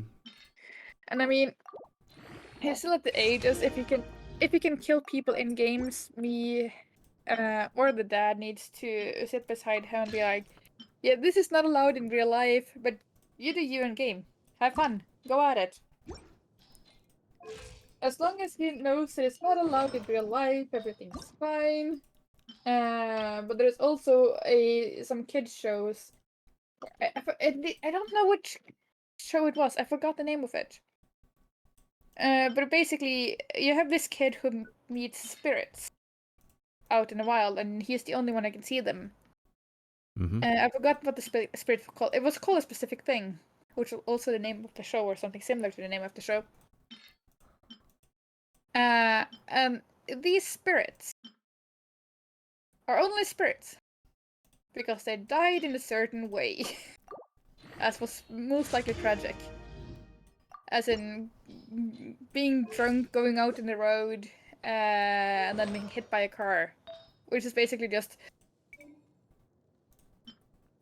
things like that is something that the kid might not understand properly. So we need to sit beside him and just do the standard comment is, you do not get drunk and walk in the road. Just making it clear that he should not do things like that because he is 6. He doesn't understand that things that happens in the TV is something that he shouldn't do unless it is too obvious. Right. So even though he is technically within the age group, that is one of the few things, because of who he is, that we need to be a tiny bit careful of, and just at least watch with him. Absolutely Because we're not correct. denying him to watch it, we're just making sure that he doesn't do what he sees on the TV. Definitely agree with you that. Because even though he should not have any access to alcohol, we do not have any control of what he does when he is not at home with us or the mom in the future.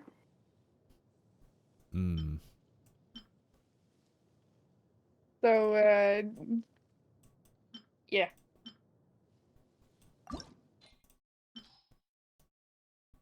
But anyway, childcare in itself can be pretty difficult at times. But I wouldn't expect anything different either. Childcare is not supposed to be easy. If it was, then everybody would do it.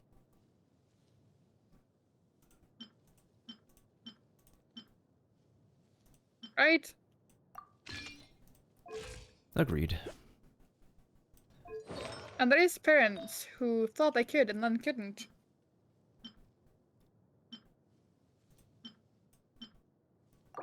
And from that, and from those parents who thought they could and then couldn't, you have two different reactions. You have one, ignore the problem until it goes away, as in the kid moves out and never wants to talk to you. Or you can take responsibility for your actions and ask for help.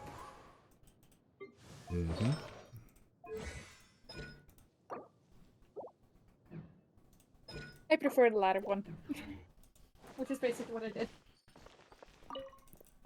Yeah, we aren't exactly the most knowledgeable at everything, so, like, there's nothing wrong with asking for help either. Yeah. I just hope that most people who ask for help can get help, but I do know that is not always the case. Yeah, that's unfortunately not. Yeah. We can always hope, though. We can always hope. I think, if anything, as a society, we need to, like, if there's something that, like, there's not enough school systems doing, it's just that they don't exactly teach kids enough about how to, like, help each other. Because it's, like, one thing to, like, learn about the subjects that we need for later on going forward, but it's another thing to, like, also understand how we should interact with one another as human beings. And it's not something that's, like, covered enough in a school curriculum. Yeah, for, like, and a I lot mean, of school curriculums. yeah. I don't know if this has yet to happen in the rest of the world, but I do believe, if I'm not mistaken, that schools in Norway have added a class, at least to younger generation schools, that is called life accomplishment. And this is where they would learn things that they would actually need to learn in real life, as in paying taxes, bills, budgeting, and so on and so forth, in a realistic manner. Things that you complained about wanting to learn in school, but you never did. I do believe they've added this type of class in school now. Although, this is only what I've heard. I have not met anyone who had taken these classes yet.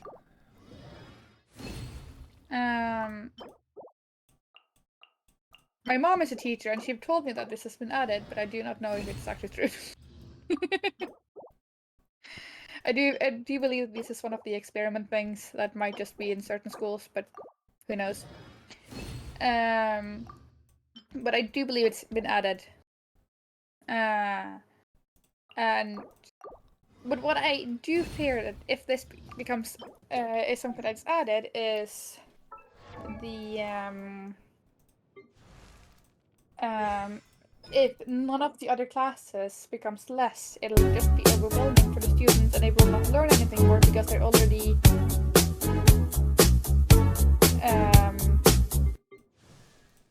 full on information when I come to this class, because everything else is so overwhelming that this class also seemed unimportant and unreliable. Because none of the other things you learn in school, if you're not interested in anything you learn in school, would be something they think they would need in real life, so why should this class be any different?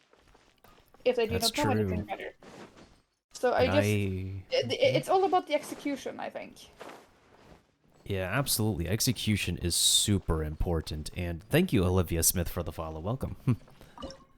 Hello, new follower. I do not know who you are, but hello. I forgot I actually do have this welcome command. Welcome.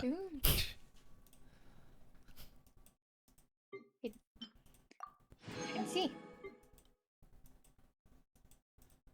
But yeah, I do believe they have this new life mastering class thingy in schools now, but I cannot confirm or confirm it, so take with Did pinch I? of salt. Okay. So yeah, I do hope it exists, but but it would be difficult to have anything I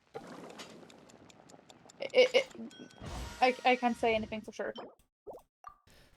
Yeah, and that's fair. I think I originally, at some point in middle school, was supposed to have a class about like learning how to take. I was supposed to have a finance class because before every class graduated during my school, we were supposed to have like one class of finance, but by the time my graduating class was able to take it, the teacher had to go on maternity leave. And ever since the teacher left, they did not hire a new teacher to take her place. Oof, that is, yeah. Yeah, it was unfortunate. Oh, it's going okay, Olivia. How'd you find me, by the way? Or do we know each other? Yeah, we have a translator, robot.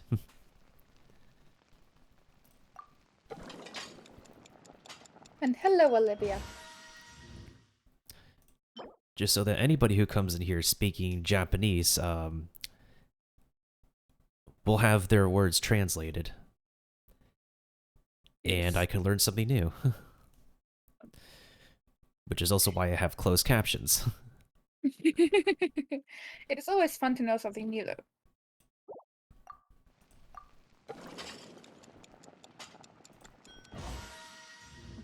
Learning new things is always a benefit of life. As a human being, we learn something new every day. Yes. And a lot of times I believe that some humans should learn how to breathe. It could be easy to... Huh? It is easy to forget. No. In some people I meet, it's just I believe they've forgotten how to breathe because they sound so unhuman. That it's just difficult to just. Do you know how to life? That is the initial reaction I get from some people, and I find it funny when that happens, but also it's also just. Yeah, it's mostly just amusing. Where am I from? In my Twitch bio, it says that I'm from New York. I grew up in New York and New Jersey. And Name in Progress here is from another country. Yes. Hello there, stranger.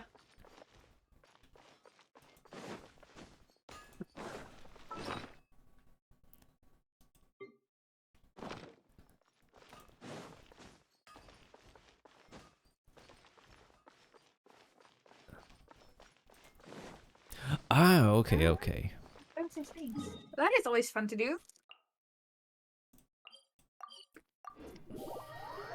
I am from Norway, even though you didn't ask.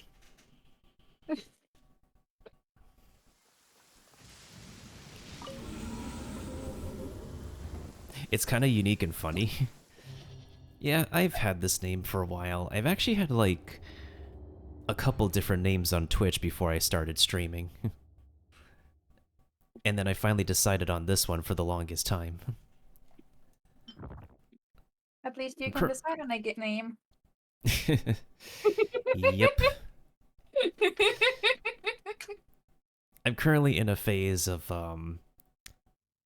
not completely rebranding, but establishing my branding.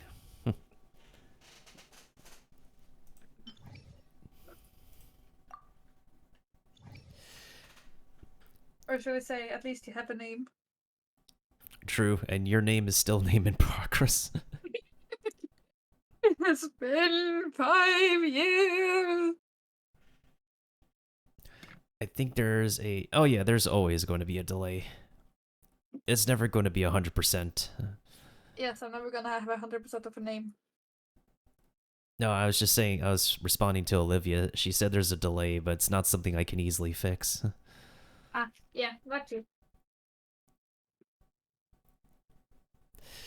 Do you also play this game, Olivia?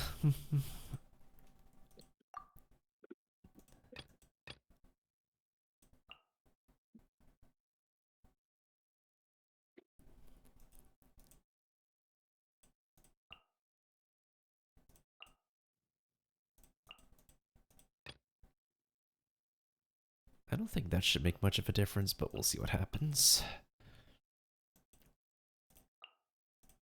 Oh yeah, I was about to order food and then I forgot.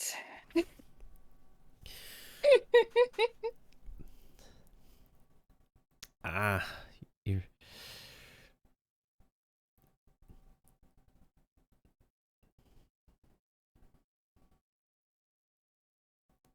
Hmm.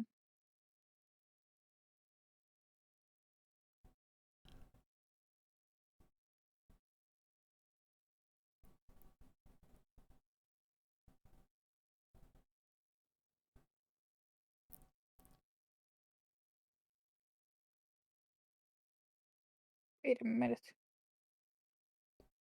Oh my god, these were... Oh, interesting. Oh, you do play this game, Olivia. Cool, cool.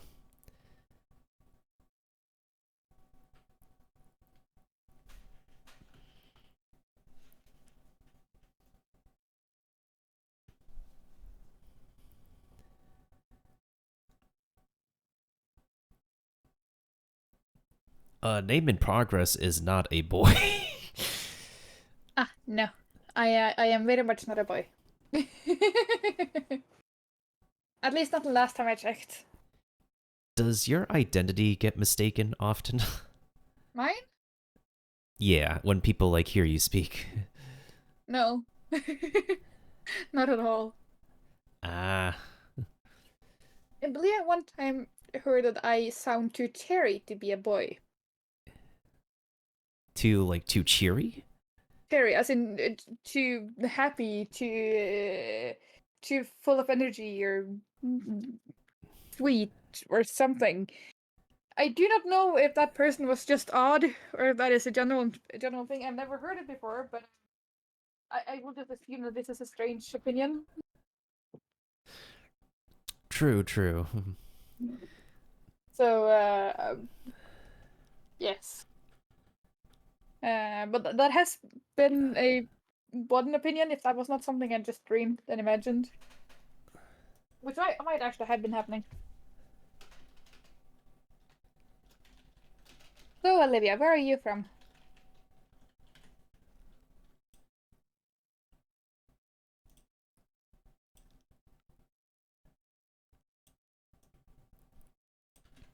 Let's see. I like to watch streams, work from home, don't got time off from work. Understandable.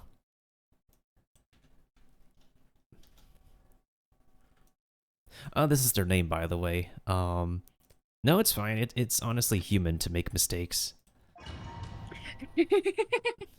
Yes.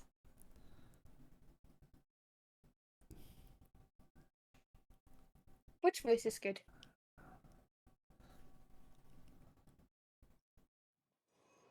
I am now confused.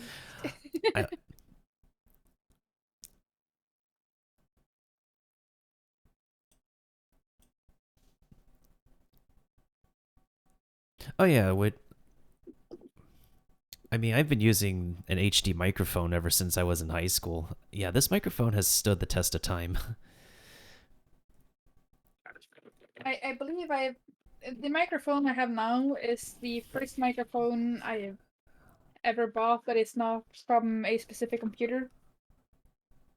And it was the cheapest one I could find. Ah. Which might explain the audio quality.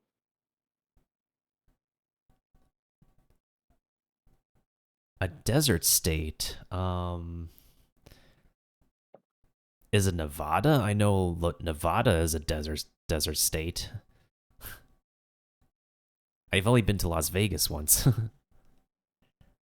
I know somebody who lives in Las Vegas. It is supposedly horrible there. I definitely know Nevada as a desert. I used to know somebody from Nevada, but then we stopped communicating for a while. Is it Texas? I do not know the states that well. Texas does not have like so much desert. I think it's like as you get more to like the west side of America, it's more desert-like. Isn't it a place that is called Westford, or is that just in my imagination? I'm sorry my connection's a little weak, so if I missed to reply... No, it's okay. Like, not everybody has the best internet. And to be fair, Twitch doesn't have the best reception right now either. Oh, that has been for a long time. I don't know how long that's been, but I am currently on Ethernet cable, and even if I don't exactly have the best fiber network, it's something.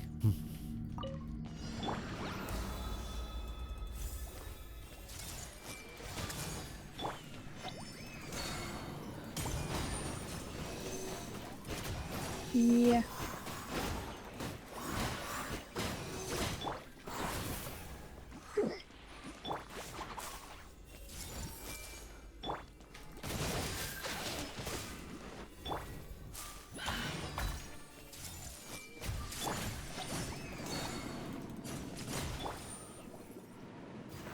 New Mexico. Oh. Wait, I was right? No, she said New Mexico. Oh yeah, I forgot that was two different places. I didn't realize New Mexico is full of desert as well. Wait, is your state full of like cities that are taken from Mexico? Because I know New England basically has like all their cities are basically from England.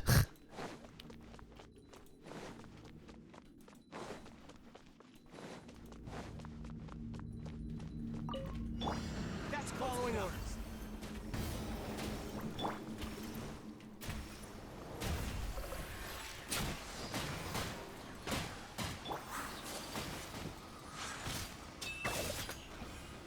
Happy to oblige.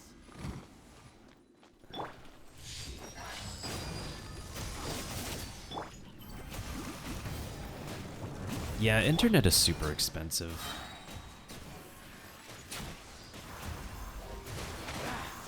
Feeling lucky today.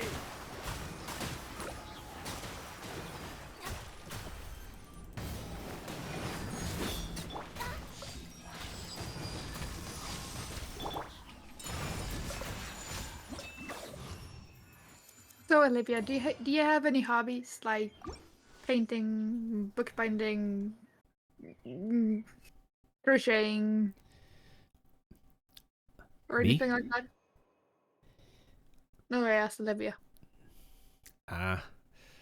New people are always interesting. It's like fresh meat or whatever. Fresh meat. That's one way to look at it.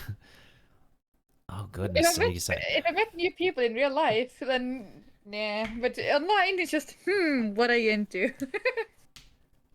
What are your hobbies? true, true. Yeah.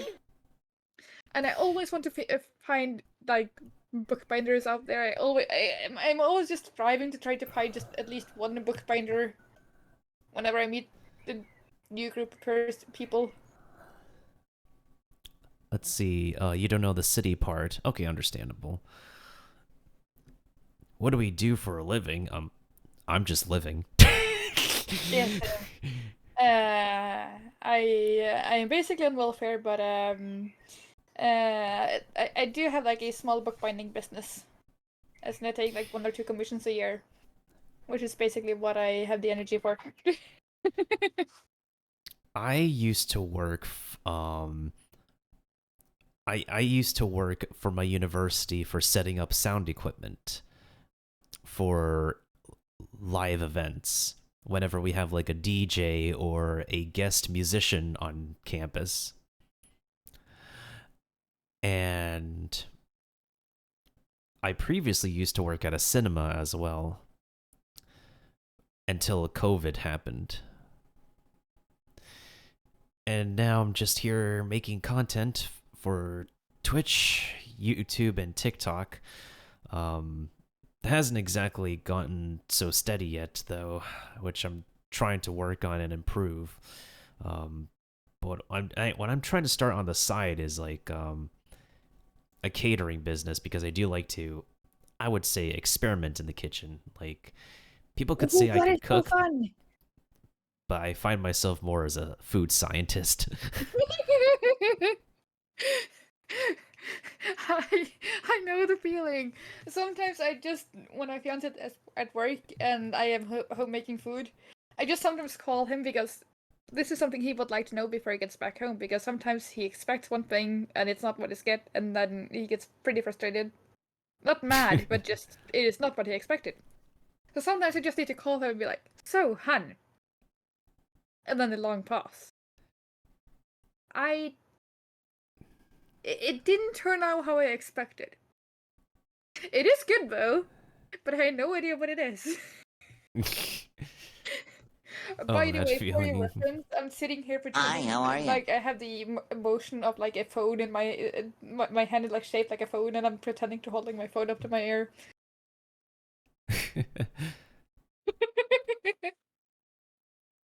Oh no, Olivia. You said book binding, right? Yeah, book binding. Okay, bind. Yeah, bend and bind are 2 different words. Yes. I love art so much that I became an artist. That's pretty good. I know a lot of people who are artists nowadays. It's just that a lot of times art is like, it's a commission thing. So like, there are times where you're not going to get like commissions, and I think for artists you'll end up scoring big if you have a really if you have a really high paying client. Yeah, a lot of people in the art industry have to go off of commissions, and there's going to be periods of time where there's nothing coming in. Being among the living is a good job occupation, Kirby. Yes. Have any of you guys tried bookbinding before? I think it's something pretty unique. I don't know a lot of people who do bookbinding. I know it's pretty unique. One of my the common ways people introduce me in certain servers is this is the bookbinder, as in this is the one exclusive thing that has ever existed, and I am the only one doing it. But that is only because they have not tried to just look into bookbinding themselves and do not know how many people does it. Because I have so much competition out there that I'm going insane. Oh, I wish I was a sound expert. That's an audio engineer, honestly. Those people are the professional sound experts. I do not have a degree in audio engineering. Now, it could be something I could get a degree for, but I'm very selective on my classes ever since I got my bachelor's. In 2 weeks, though, I am going to be starting a 7-week voiceover class. I previously took an online class for digital media management, so I have a certificate for that. I also took like I definitely also got like a CPR certificate as well.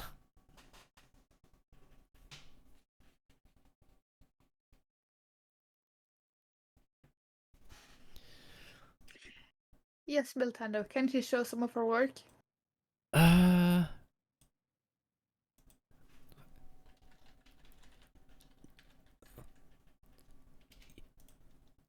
Yeah,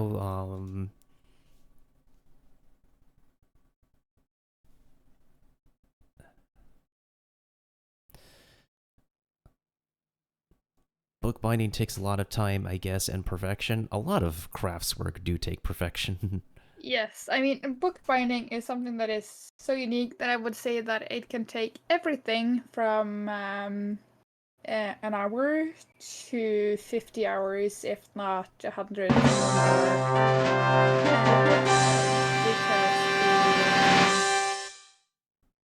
I believe the most time I've used.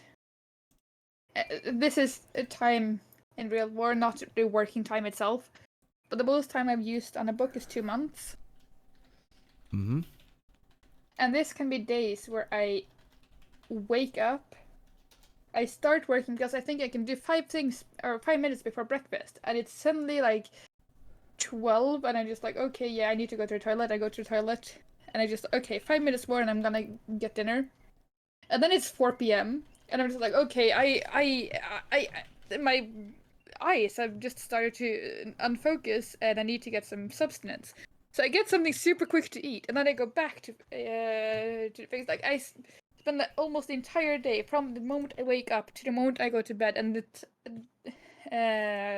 on this specific book, and then it repeats the day after. And I can go like 2 or 3 days with this one, and then I put it away for 2 or 3 days, and then it repeats because I take it back up, and I try to do it again, and so on and so forth. So it can take a really long time. So I can spend like maybe I would say like 12 to 15 hours a day on this thing. For days at the end. And yeah, again, almost use 2 months at it. But I can also finish some books within an hour. But that is like those 5 by 5 centimeters ones. That is basically a keychain and not a fully completed books. Oh, yo, Lumi, thank you so much for the raid. Welcome Zoloa, welcome non-existent, and welcome Shiki as well. Hold on a second. Yes, we're being invaded by follow-up attacks. Ladies and gentlemen, boys and girls, we have a raid we need to welcome. Hello.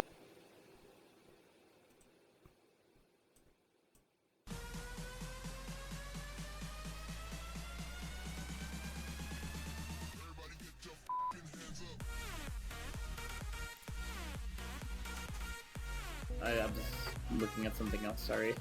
My Duncan hit 13k. Oh my god. Welcome to the stream, Raiders. This is Times Square, New York, where we do welcome the Raiders. And welcome on in, everybody, from Zoloa to Shiki to non-existent to Midori. Thank you so much for raiding. This is a clip from the wonderful Midori Lumi, who's also a fellow Hoyoverse gamer. I am sorry I cannot be too loud, but this is my announcer voice, and this is also it's the ult, okay. Name in progress currently with us right now, and we like to welcome everybody here who raided from Midori's stream. Hope you have a wonderful rest. Thank you so much for the raid, and once again, Raiders, as the bot says, welcome new Kinokos to Times Square, New York, where we have all the balloons, all the confetti, and apparently my thing is missing. Let me go ahead and... Sometimes we have technical difficulties around here. But yes, welcome on in, Raiders, once again. Thank you so much for raiding. Back to the... Oh, what were you saying, Olivia? You said, yeah, I could certainly do that. I just have to, like... I have to just get the certificate again. But then again, I have to, like, take a series of classes for audio engineering specific, but... People do say I could, like, use my voice for voiceover, but, that's also why I'm enrolled in the class in, like, 2 weeks, because... A lot of professionals do say you need at least one class. So that's what I'm doing. And yeah, so you have a wonderful rest. And welcome Shiki, welcome Zoloa, welcome non-existent. There's currently a delay right now. I can't exactly fix it, but thank you so much once again for the raid, Lumi, and do have a wonderful rest. I'm just chilling with Name in Progress right now after we finished watching the Nintendo Direct together, which was definitely one of the most amazing showcases of video gaming in 2023 so far. Yes. And I must say that Nintendo does a lot. My personal opinion is that Nintendo does a lot better job with seeing than many other companies. But again, this is my personal opinion, and you don't agree.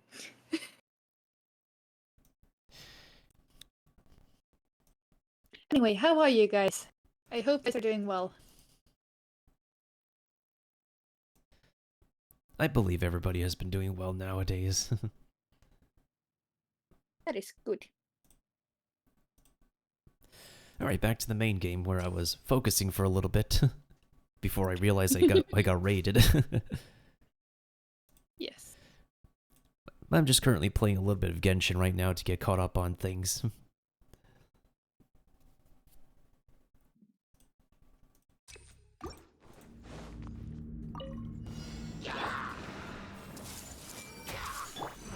I'll be right back. I'll take time.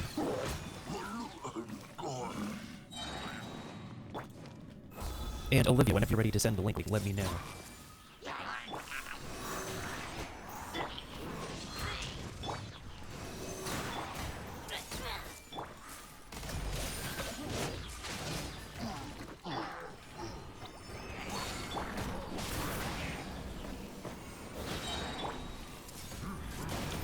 I forgot I had a coupon that I could use to order my food.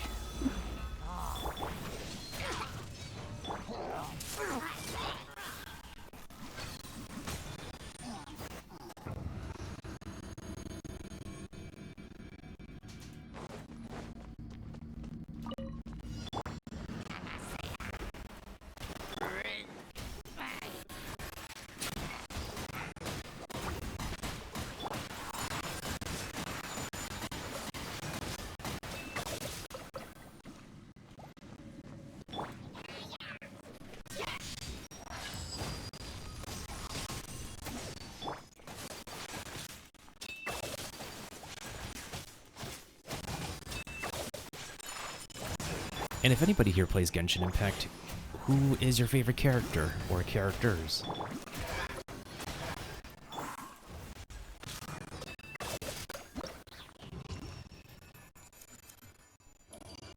Oh yeah, there's a program happening in 2 days. I gotta... Narukami should be there for that too.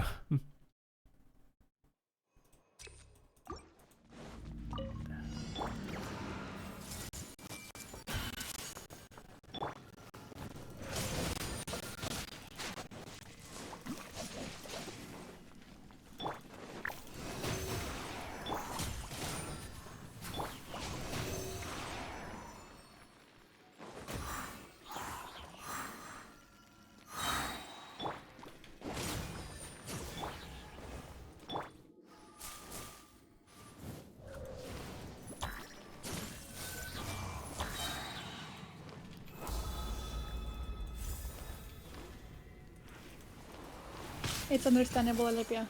Internet is, or internet can always be a tiny bit time-consuming.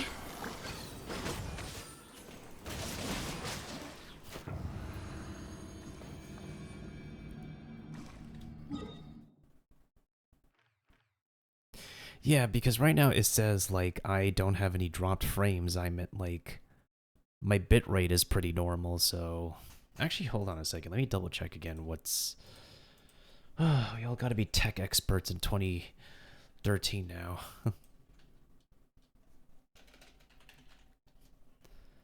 What does the inspector say?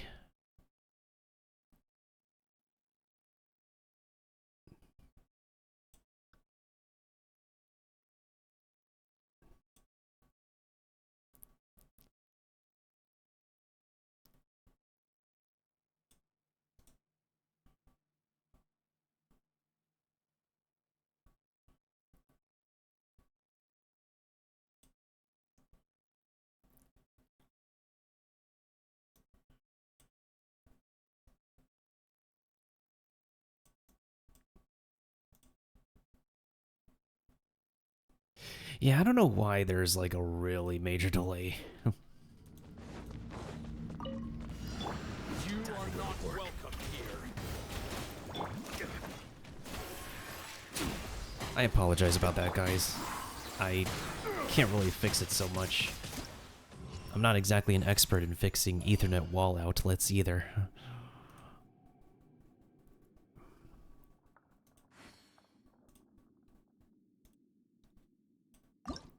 I wish I were an expert in fixing Ethernet wall outlets, but unfortunately I'm not. I don't even have an internet wall outlet, which is why I'm using my landlord's internet. Oh yeah, the Discord server.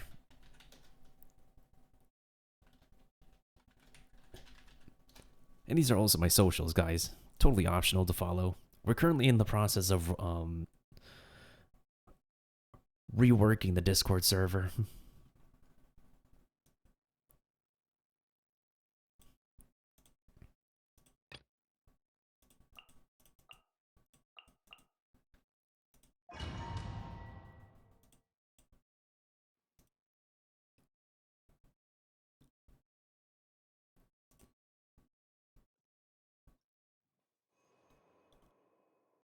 Oh, reworking Discord servers is so incredibly time consuming.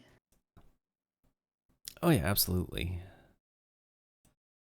I have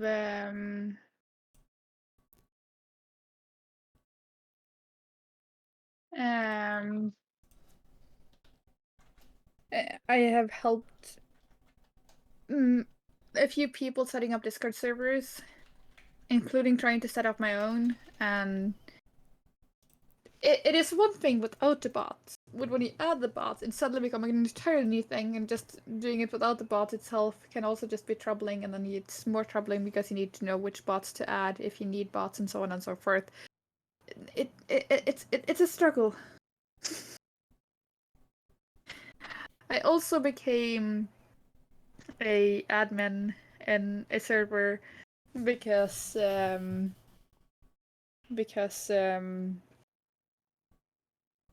well, I just knew about the things I needed help with, and they're just like, "Do you want to be an admin?" And I'm just like, "Yeah, sure," and I've regretted it ever since.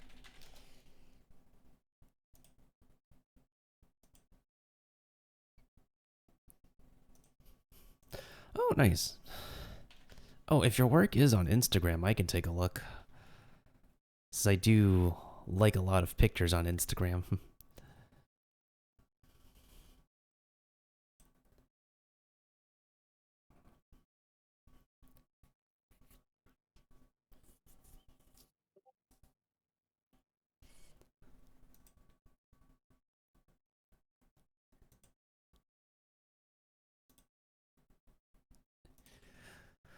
Do you post your art anywhere else, Olivia?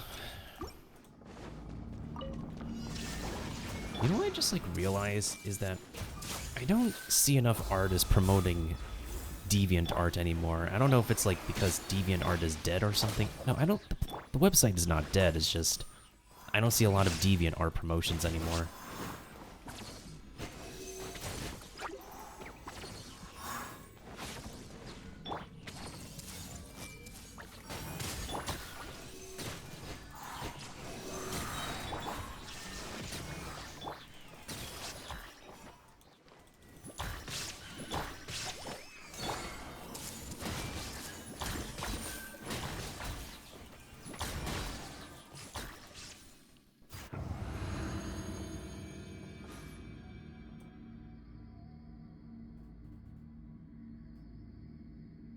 Okay, I've ordered my food. It was...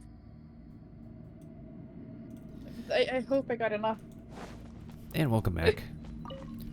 I didn't say anything new. I was just asking Olivia if she posts her art anywhere else besides Instagram. Because I just realized not a lot of artists promote Deviant art anymore. It's like supposedly the main hub for artists. But I guess not anymore. I mean, when it comes to art, I do believe that things that they're like characters that made themselves and just starting from scratch is really impressive. But I do know that not everybody can do that, and just different types of art styles, different types of art things is. I like that everything is, well, unique. Yeah. And guys, AI art is not unique. You can notice the weird mistakes in AI art. Yeah, that I can agree with. I would not call EI art for art. Yeah, they steal styles from different artists, but like the moment you take a closer look, you can literally see the mistakes. Yeah, and I mean, my sister is one of those people who does not have any problems with the AI art. I do kind of judge her for it. Do not tell her I said that, but I do kind of judge her for it. Especially since she's an artist herself. So when she's using her AI-generated pictures, and people just asking, did you make it yourself? She always had to clarify that, no, this is an AI-generated picture, and so on and so forth. And I really do not like that. Not that she's honest about it, but she's using it. Oh, you don't post. You don't post it. Huh? No, I was like looking at Olivia's message.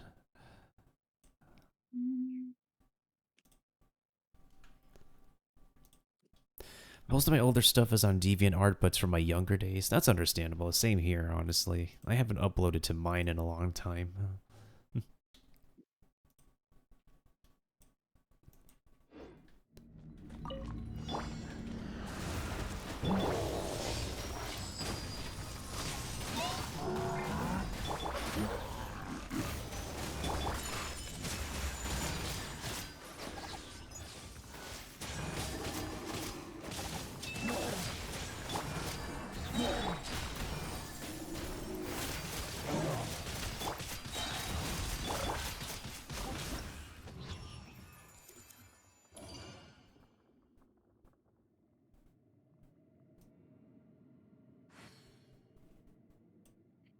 Okay, there we go. Now the music is loud enough.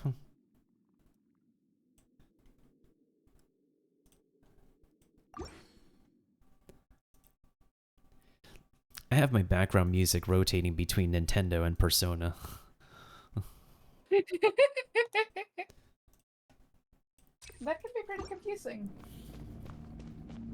I mean, Persona can now be played on Nintendo Switch.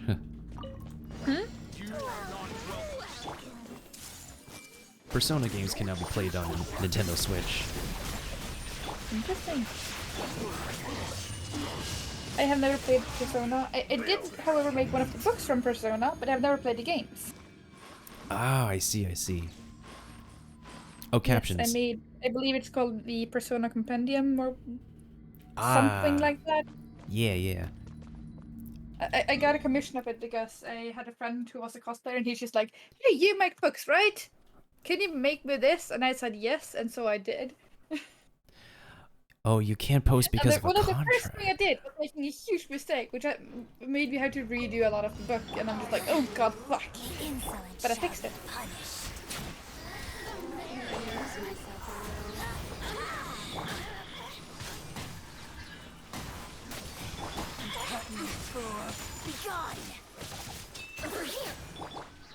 As long as I fixed it, it's okay.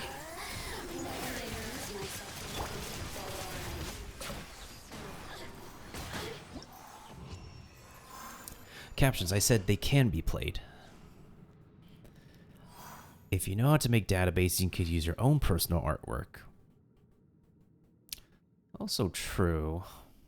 Which means we need to be expert programmers. There's not a lot of people who can be expert programmers. I'm allowed to make graphics for other clients, but I'm not allowed to post it publicly. True.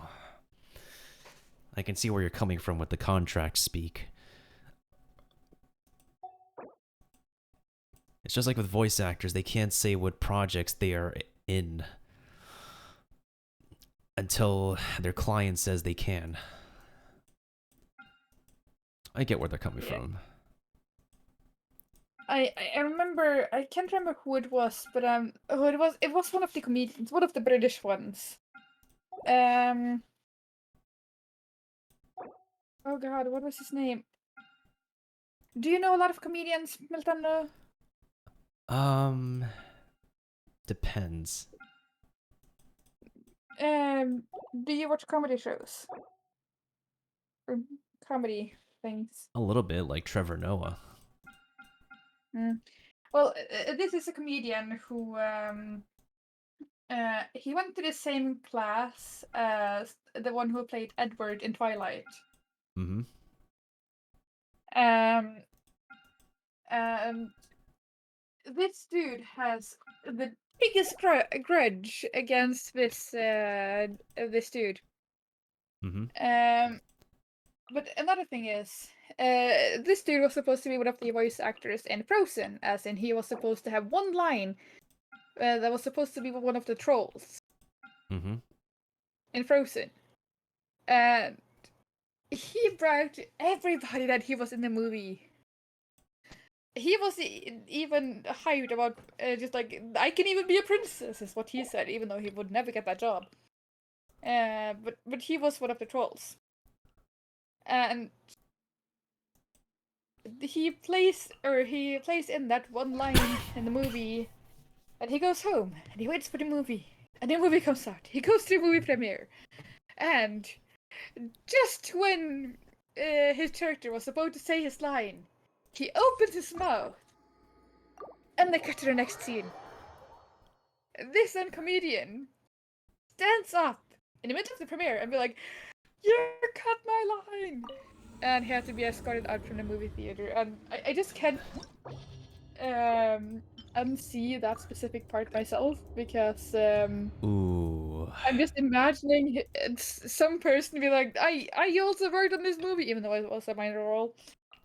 But you cut it, and then being super mad. I mean, I get it. If you're excited about being a part of something, and then you're suddenly not a part of it, then yeah, that makes sense. Oh, Xiao, ni hao.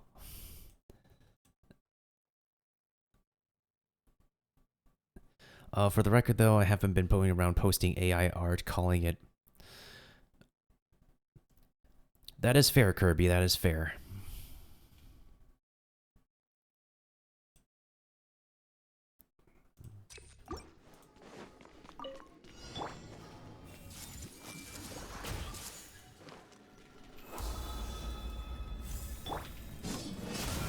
And also, one thing that when it comes to AI generated art, that I find, I've seen a lot of baking shows lately, because again, I like to experiment with food. I have not yet gotten to experiment with baking, but it's not too far-fetched before I start doing that. And one thing when it comes to AI generated pictures is that they sometimes do that with food. And then this food thing goes viral. But it's almost impossible to make it look like the food thing in the video. And I find that to be kind of a bit fun.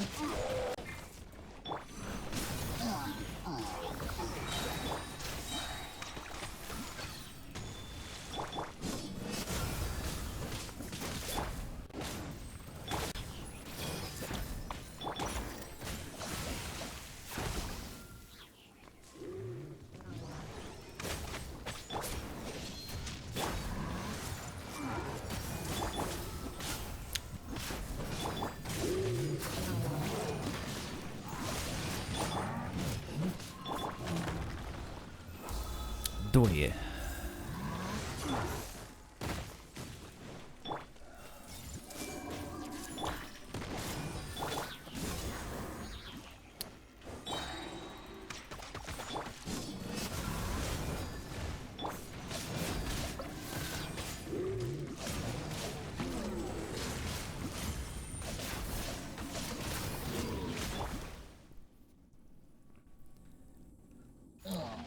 Xiao，那个你也玩原神吗？对. Oh, that's simplified.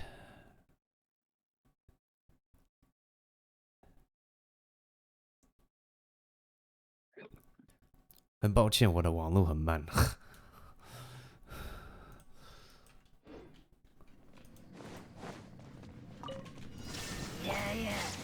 I have no idea what you're saying, but There's a Mandarin speaker.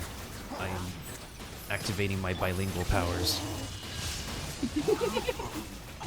I was about to say I have no idea what you're saying, but sounds cool. Your coming was foretold. I know a VTuber who's actually freaking fluent in Mandarin and English. Well, I think it's because she's an American-born Chinese.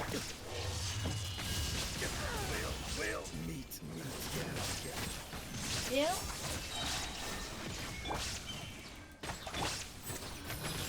The eternal oasis at long last.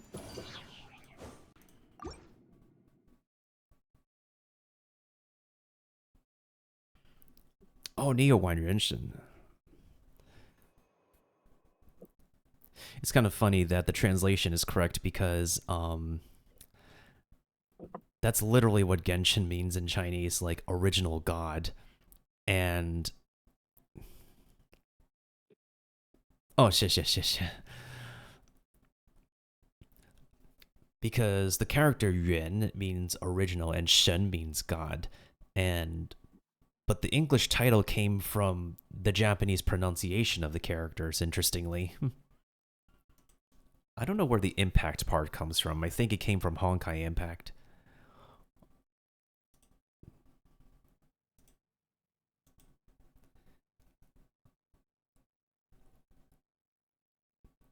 Oh, Xiao, 你是从哪里来的?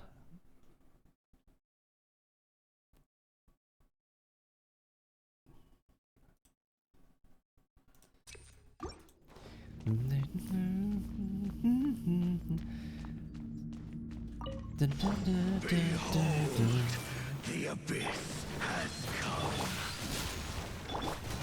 Hear the truth. The gift of grace. In the name of the truth. One thing that I can say about when you're trying to clean your desk is that a thing that I was struggling with is trying to focus on actually cleaning. So I had forgotten I knew origami, and then I found my origami box and just like, ooh, let's see what to make now.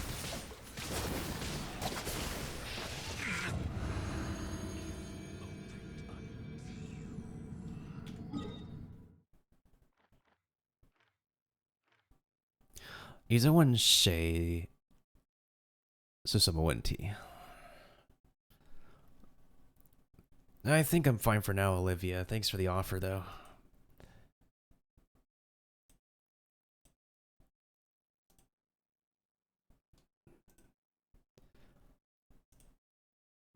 Malaysia. Oh, Malaysia. 我有知道马来西亚的人。我知道的马来西亚的人，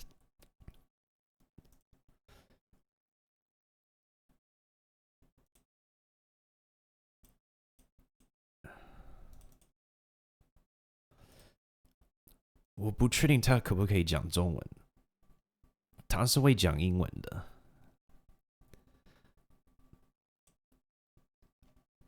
我知道新加坡的人会讲中文。马来西亚我不知道。Just to translate what I've been saying,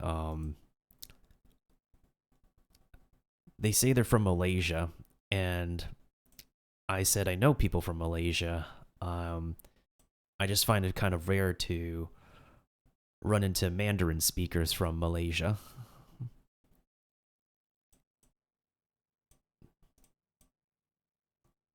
Ah. Well, that makes sense, I guess. Yeah, because the streamer who raided me, Midori, she is from Malaysia as well. Sweet. Although I don't know if she speaks any other language.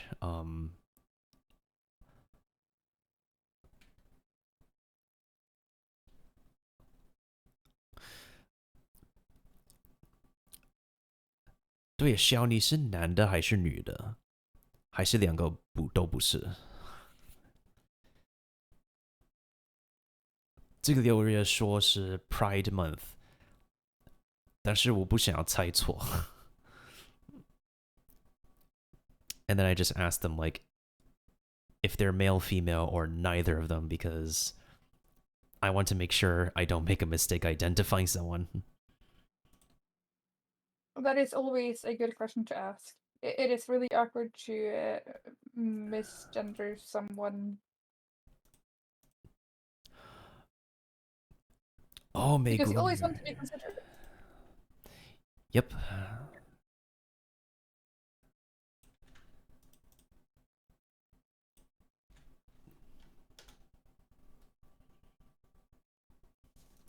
他的名字叫安妮海豹，在 Twitch 上面。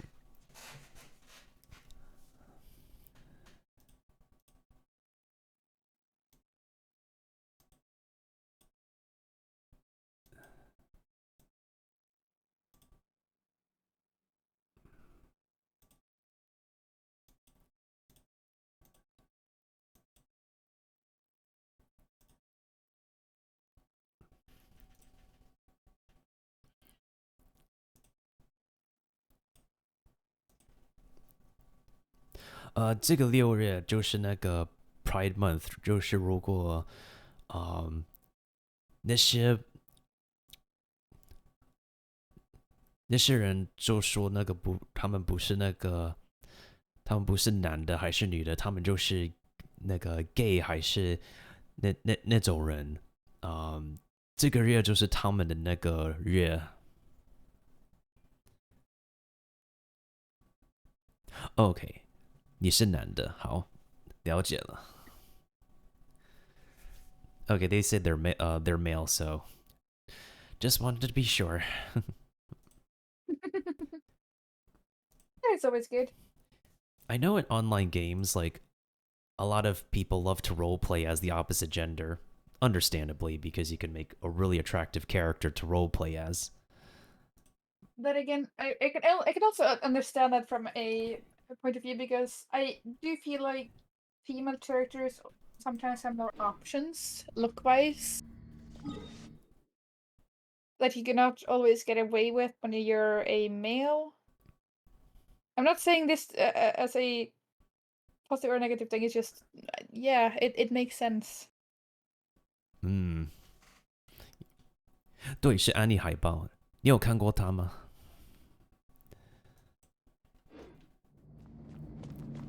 I told them the Twitch streamer, who I said is super bilingual.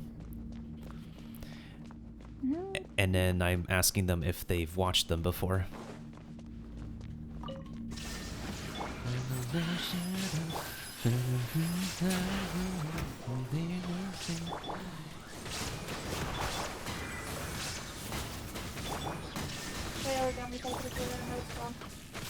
Oh well. You're coming with some target practice. Spread your wings and raise a storm! If any of you guys, or you guys here, who have ever done bookbinding or know about bookbinding? Bound as one like a 99!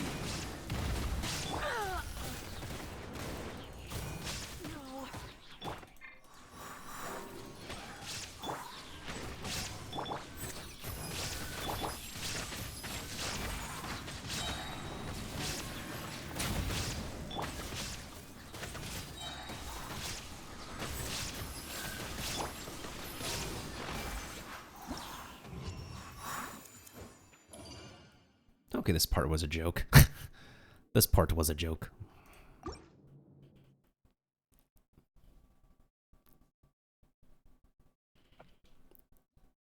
And for anybody who is wondering where the music is,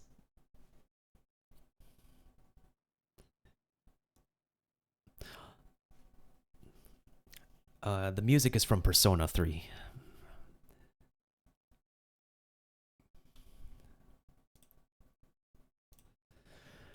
我第一次说这个名字哦，可能只是在台湾才比较有名，因为他好像只是台湾直播的。I was just saying it's possible that the content creator is primarily only famous in Taiwan.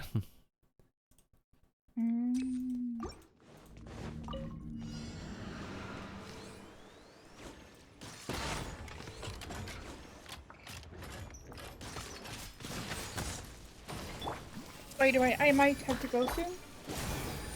Understandable. No problem. Yeah. I mean, it is getting to dinner time for you, so... Yeah, normal dinner time in Norway is 4 o'clock.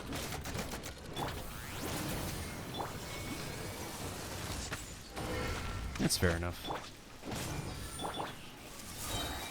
Yes. So, and my fiance is almost back from work because he started work 4 o'clock, so... Where are you? The dinner and food should be here, or dinner and food, wow.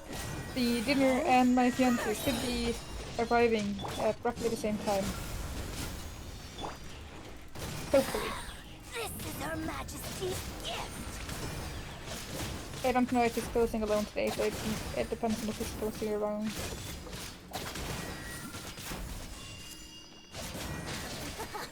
Got you. This body.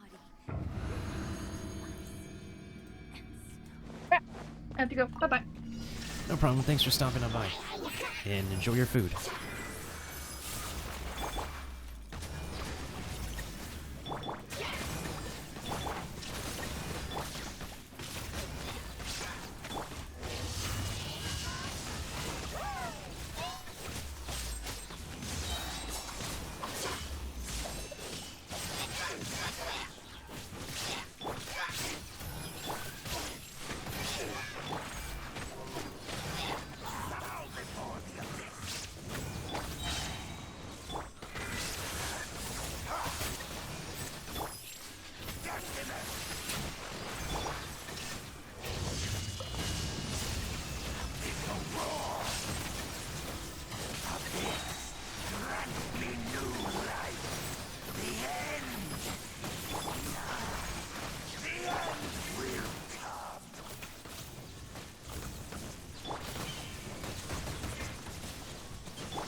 真的很抱歉，我现在在专心。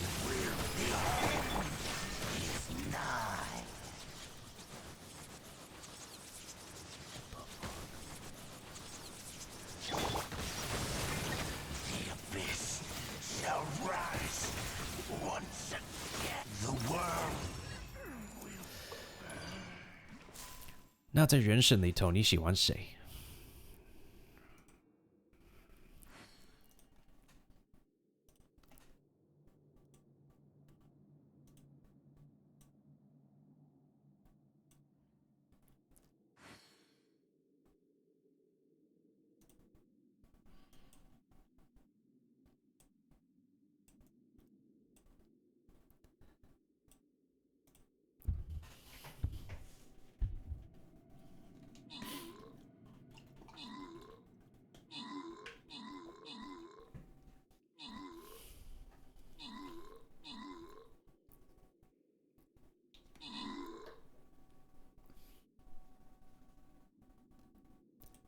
啊，刚刚我的朋友离开了，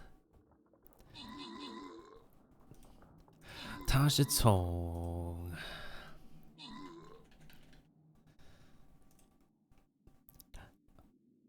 忘了是哪一个国家。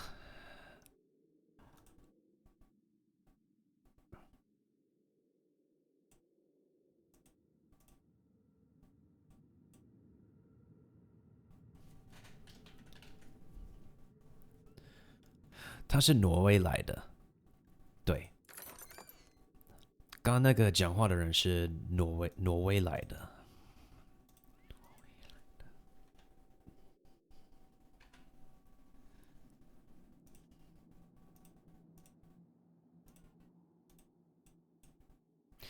Thank you to iFly for the most kills.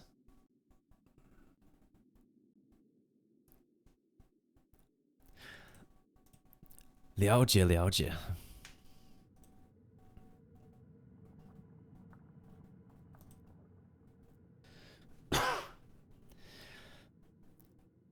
那大部分陪你玩的人也是在马来西亚吗？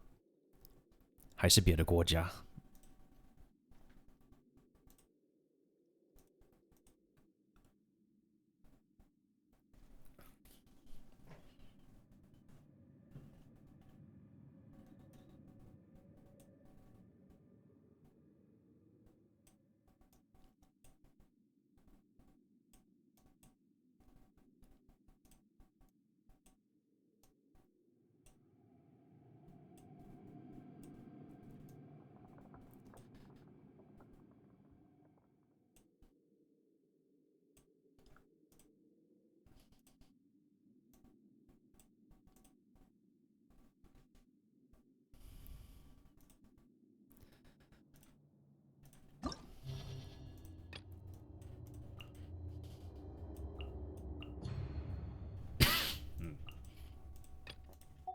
嗯。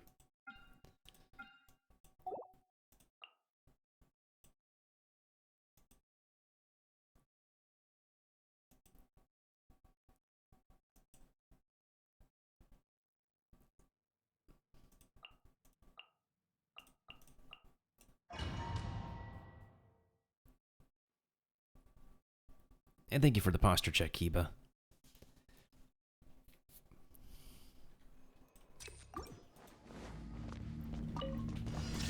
Hi, how are you?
Oh, TW, okay. 了解。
And thank you for the epic Centurion Kiba.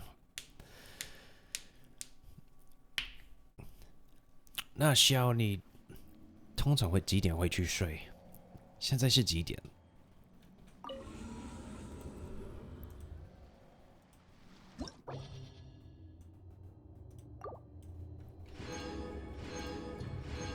？Actually, hold on a second. So...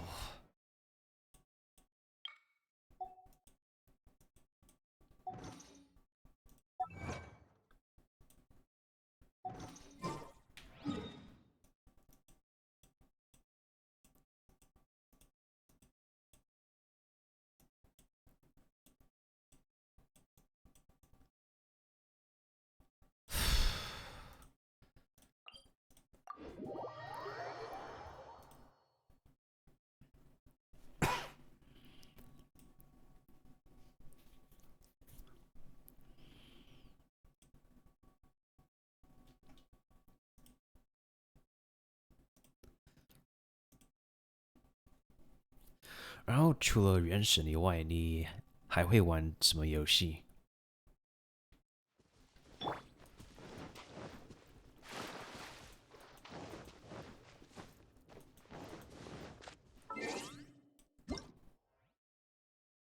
？Oh shoot!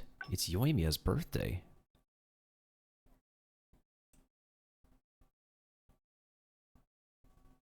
哦，你现在不睡啊？Oh, these are my.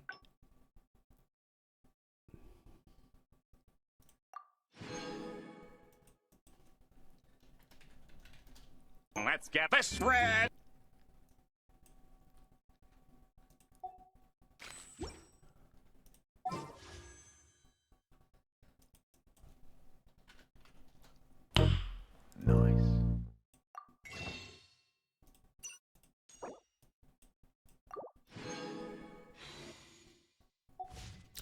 Cool.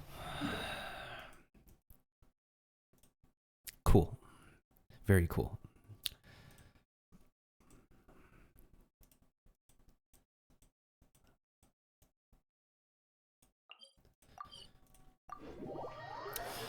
我可能玩完我就会去睡了，但是我起来的时候可能还会在直播。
我没有听过那两个游戏，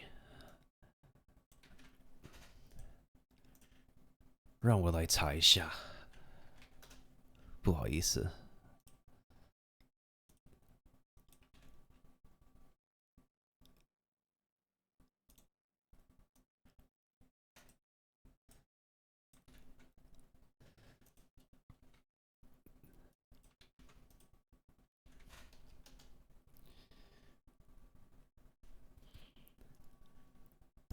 我知道那个第一个游戏。那这个呢？那个你第一个说的游戏看起来不错。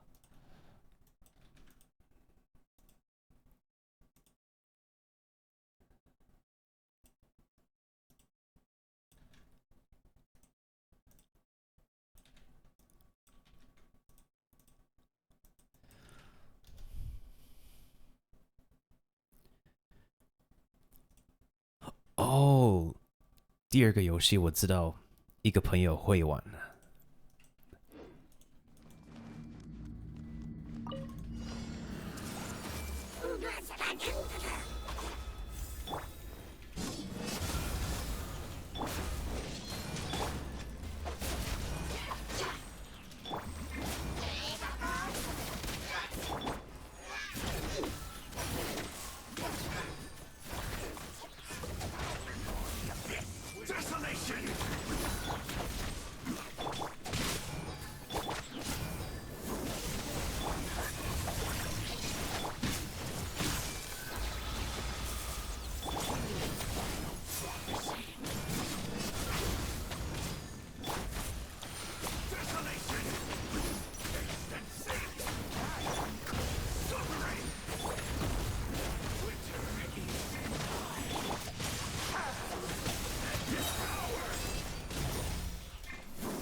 哦，了解。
这还算 lucky。我第一个跟第二个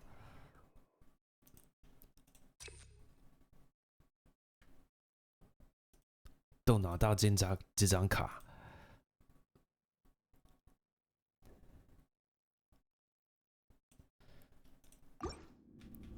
很抱歉，我真的很在专心。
Oh my god.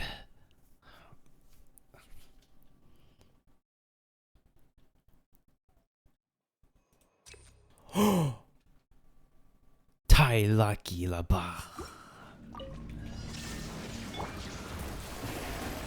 Uh-oh.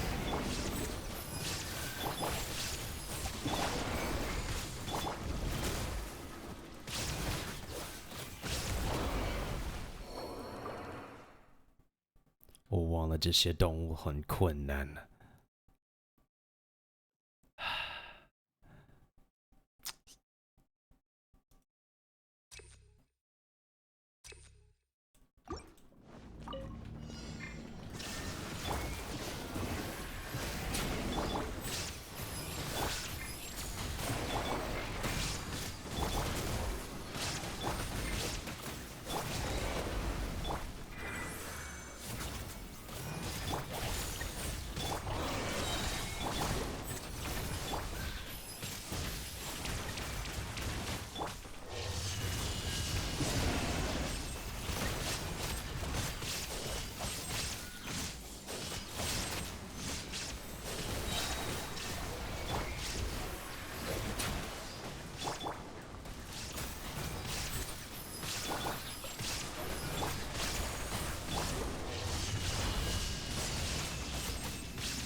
Oi.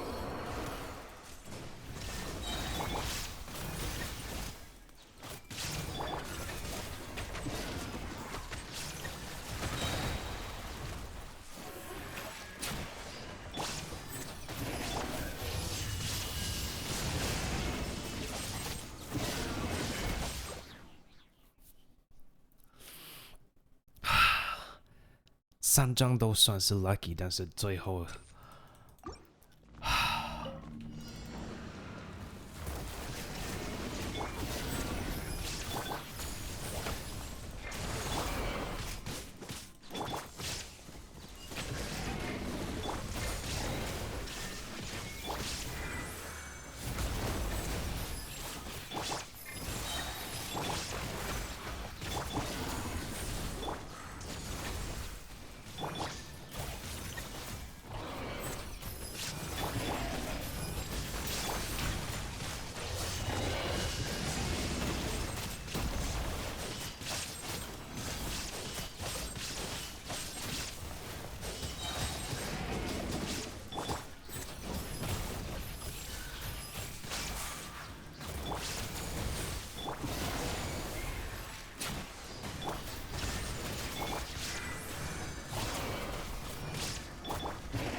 不是该重新开始啊？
讨厌死！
搞不好重新开始就比较好。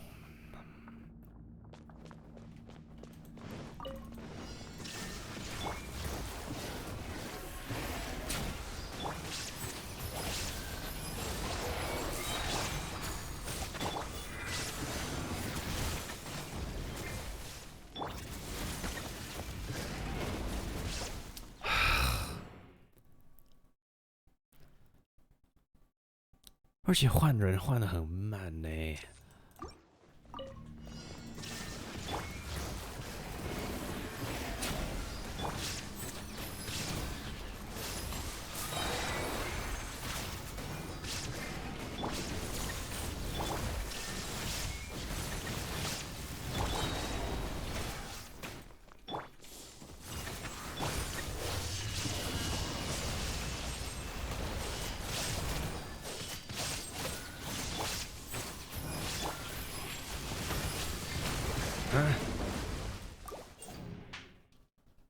他是怎么死的？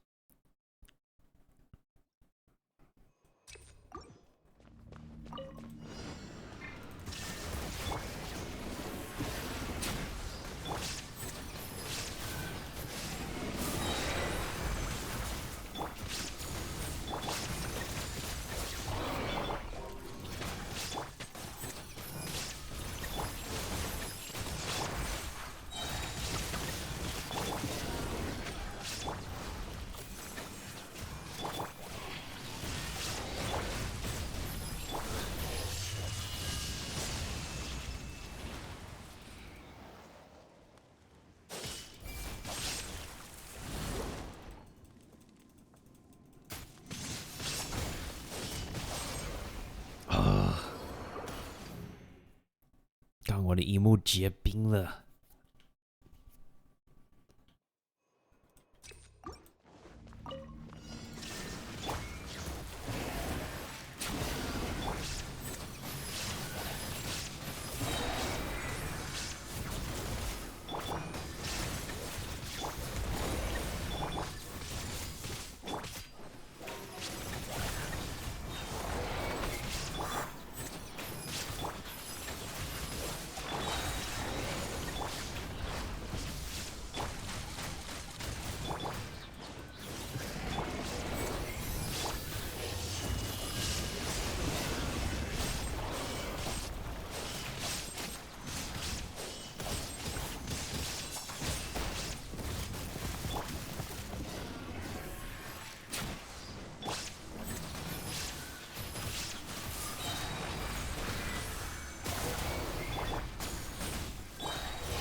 算了，我重新开始好了。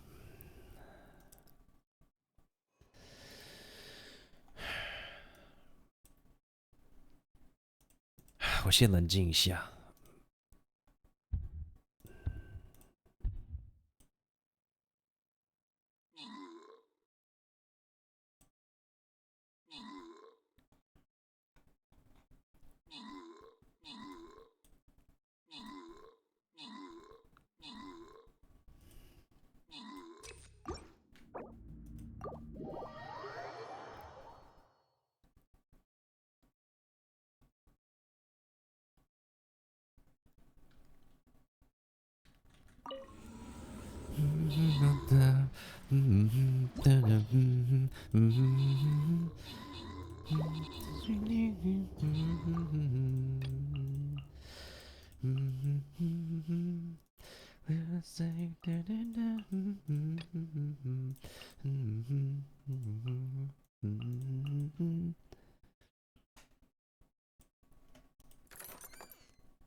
Thank you, Kiba, for the most kills, and Jaina Fett for the most assists.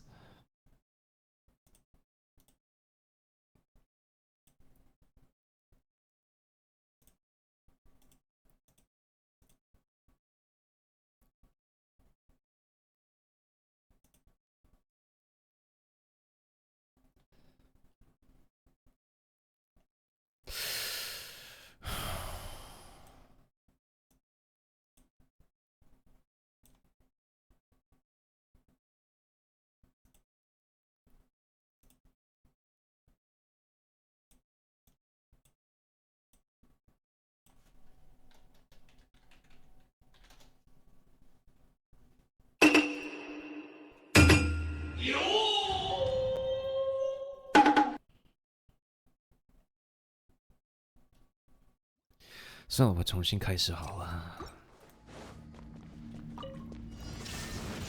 一开始本来是要赶时间的。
Yeah, I'm aware of that, Kiba.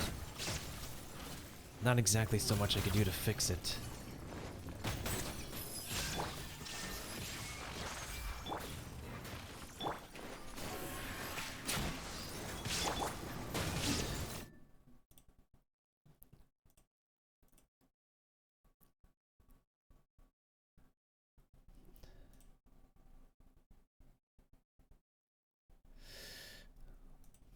Like, I can show directly.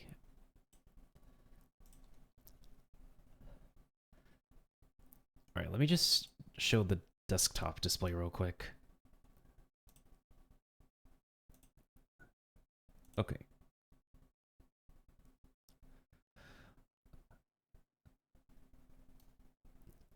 So as we can see, on the bottom right corner of the screen, it says my bitrate is fine. Now what I can also do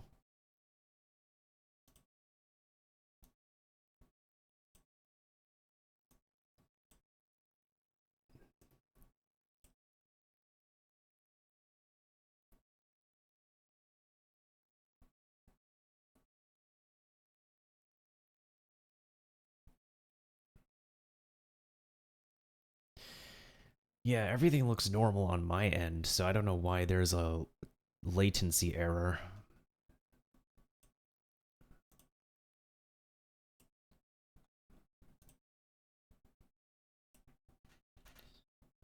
So yeah, I don't know.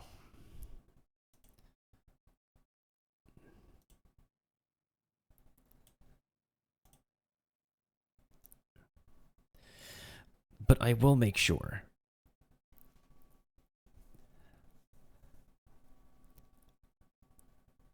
that I will not end stream right away. I will make sure that the visuals are caught up first, before I properly end.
Thank you for the epic saint, Jane Effet.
That was easy.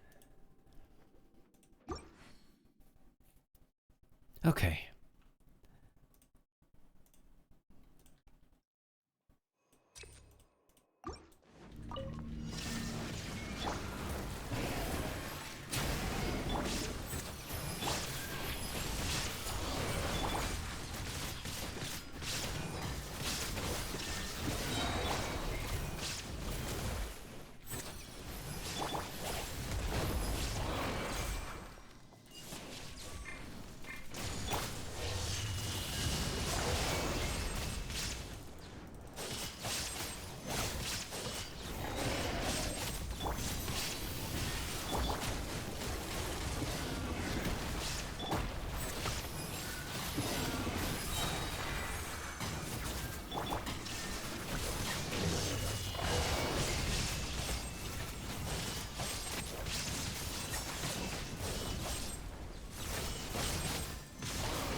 Oh boy.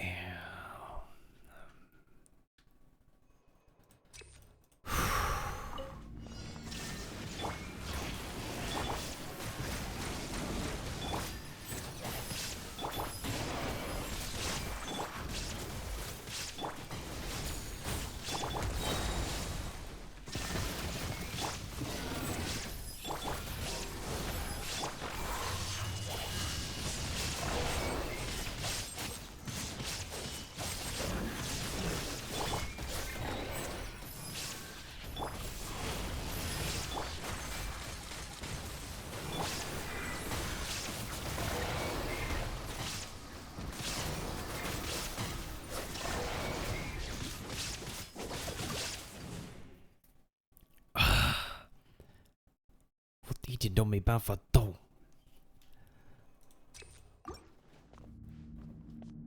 I literally can't move.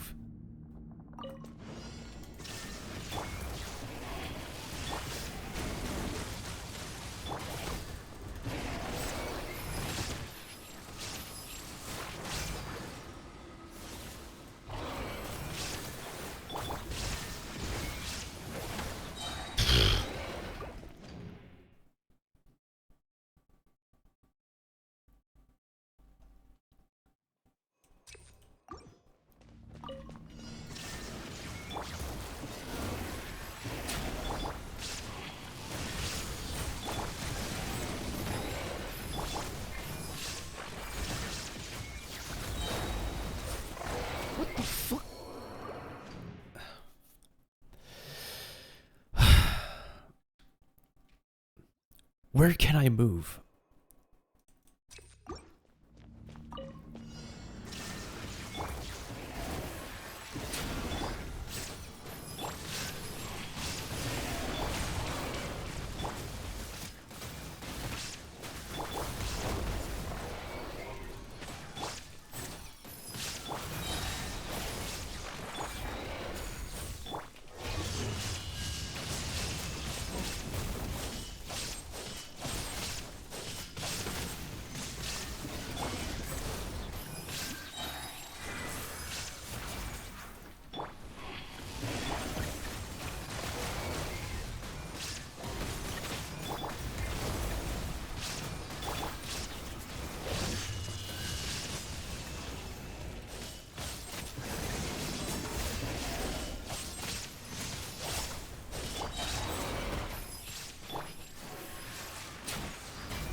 绝壁4秒。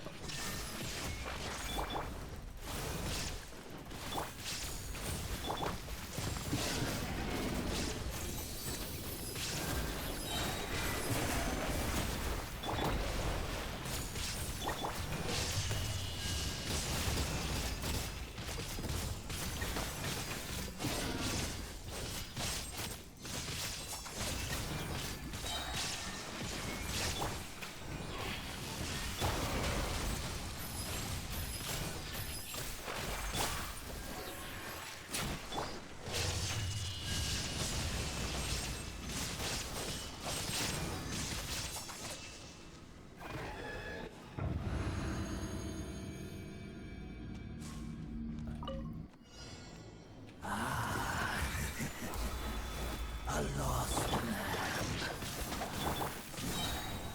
All who have sinned must pay.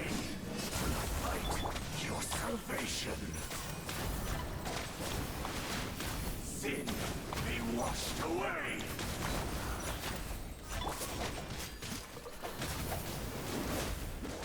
Road to redemption. Repent of your sins.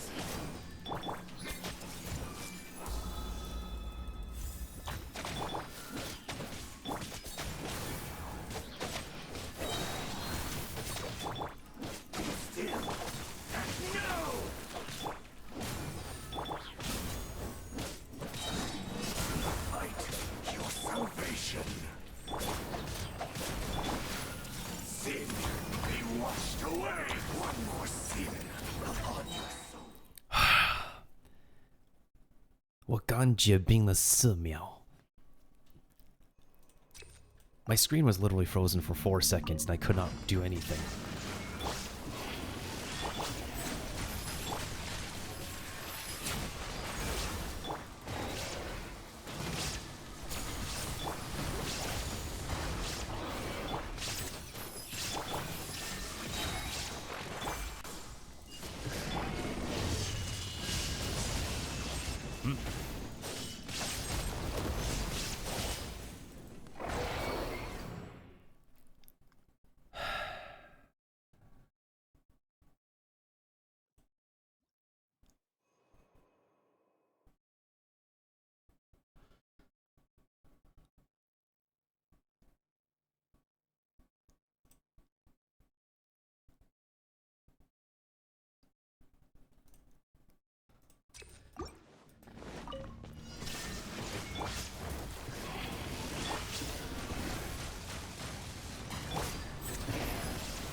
I thought it was safe.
Why is it time, man?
How do I move?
Oh boy.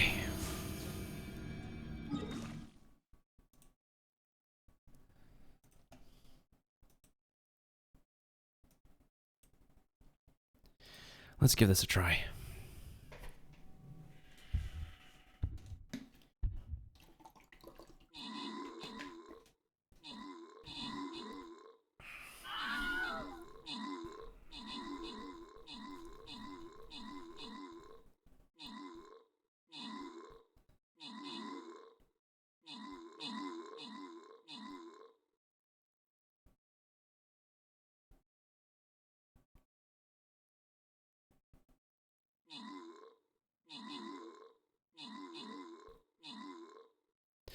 Whew.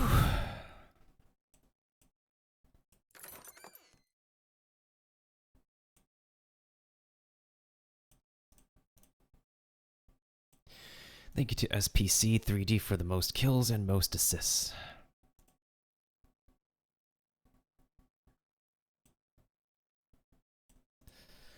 We'll do 2 more stages.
cleanse you of your sins. Be filled. And now! One more sin upon your soul. Do not fight your salvation. The road to redemption. The unholy dross. Your atonement has barely begun.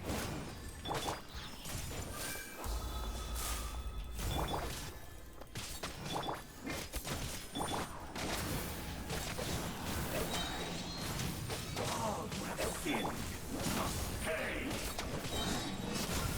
One more sin upon your soul.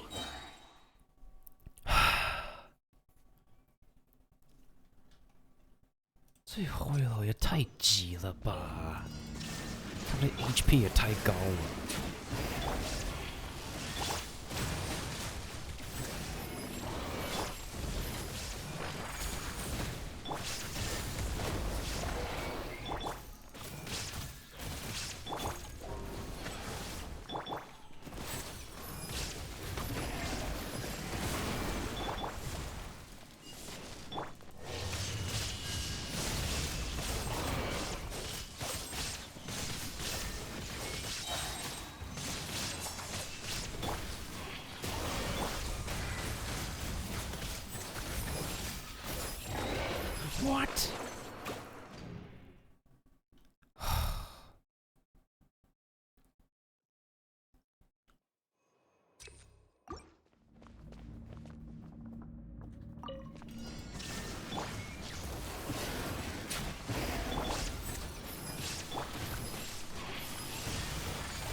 I think it's still possible.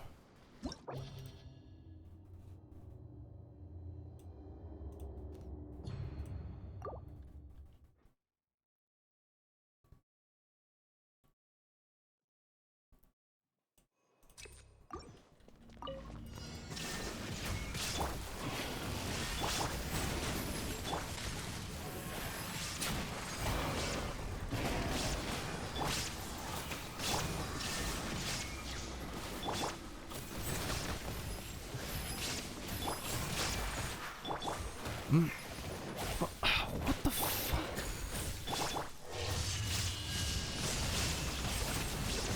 What the?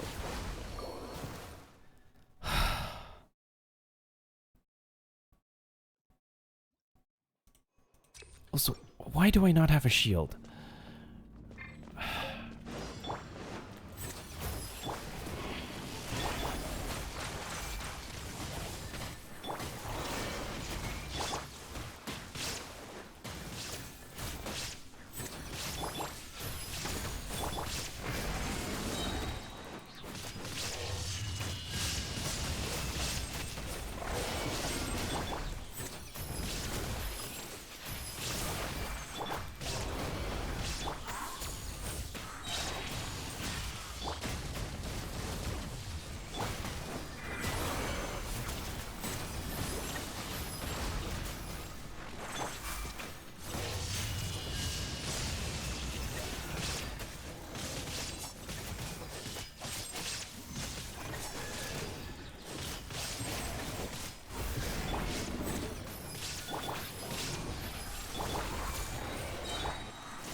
What the hell?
1 single minute. I will cleanse you of your sins.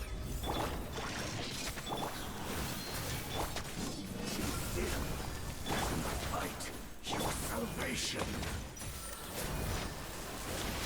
Sin, be washed away. One more sin upon your soul. Burn this barren wasteland. Repent of your sins.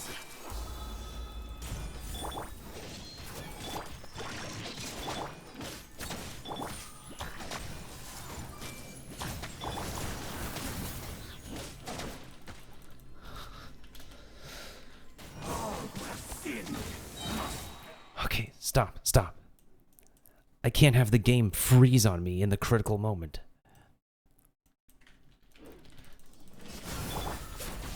Fight your salvation. Sin, be washed away. One more sin upon your soul. Burn the unholy dross. Your atonement has barely begun. I need to switch artifacts, that's a problem.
Something has to go.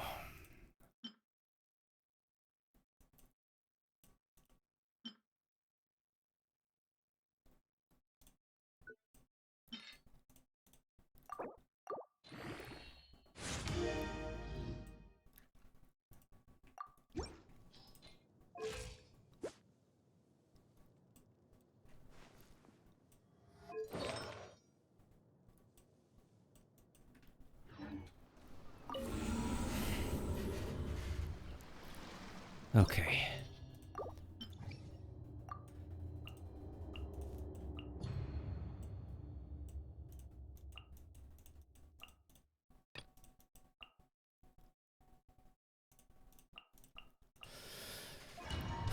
Genshin 可以。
Oh, hell no.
Okay.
Okay, this is a better start.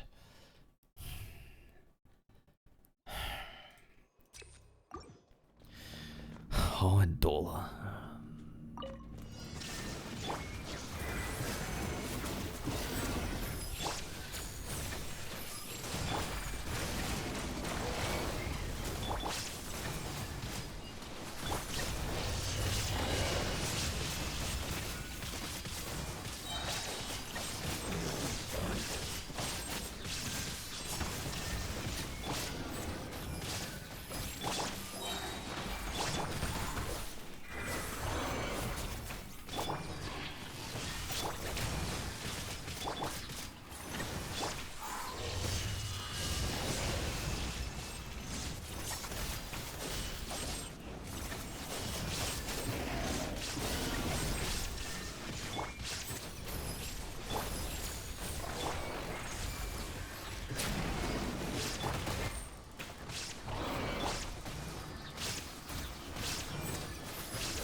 Oh, 10 extra seconds.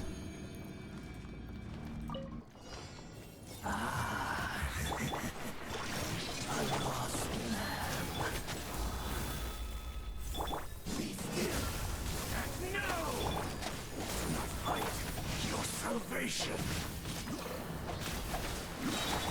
Sin be washed away. One more sin upon your soul. Road to redemption. Repent of your sins.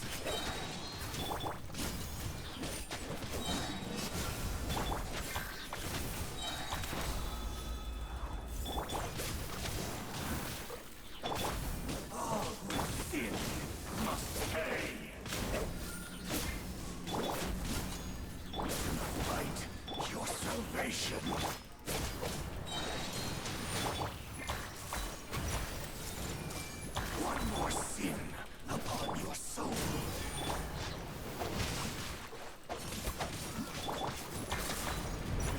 Your atonement has barely begun.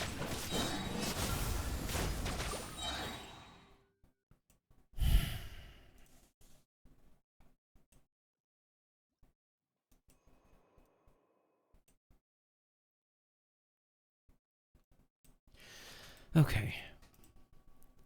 Let's do this battle first.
Thank you, Jaina Fett, for the most kills, and EMJ for the most assists.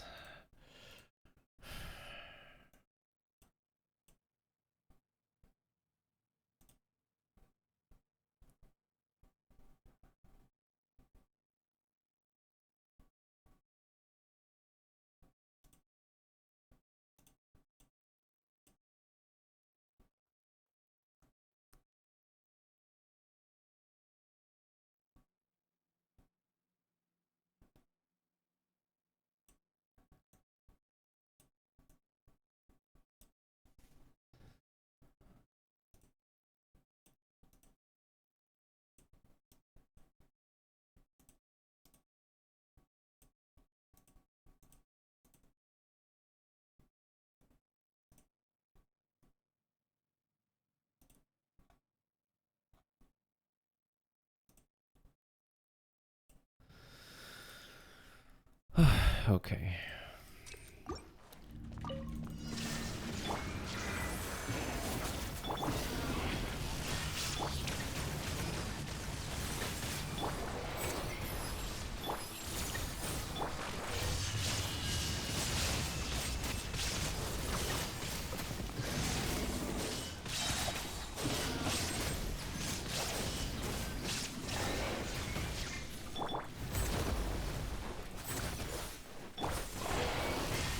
Hmm.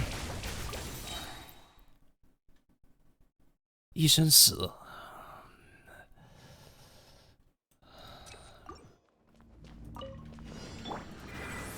怎么搞的？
Hey, what's up, Pappy? Thank you for the follow.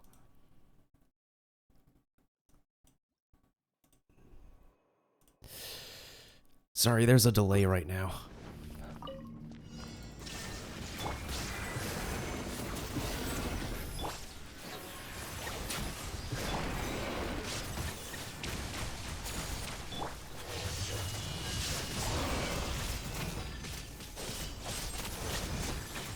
Do you also play Genshin?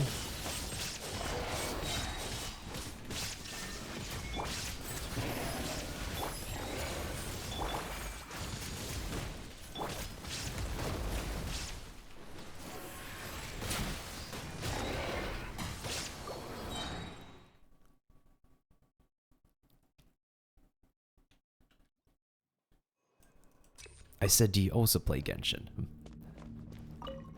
I said, play Genshin.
This might be close.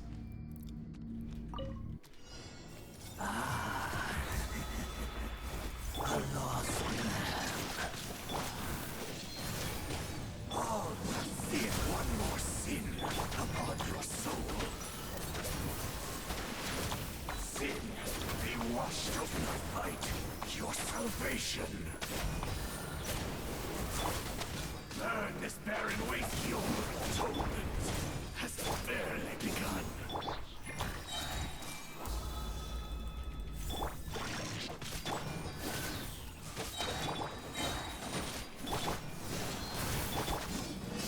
Be still, one more sin upon your soul.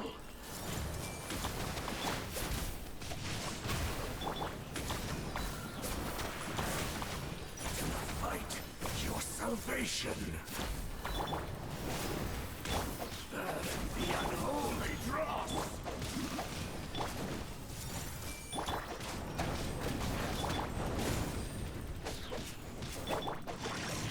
Oh, repent of your sins.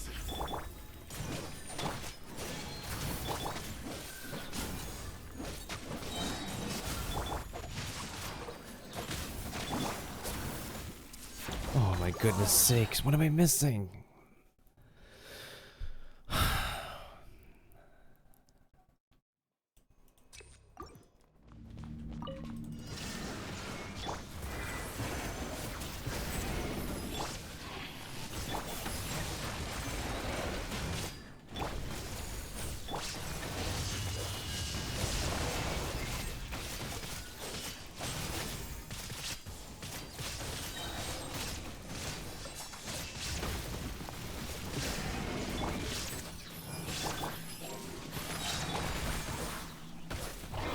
What the hell?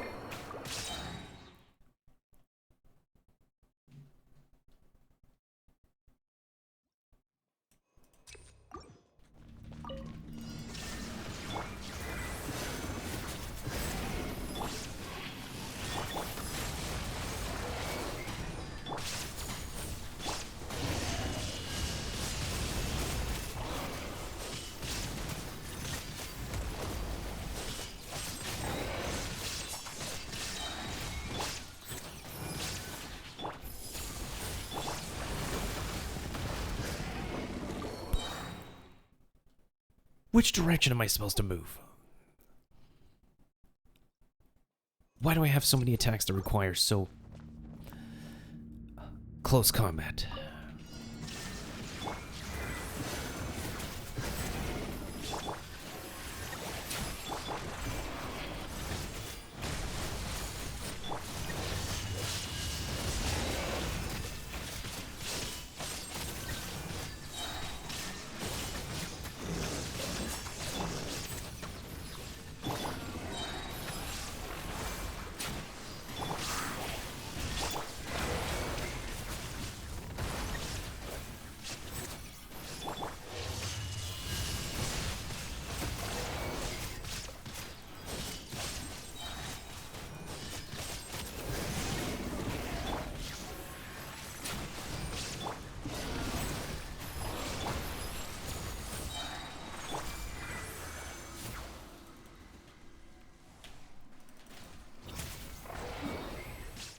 Pause the game.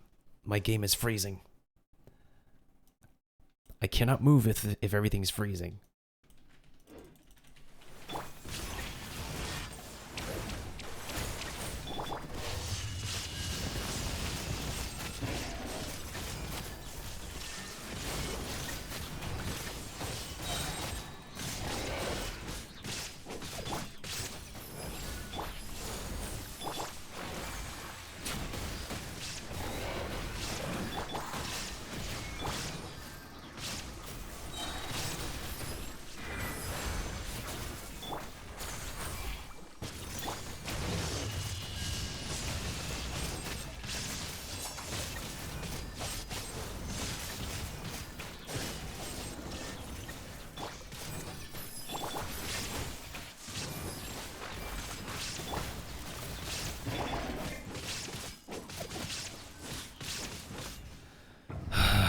Ten more seconds is not enough.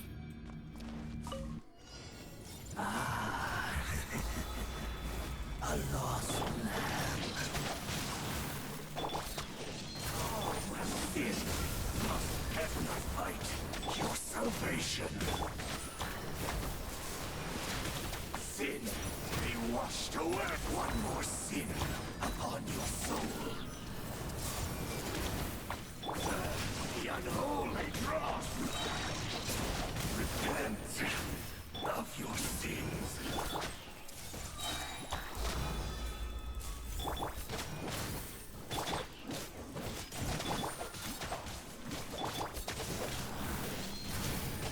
Be still and know the fight your salvation. Sin be washed away. One more sin upon your soul. Burn this barren wasteland. Your atonement has barely begun.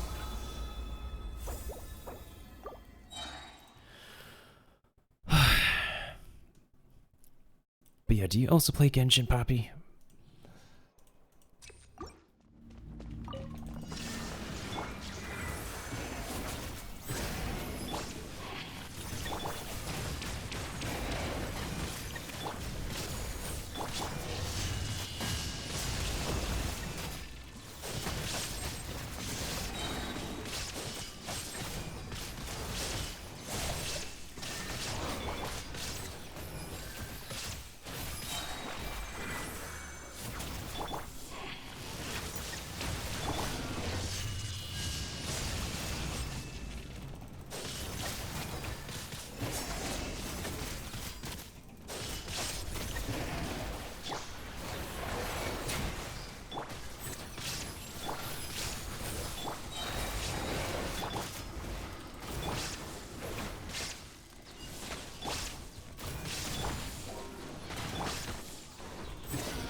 This might be the run.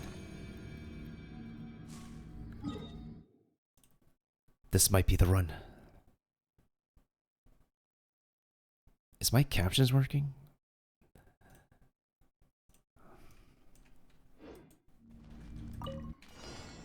A lost lamb. Be still and know fight your salvation. Sin be washed away. One more sin upon your soul. The unholy wrath. Repent of your sins.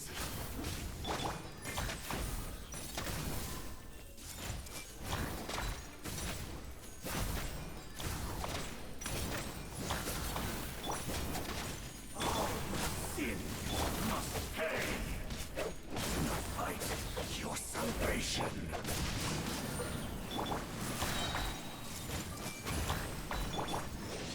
One more sin upon your soul. Burn this barren wasteland. Your atonement has barely begun.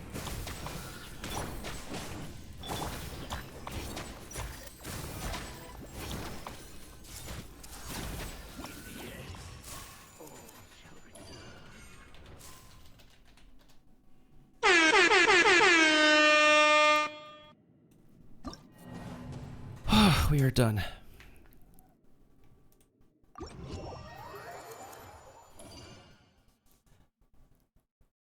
I shall now complete my requests and bounties, and we will be done. We will do bounties and requests now.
我成功了，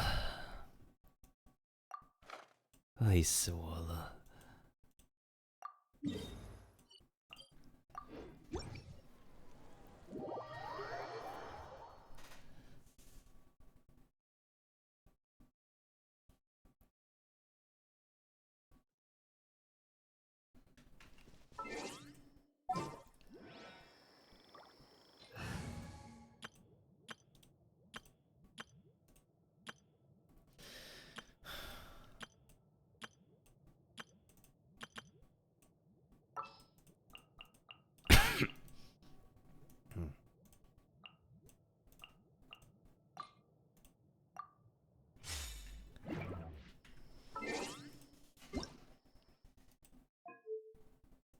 Paimon coming in.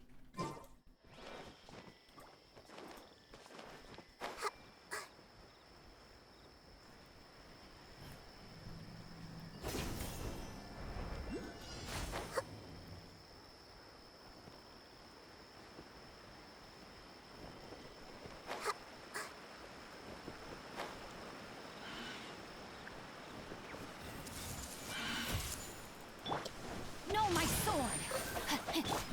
Fire it up! Let me weave you a verse. Make yourselves at home.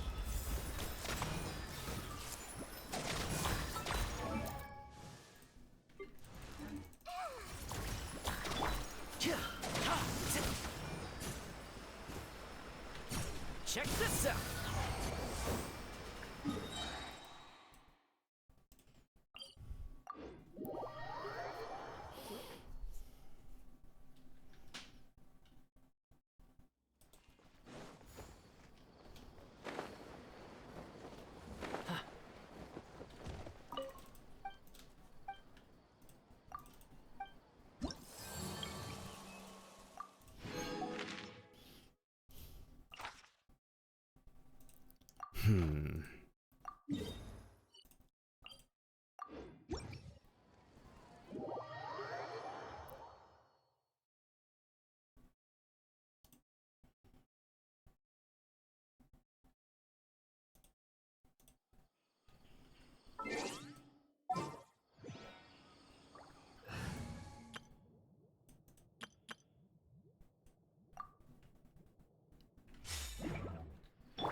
Let me scribe. Time to go to Written in the stars.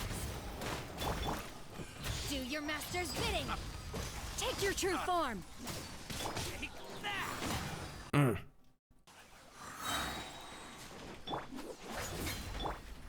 Time for takeoff. Sakura swirl. Decided by destiny. My will embodied!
A walk would be nice.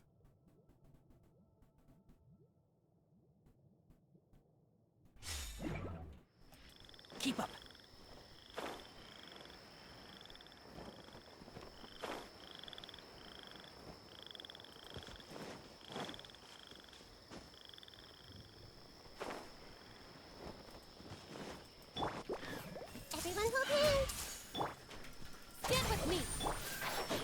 uproot you!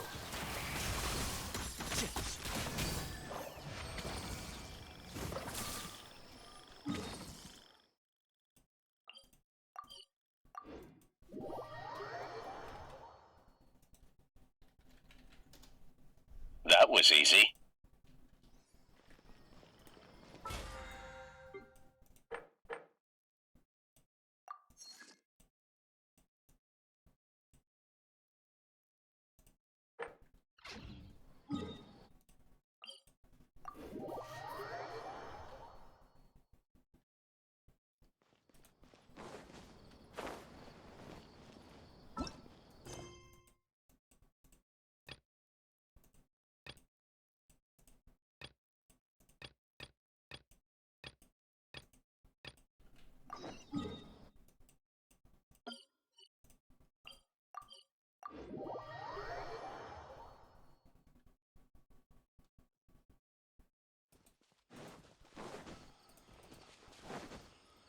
Keep up.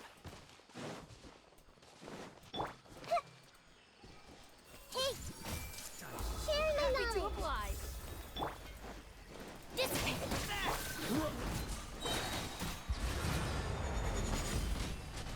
Ice. I will have order.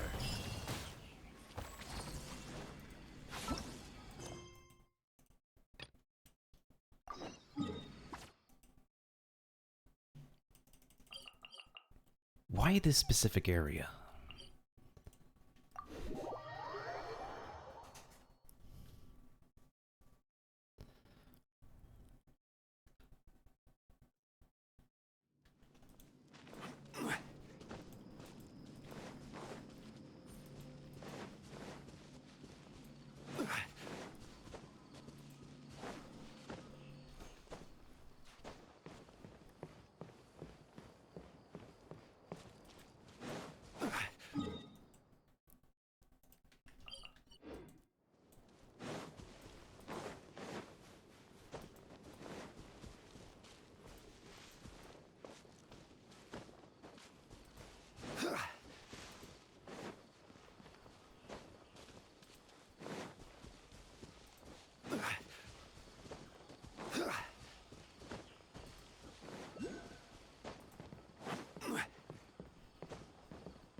You want me on your team?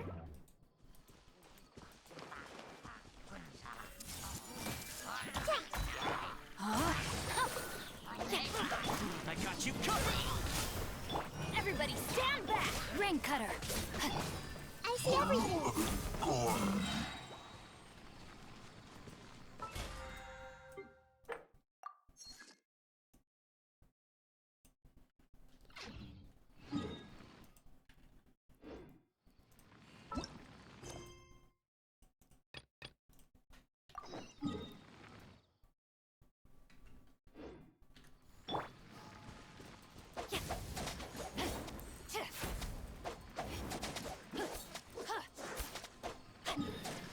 Okay, one more thing to do.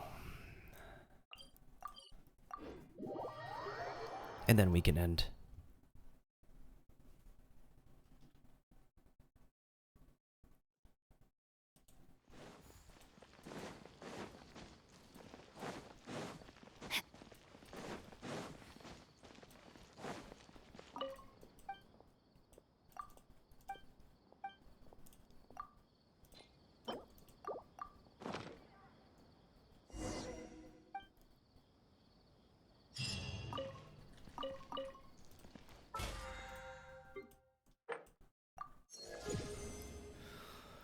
And it's done.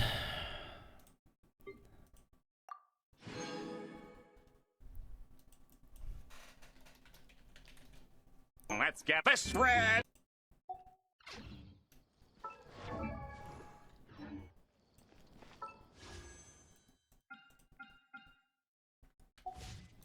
Body and mind.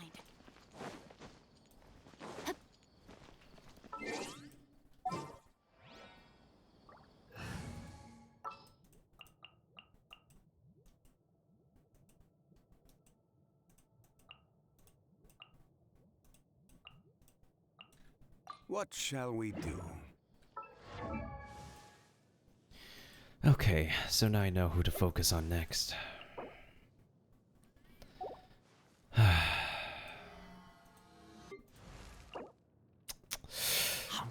Ay, ay, ay.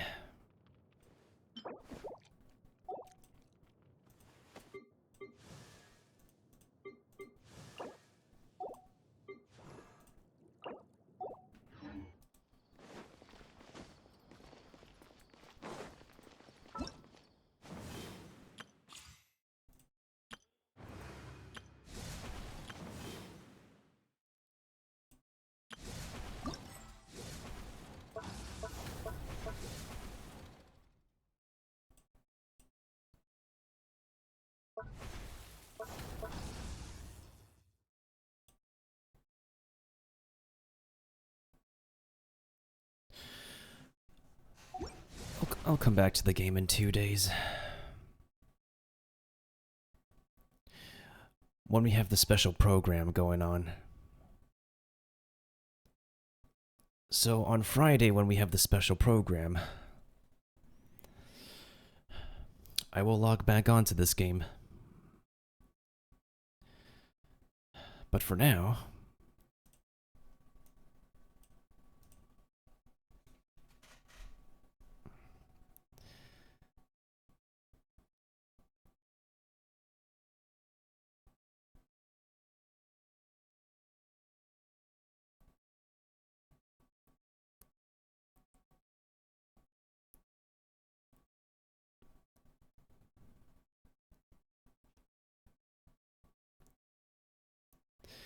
but let's finish this first.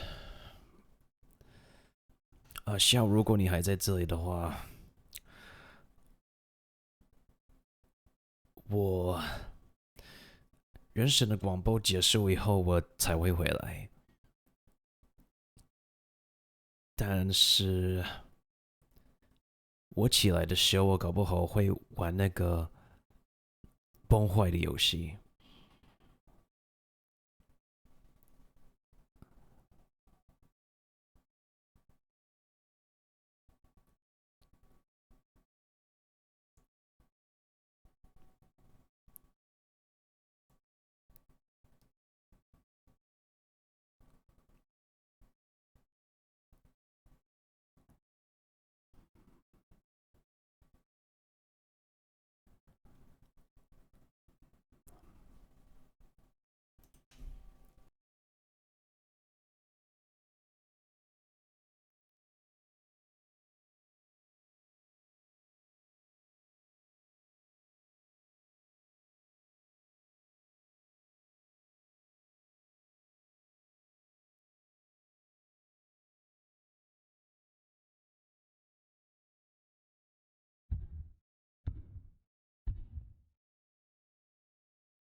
So thank you to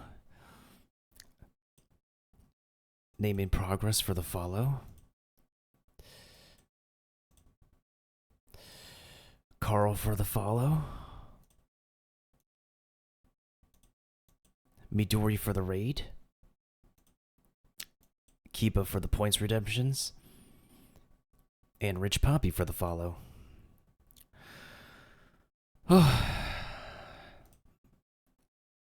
I know there's one game that Kiba is probably excited for, and not gonna lie, I was smiling when I saw the trailer during the Nintendo.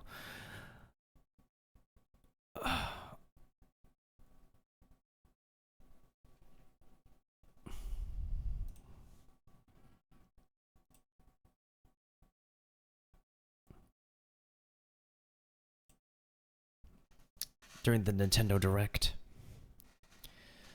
But yeah, that's it. I'm just done for now. If I am back on Twitch,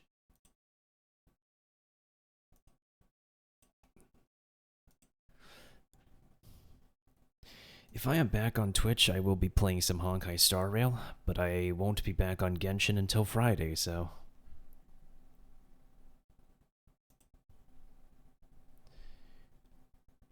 Do I have anybody on the team online right now? Okay, so before I finish, I want to make sure that we are all caught up.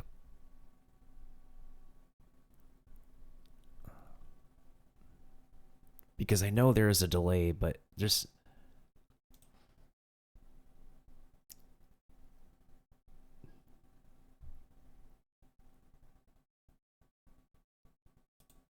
There's not so much I can do to, fix it. I can ask people on OBS, but it has to be my end.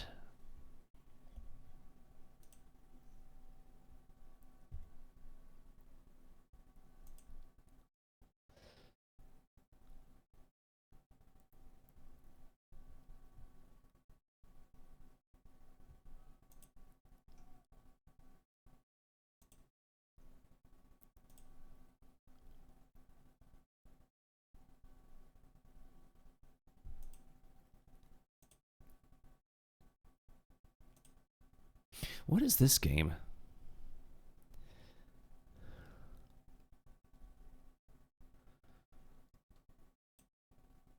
A multiplayer fantasy farming sim. Oh, that's interesting.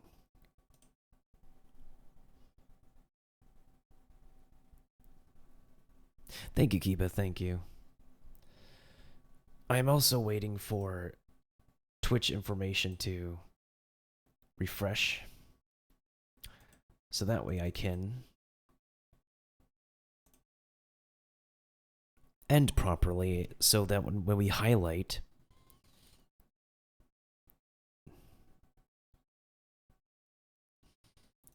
it doesn't sound like I'm cut off at the end, you know?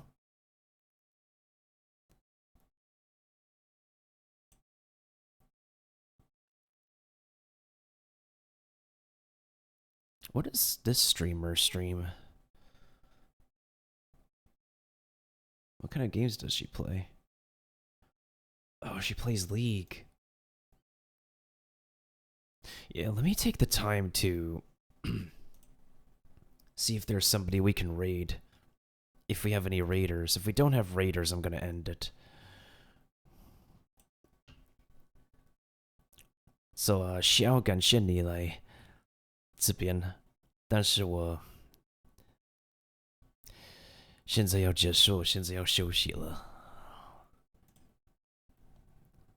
如果你还在这边的话，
Sorry for the delay, guys. I'm just seeing if we need to raid or not. Because sometimes I don't know if we have raiders anymore. I'm also taking the time to make sure that the visuals are caught up, so that way when we highlight later, it doesn't get awkwardly caught short.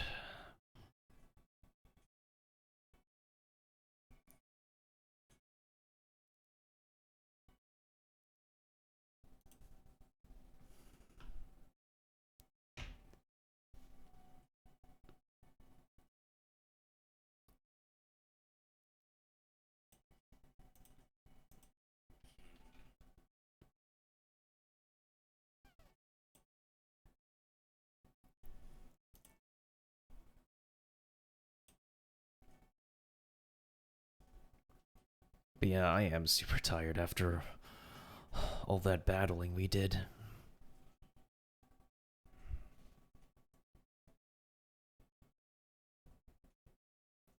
Sorry for the delay, guys. I'm just seeing if we need to raid or not. Sometimes I don't know if we have raiders anymore. I'm also taking the time to make sure that the visuals are caught up, so that way the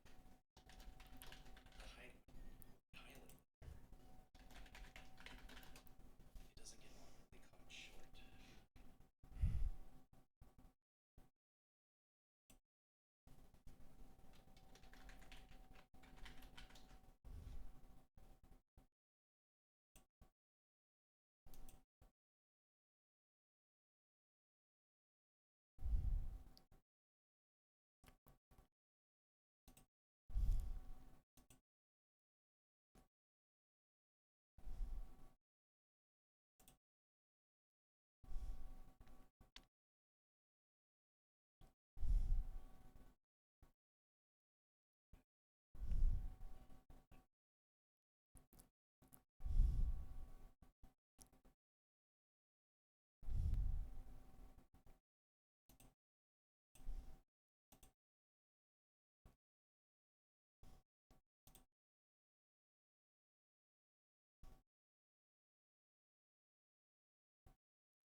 Yeah, I think it's possible it's just you left, Kiba.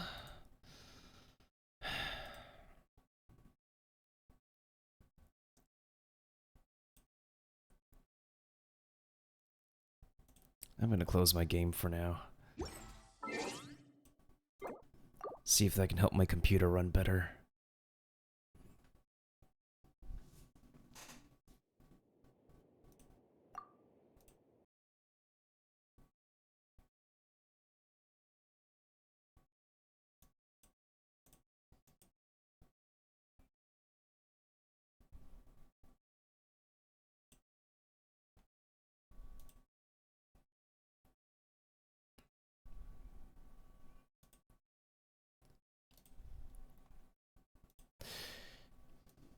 Maybe I'll just raid somebody on my team.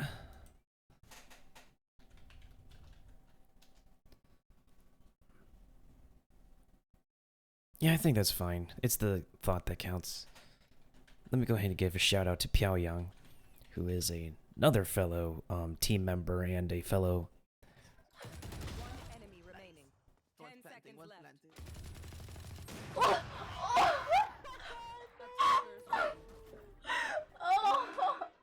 Oh, did she dye her hair?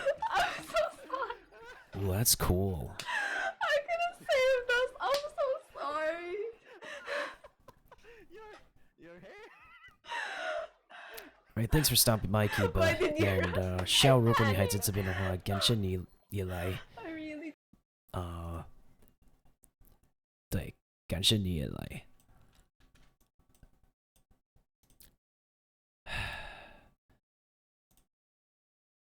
Alright, guys, I'm just gonna go ahead and cut to the credits music.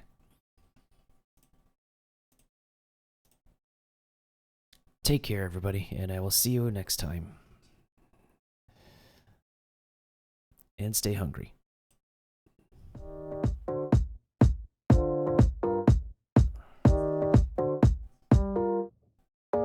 Drop it.